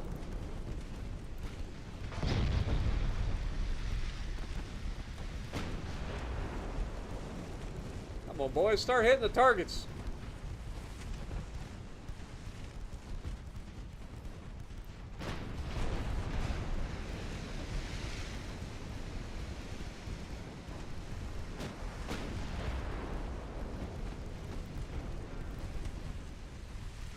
Switch to AP.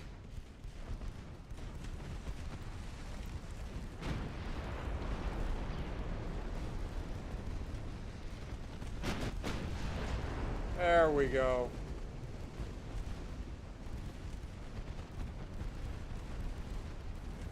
That'll slow them down.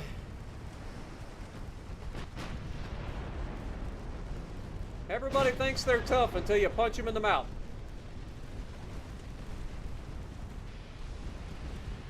And down he goes. Well done, Egypt. Not too shabby.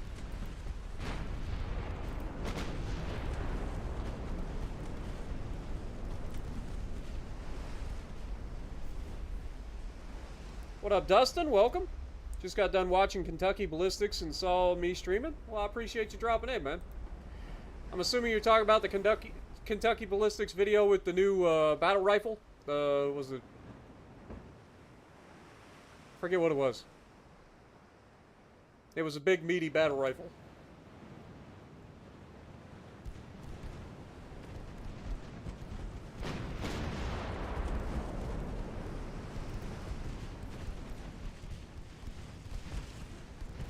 He's capable of 21 knots.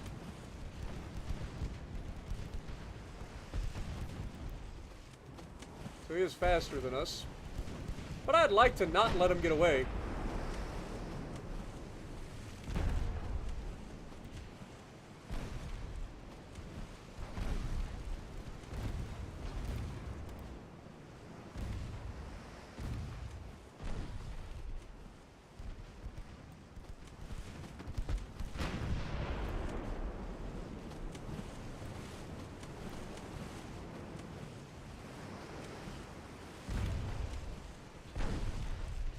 This little turd waffle. He's like staying just out of range to be seen.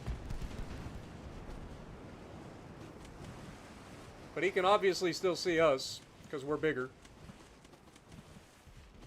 What up, Mighty Ice? How's it going?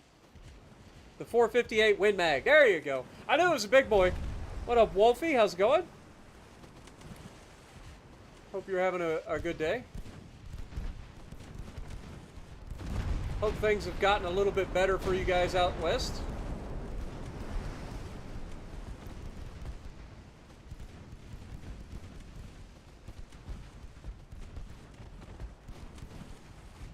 He does have torpedoes again, so we'll have to keep that in mind. But I don't think he'll get close enough to use them again. At least I'd hope not.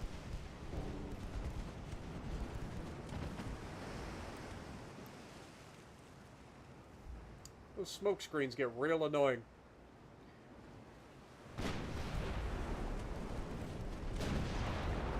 He's trying. I give him credit where credit is due. The man's trying to get close enough to use those.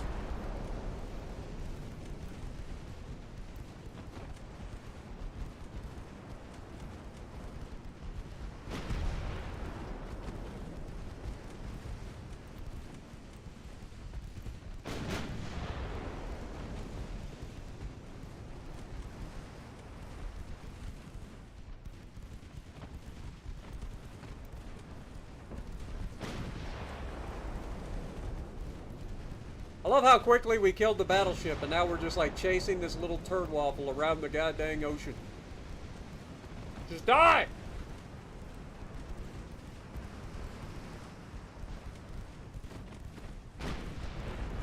There we go. Nice shot, Maryland. Nice shot, Kentucky. And that's the kill. Beautiful. A 1-2 punch of Maryland and Kentucky coming through. We'll take it.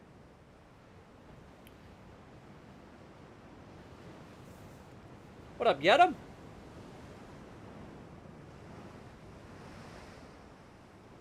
Nice. All right, the Colorado class was a series. Well, that was quick. I didn't even get to read it all. All right, well, we have done our job here. We have repelled them from being able to take another position.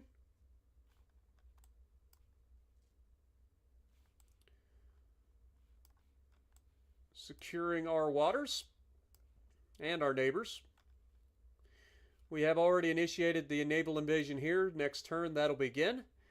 Then this should be over next turn as well. So we will have Montenegro. Beautiful. Everything is going to plan. Next. I have taken on the Italians so many times. This is the biggest I've ever seen Italy. And yet, let's be honest, well, when I wasn't playing them anyway. But let's be honest, they never had a chance.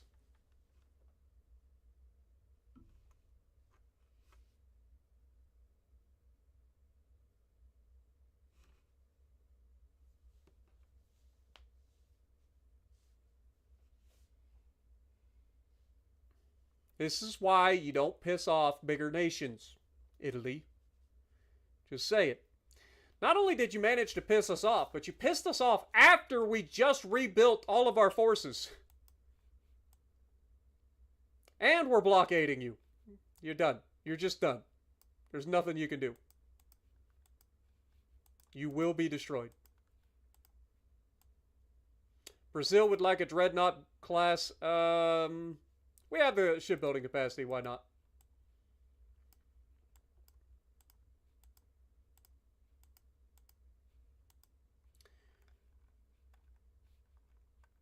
All right. So we now have Montenegro. We are officially in range for the naval invasion.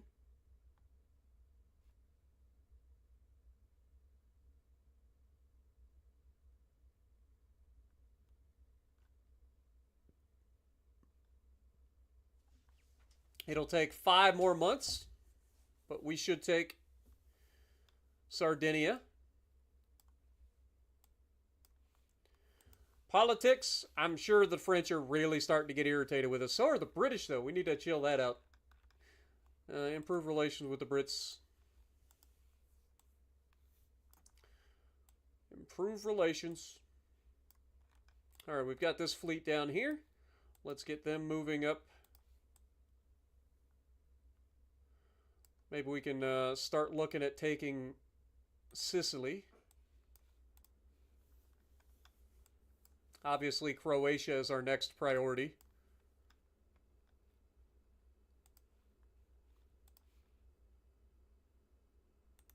Move in a little bit closer here. All right. In the meantime, let's take a look. We do have a new battleship haul. The Dreadnought 2s are coming, baby. Let's go. 12 months. And then we did see this. This is nothing new. Anything new here coming? Advanced battleship funnels. Okay. Well, that'll come in handy when we actually get the new Dreadnought hulls. What do we got for new guns? The Mark II 7-inch guns. Okay, fair enough.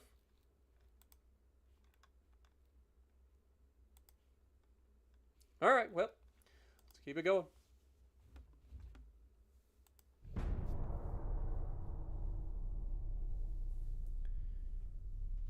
Took Italy in like 1897 and then took Spain in 1902. Very nice. What up, Kay? How's it going?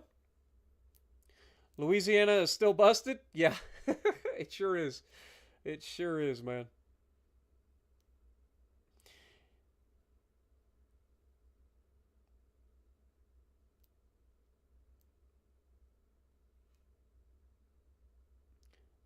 You feel your special little, or you feel special. Your little town is getting a what? Tlacopac? I have no idea what that is, and I don't even know if that's how you pronounce it, but good lord. All right, we have the Finis, not to be confused with Venice, but the Finis versus the Nautilus, Louisiana, Florida, Montana. Should be an easy fight. A fancy Mexican restaurant. Ah, there we go. I was like, I have no idea what that is. I don't even know how to pronounce it. All right. Destroyers, your job is to retreat. Put everybody else in the division. Get into the fight.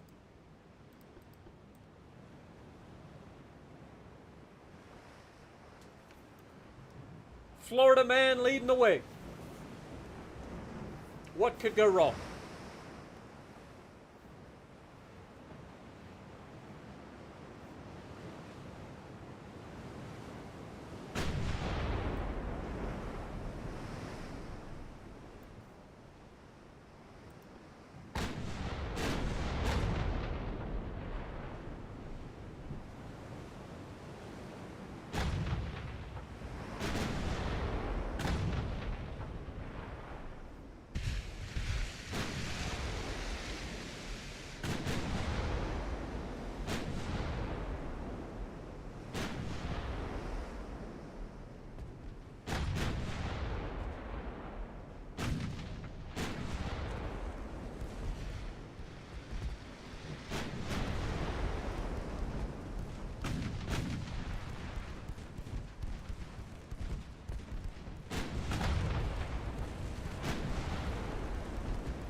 Italy thought it was a good idea to threaten us and our allies, and they have paid the ultimate price. We have absolutely torn their nation apart. One by one, they will succumb. It's just a matter of time.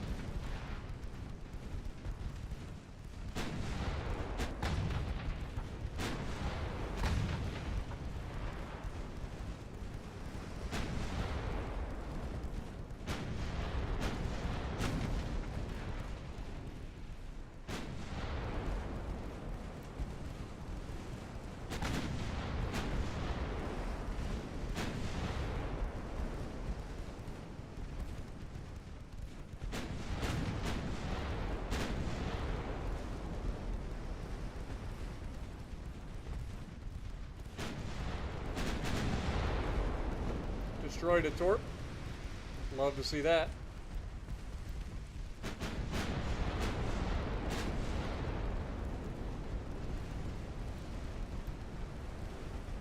Got a flood.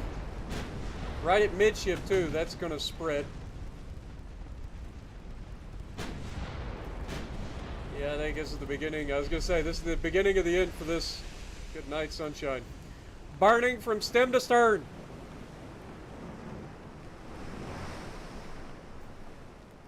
Serbu comes out with an AR and 500 nitro mag. I mean, they know there'll be at least one person buy one. Kentucky Ballistics always looking for new stuff. That man's crazy.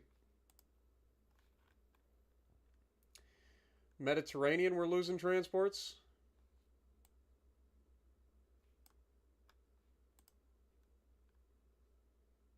Sure, you can have a couple of destroyers too.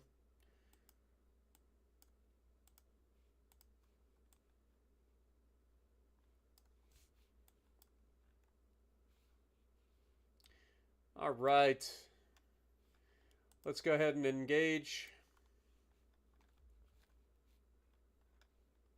Naval invasion. Croatia. Oh my God, we need 223,000 tons. We don't have that much.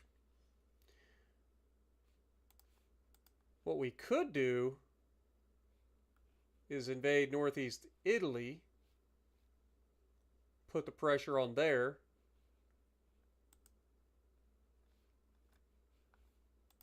Man, Croatia is no joke when it comes to their naval. They don't even have any ships there.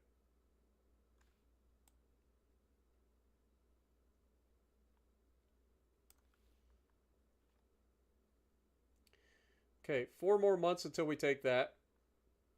What about Eastern Sicily? Can we at least begin that? Need 111,000 tons. I don't think we have that much there. 69,000 tons. How much do we have here? 99,000 tons. And then what do we have over here? 62,000 tons. We would basically need everybody.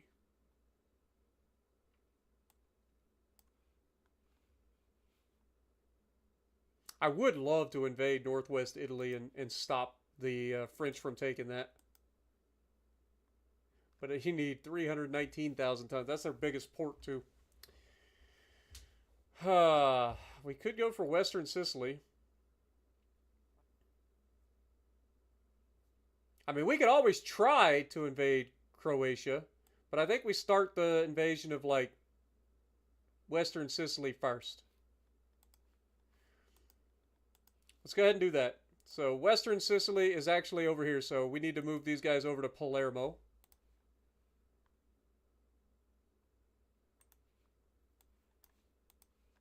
Now, I'm worried that when we do this, that we're actually going to lose our ability to blockade them because we're no longer going to be considered in the central Mediterranean.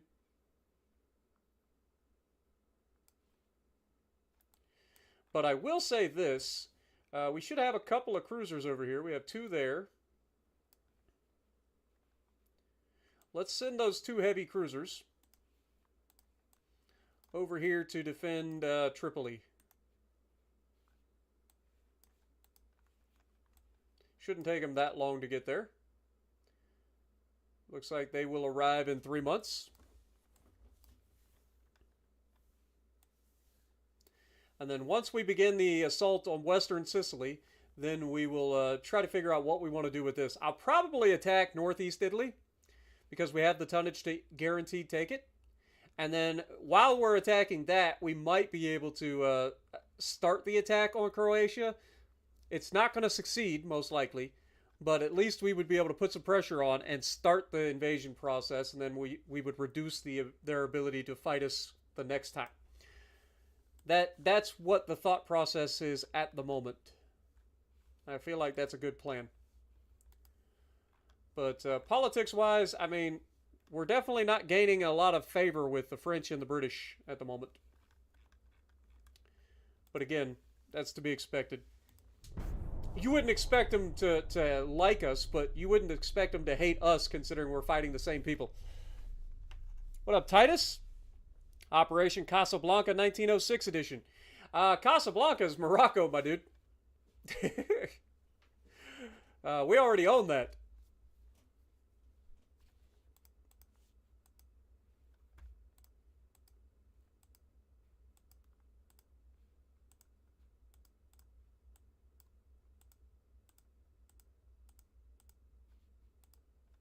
All right, we'll have to look at everything in a moment.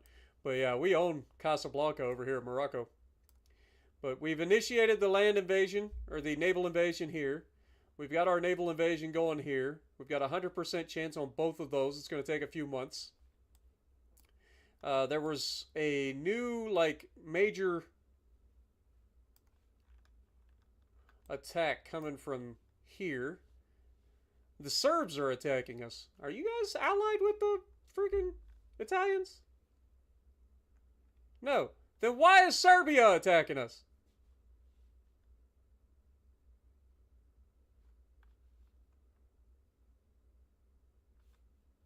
Who is allied with the Serbs?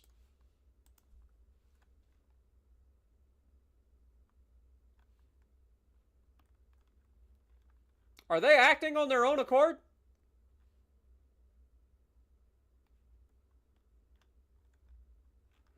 Nobody's allied with them. They are doing this out of their own free will. I can't do anything about that. That's annoying. That's really, really annoying. Because I can't attack them back. They don't have a port. It's not like I get to attack them. That better not succeed or I'm going to be pissed.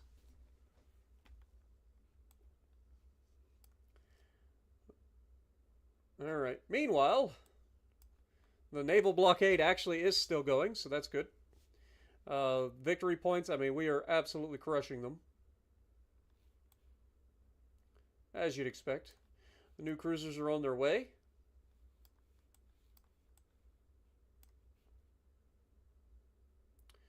We've got our battleships here. Let's make sure that everybody should be repaired and everything.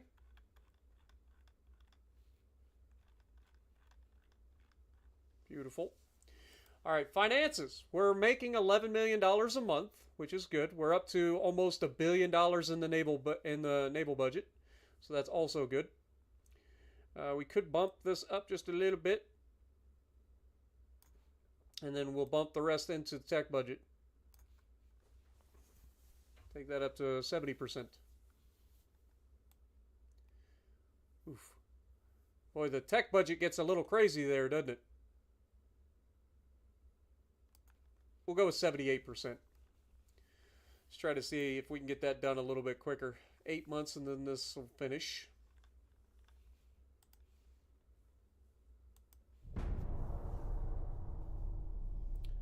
Can't believe the Serbs are attacking us for no reason. Operation Husky?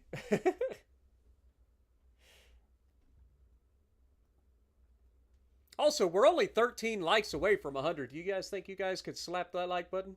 Get us to 100 likes for the stream? I think you can do it.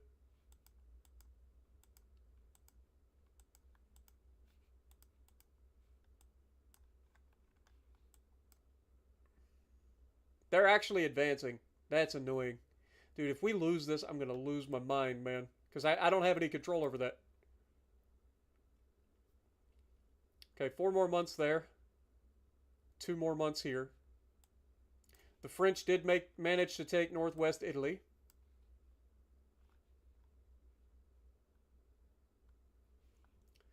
All right, let's look at naval invasion.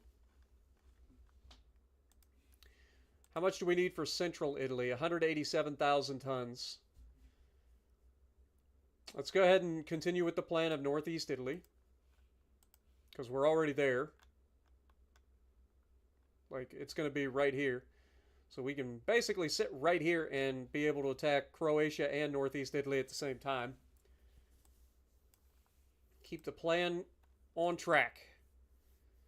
Getting very, very close to going to war with the French right now.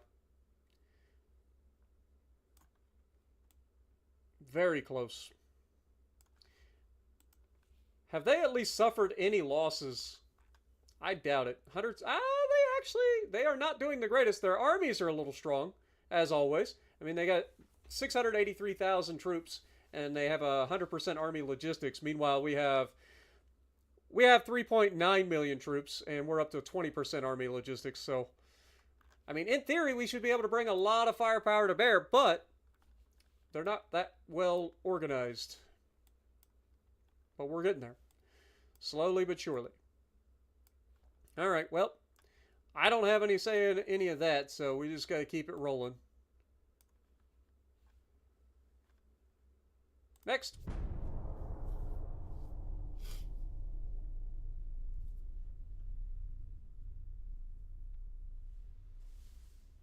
What up, Drift King? I hope you're doing well. Masa, good to see you. All right, just call you Gabe. Appreciate you, man. Oh, we're only 5 away. 5 away. Y'all are crazy. I knew you could do it. I knew you guys could do it.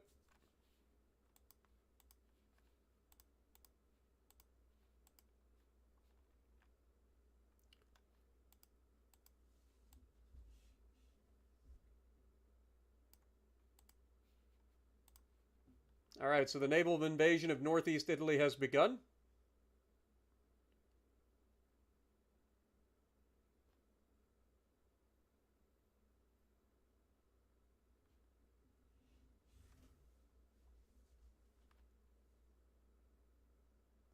France is trying to take Croatia right now. That's annoying. Surely they don't have enough tonnage. I'm telling you, they're getting on my nerves. But what's getting on my nerves even more is the fact that Serbia is about to take Montenegro, and I don't have a choice. Like, you would think my government would freaking... Like, we have Albania right there. Like, we should be able to resupply these guys and keep this territory. We've got a massive army at our disposal. They don't. So you'd think we'd be able to. But since we can't do another naval invasion, I need to get the French under control here. And the British. So let's try again to improve relations with France. Try to get that calmed down. I doubt it works. But we got to try. We got 1 more month until we take Sardinia.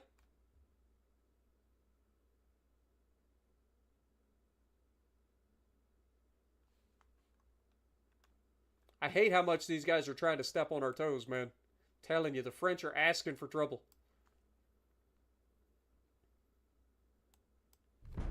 They truly are. Have I considered playing the Atlantic Fleet? I've never heard of it. So I would say no, I have not. Actually, I say I've never heard of it. I think people have asked about it in the past, but I've never actually looked into it.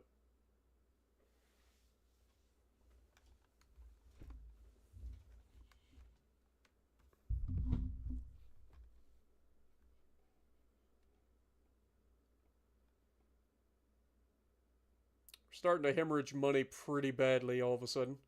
Assuming we're losing transports in the central Mediterranean still. Once they build these ships, we can get in and look at what's going on.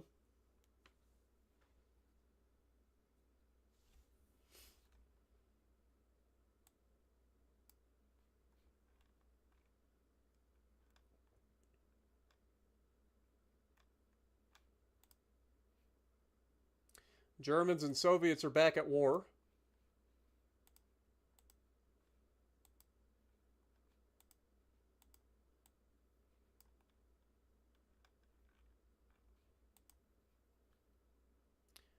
Two Mako-class heavy cruisers. I think we can do that for you, Egypt. Especially after your help. Okay, we cooled it off a little bit with the French. I think the French are starting to, like, come around a little bit. All right, Sardinia is officially ours. Let's move these guys over towards this direction. See if we can't initiate a naval invasion.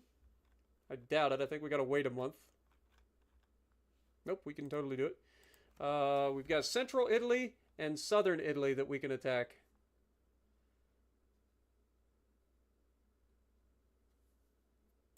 I think we go for southern Italy.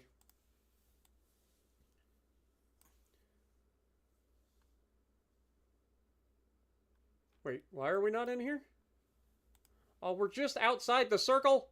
Oh, that's annoying. Get in there. Like, we're literally sitting right outside the circle. All right, so we needed I think it was 130,000 tons. I don't think we quite have enough tonnage for that, but we're going to try to be nearby.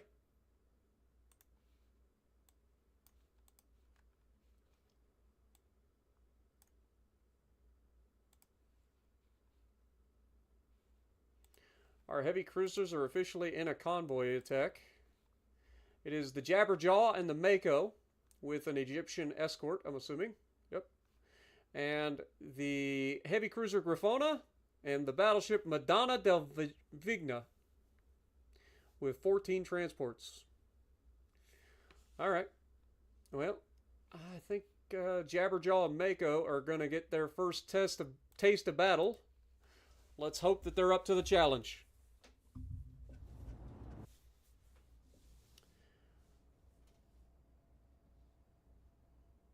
Oh, we're only 2 likes away. 2 likes away from hitting 100 likes. Thank you guys so much. Appreciate you guys.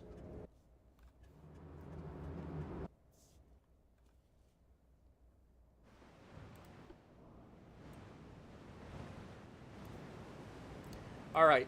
Given that this is an Egyptian vessel, what is the torp range? 3 kilometers. Perfect. We're actually going to have you go in.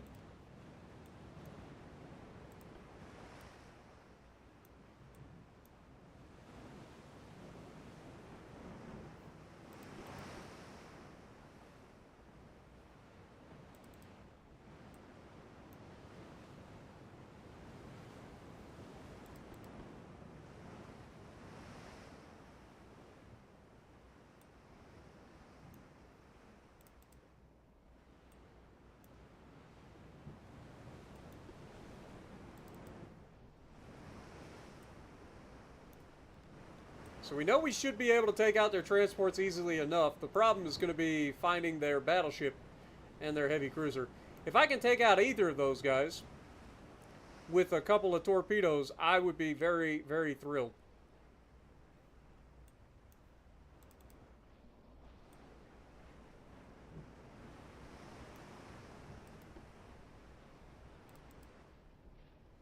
The fact that I haven't spotted them yet is a little disconcerting.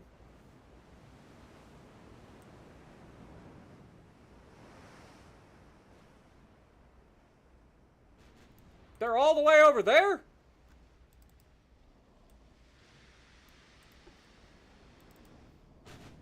That explains why I didn't spot them. They were giving me the wrong coordinates. That's the west. That's not the north.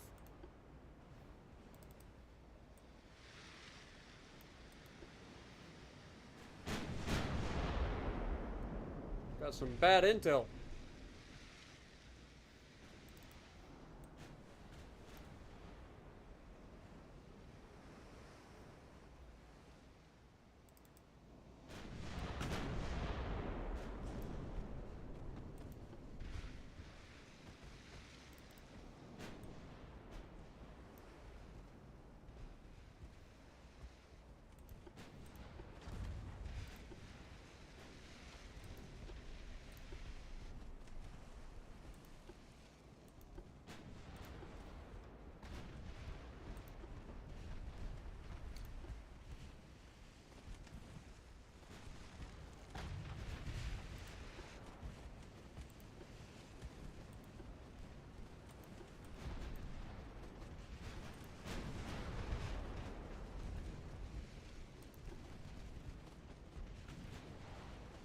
Torps away, torps away.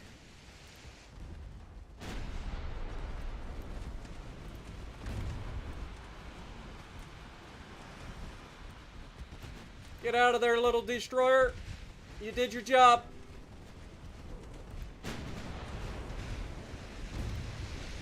Landed a couple, and we got the flash fire, baby! Let's go! Oh, that torpedo rush was perfect. Alright, get out of there. You've done your job. You need to survive. I need you to survive. Come on. You did your job. Get out of there.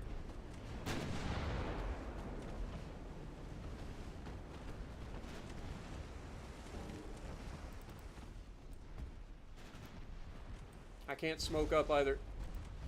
I need you to get out of there. I need you to get out of there, baby. You done your job. Just survive.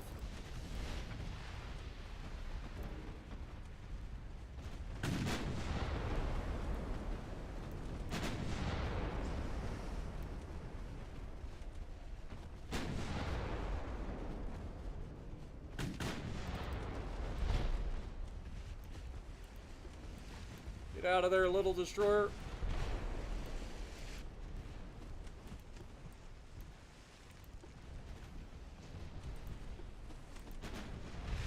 Smoke.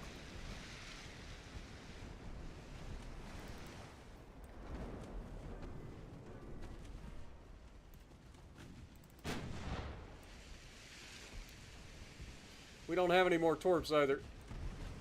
Ah, you brave little destroyer. You brave little destroyer. You did everything that was asked of you and then some. Unfortunately, it doesn't look like you're going to be able to get away.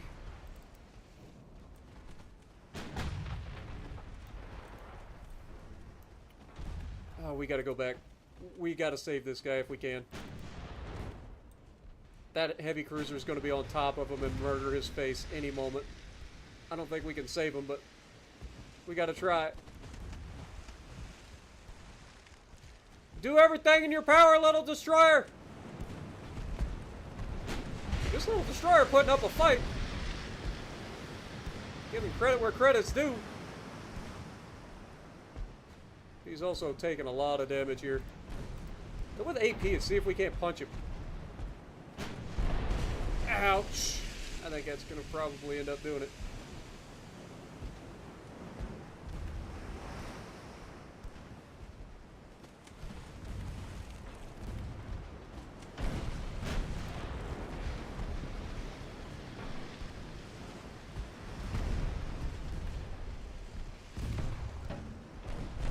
Oh, dear Lord. That's going to be the end of him.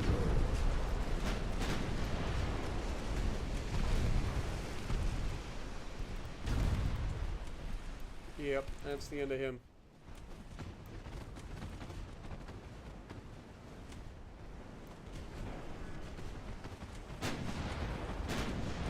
Down goes the destroyer. Our Egyptian comrades are going to be upset, but they did not go down in vain. That was a very courageous act, and it was very successful.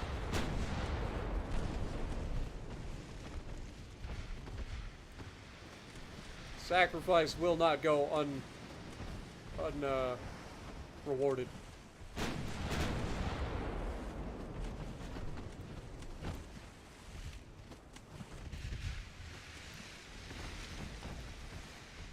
That being said, I would like to get rid of this little guy.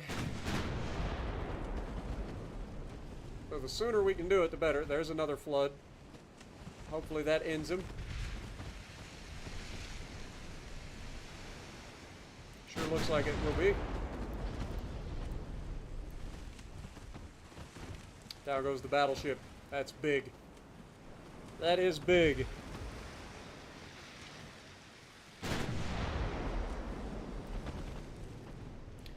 We cannot lose the direction of these transports, though. We need to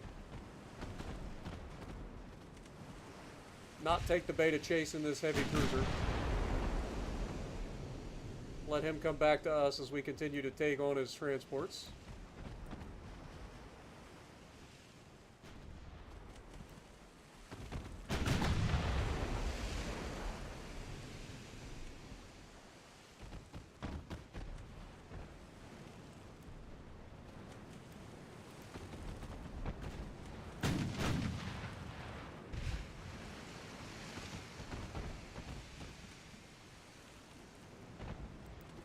speed up time here.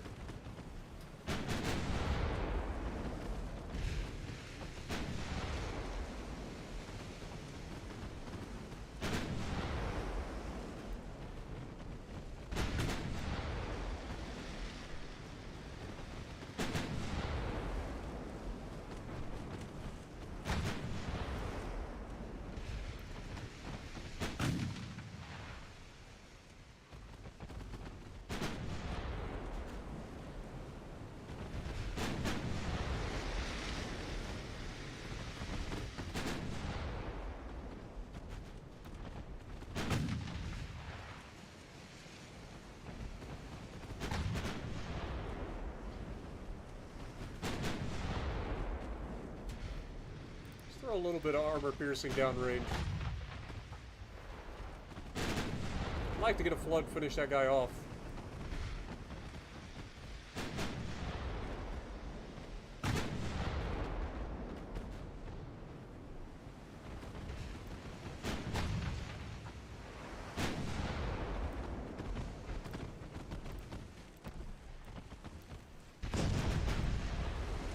Ow.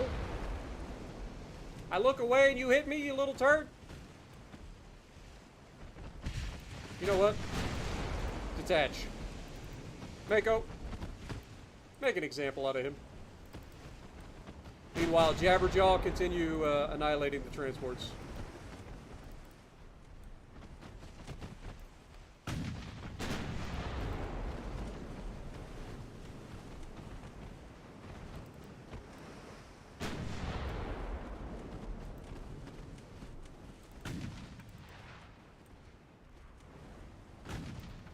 Alright, Mako. We're gonna run this little turd down, and we're gonna send him home. And by home, I mean the bottom of the goddamn ocean.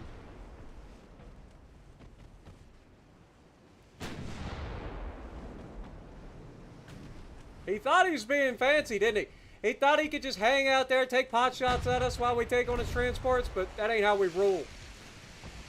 There's two of us. One can take on the transports, the other's coming over here to murder you.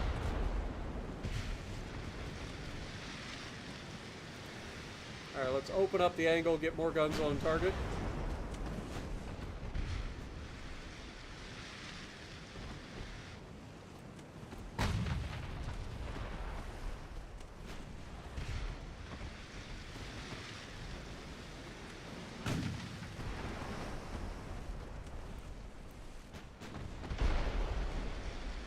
A shark indeed.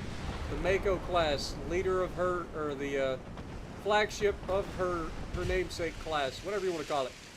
The namesake of her class. She's gonna prove once and for all that the Italians have no business in this fight. Switch to AP. Here,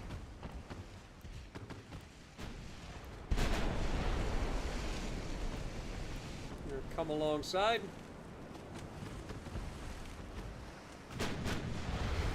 Oh my god, we just got ammo detonated. Motherfucker! Yeah, you better get out of here. God dang it.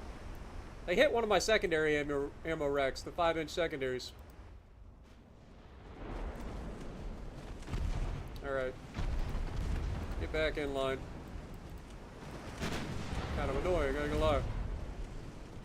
Oh, we got arms transport shooting back at us, huh? Well, Jabberjaw doesn't mind that.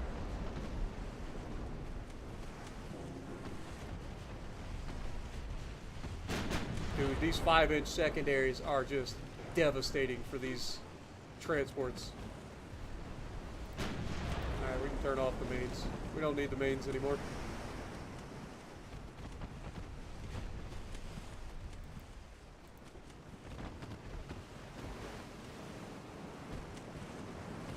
And this should be the last heavy cruiser, or the last transport. Also, you guys did it. You guys crossed the 100 like barrier. I knew you could do it. Thank you guys so much, man. Appreciate you guys.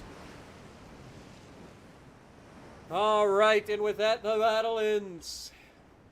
Other than an unfortunate ammo detonation of one of our secondary magazines, other than that, we managed to survive and do quite a bit of damage.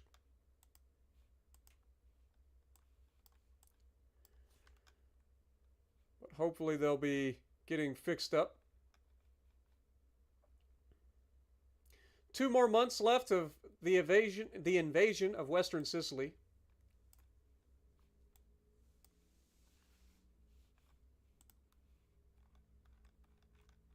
We did manage to get the French to kind of cool their jets a little bit, so that's good news.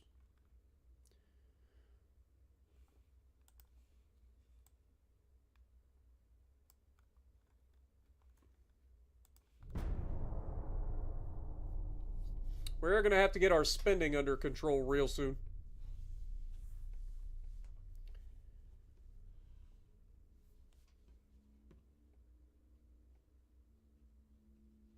Crap.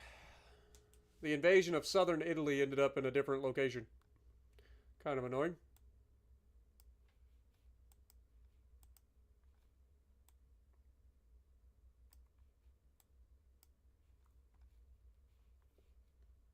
Alright, we're just going to auto-resolve this.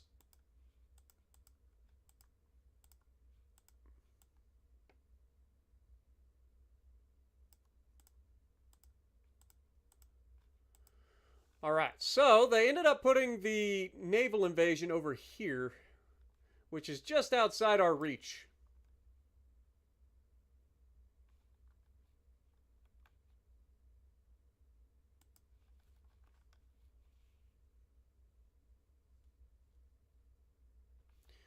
Alright, let's go ahead and walk in here, I guess. Belknap, Dreadnought.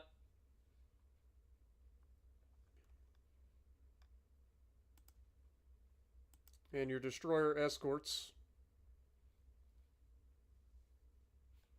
And then Flint.